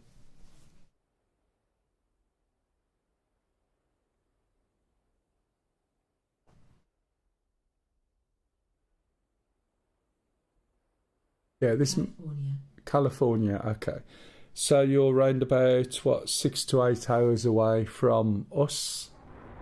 Is that about right? We're on currently GMT. Yes. Yeah, no, not US. I mean us, as in me and who are on here. I'm on 1431, so we're running on GMT at the moment. Are we on GMT? Yeah, I think we are actually. So you're going to be round about 8:30 in the morning, maybe?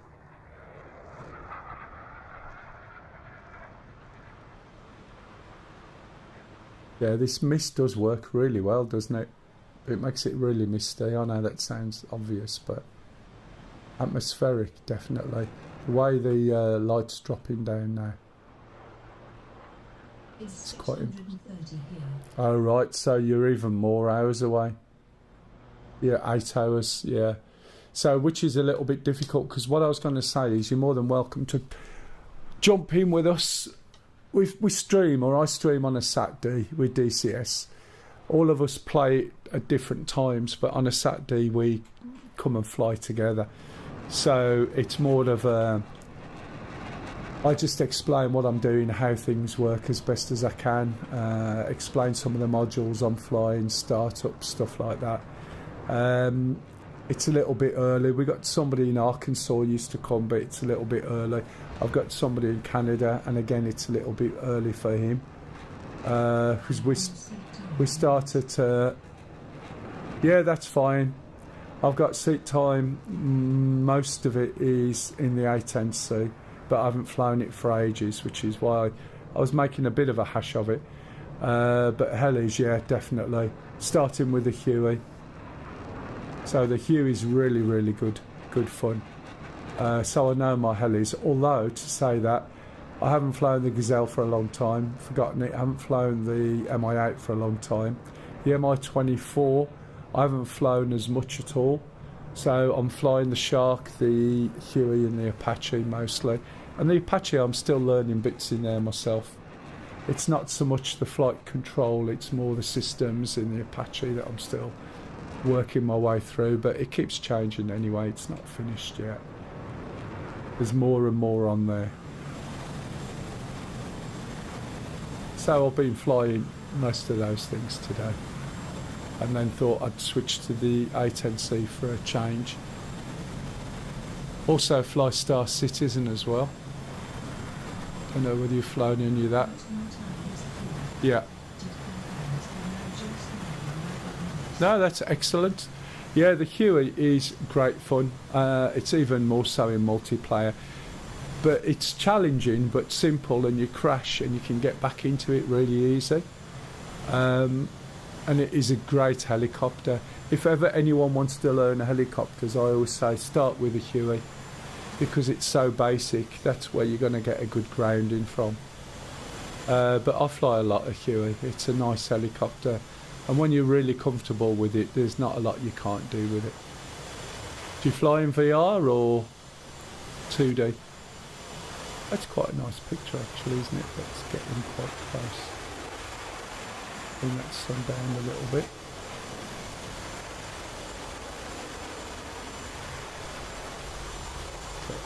Distant shot. It's alright, as I said, on my YouTube channels I haven't got any images, intro vids or anything. And I need to collect a few more pictures as well before I start putting all those together. Right, let's see where the others are. They're still starting up. That's gotta be Pup. Yeah, no.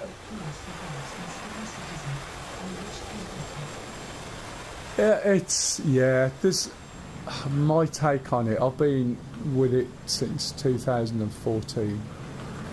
It's just difficult, and it depends what you want from it. I always say to people now, if you've got a game that you've bought that you pay 50 or 60 quid for, and you've played it for 4 weeks, thoroughly enjoyed it, but done it, you know, completed the game and the mission and that's it, you're quite happy with it, you'll put it away, might never ever play it again, but you don't feel ripped off. You feel like you've enjoyed the game, 4 weeks of solid gameplay out of it, and that's it. Cost you 50 or 60 quid AAA game. With Star Citizen, if you take the same approach and you pay 50 or 60 quid to get into it, you're guaranteed somewhere, yeah, no, that's fine, somewhere you'll get 4 weeks of really good gameplay. It'll be the best game you ever play, and the most frustrating in equally and opposite directions. 2. When it works, it really works, and when it doesn't, it's the biggest pain in the ass you can get.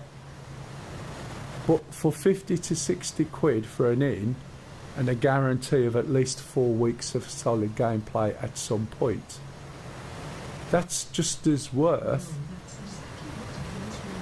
Yeah, that's it. Yeah, I mean, as I said, I've played for, well, since 2014. That's 10 years now. All the way from when it was just a ship in a hangar that you walked up the side of the stairs in mid-air, sat in and went, yep, this is my ship. And to see it develop over the years, if you ever properly beta test somebody else's game, or alpha test is more to the point, you'll be amazed. I used to be a... Yeah. I think sometimes the problem is, and I was talking a bit about this earlier, when you see some of the streamers or content creators, as you like to say, not a lot of them actually stream their own footage. They just rehash top quality footage from what Star Citizen put out.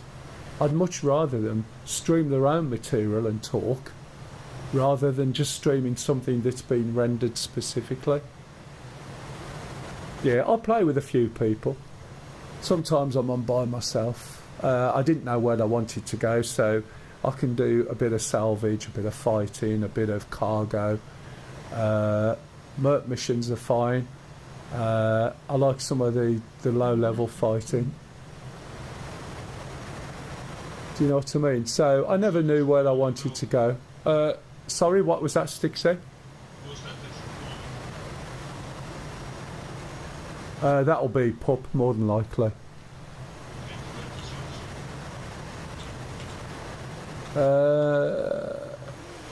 No, he looks like... Oh yeah, he's got some stuff on. He's not got much on.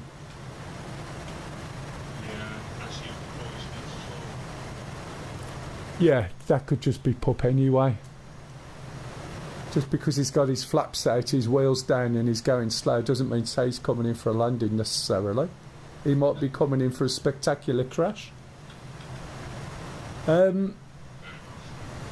Yeah, so I've got a variety. My other half plays as well, so you know I don't get any hassle through playing games or spending time on it, etc. Because she's just the same as me. She's at work today, though.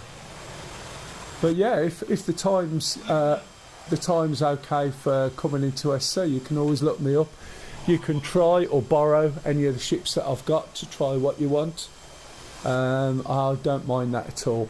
And my approach is like this: if I can pass information on that helps people and makes it more enjoyable for them, then I'm happy to do that. So usually I'm working people around bugs, occasionally picking people up who are stuck somewhere, loaning ships out, explaining how to set up a joystick properly and throttle and everything in the game, suggestions how to do stuff, whatever.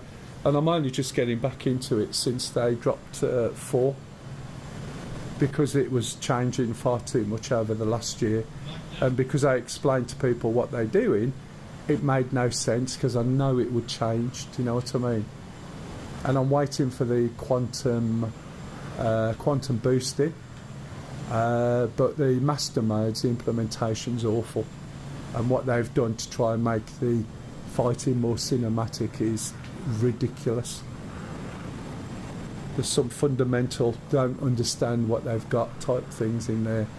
They think they got World War II planes when they got helicopters. Yeah, that's fine.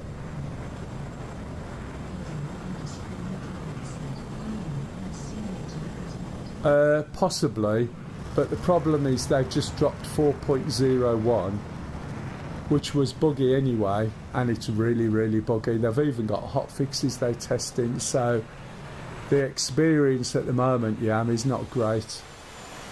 And your patience isn't quite like mine. So we'll be on there, but whether you want to join us, it will give you the wrong idea again. I would still wait. Yeah, exactly. So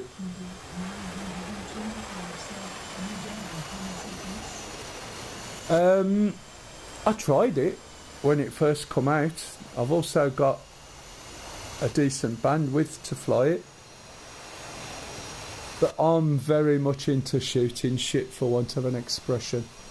Not necessarily air to air. Alright, matey. No worries. Nice to see you, Sticks. So, okie dokie. I like blowing things up and shooting things.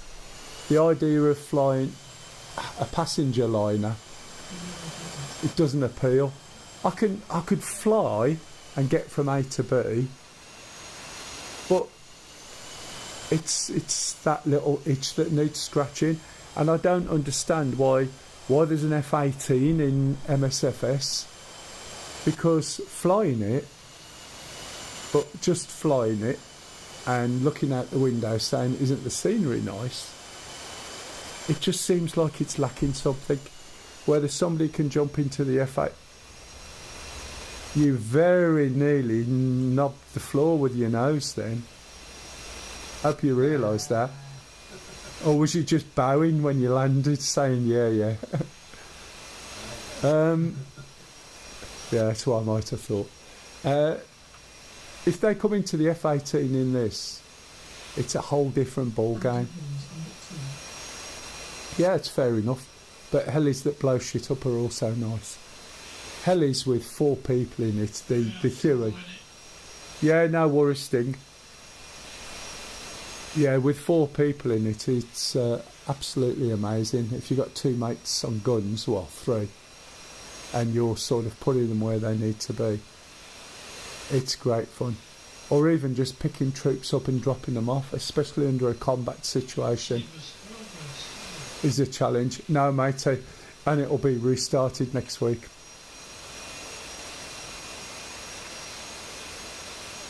The biggest issue we have, more often than not, is the Mi-28s at the beginning. They really are a pain in the ass. but I tell you, low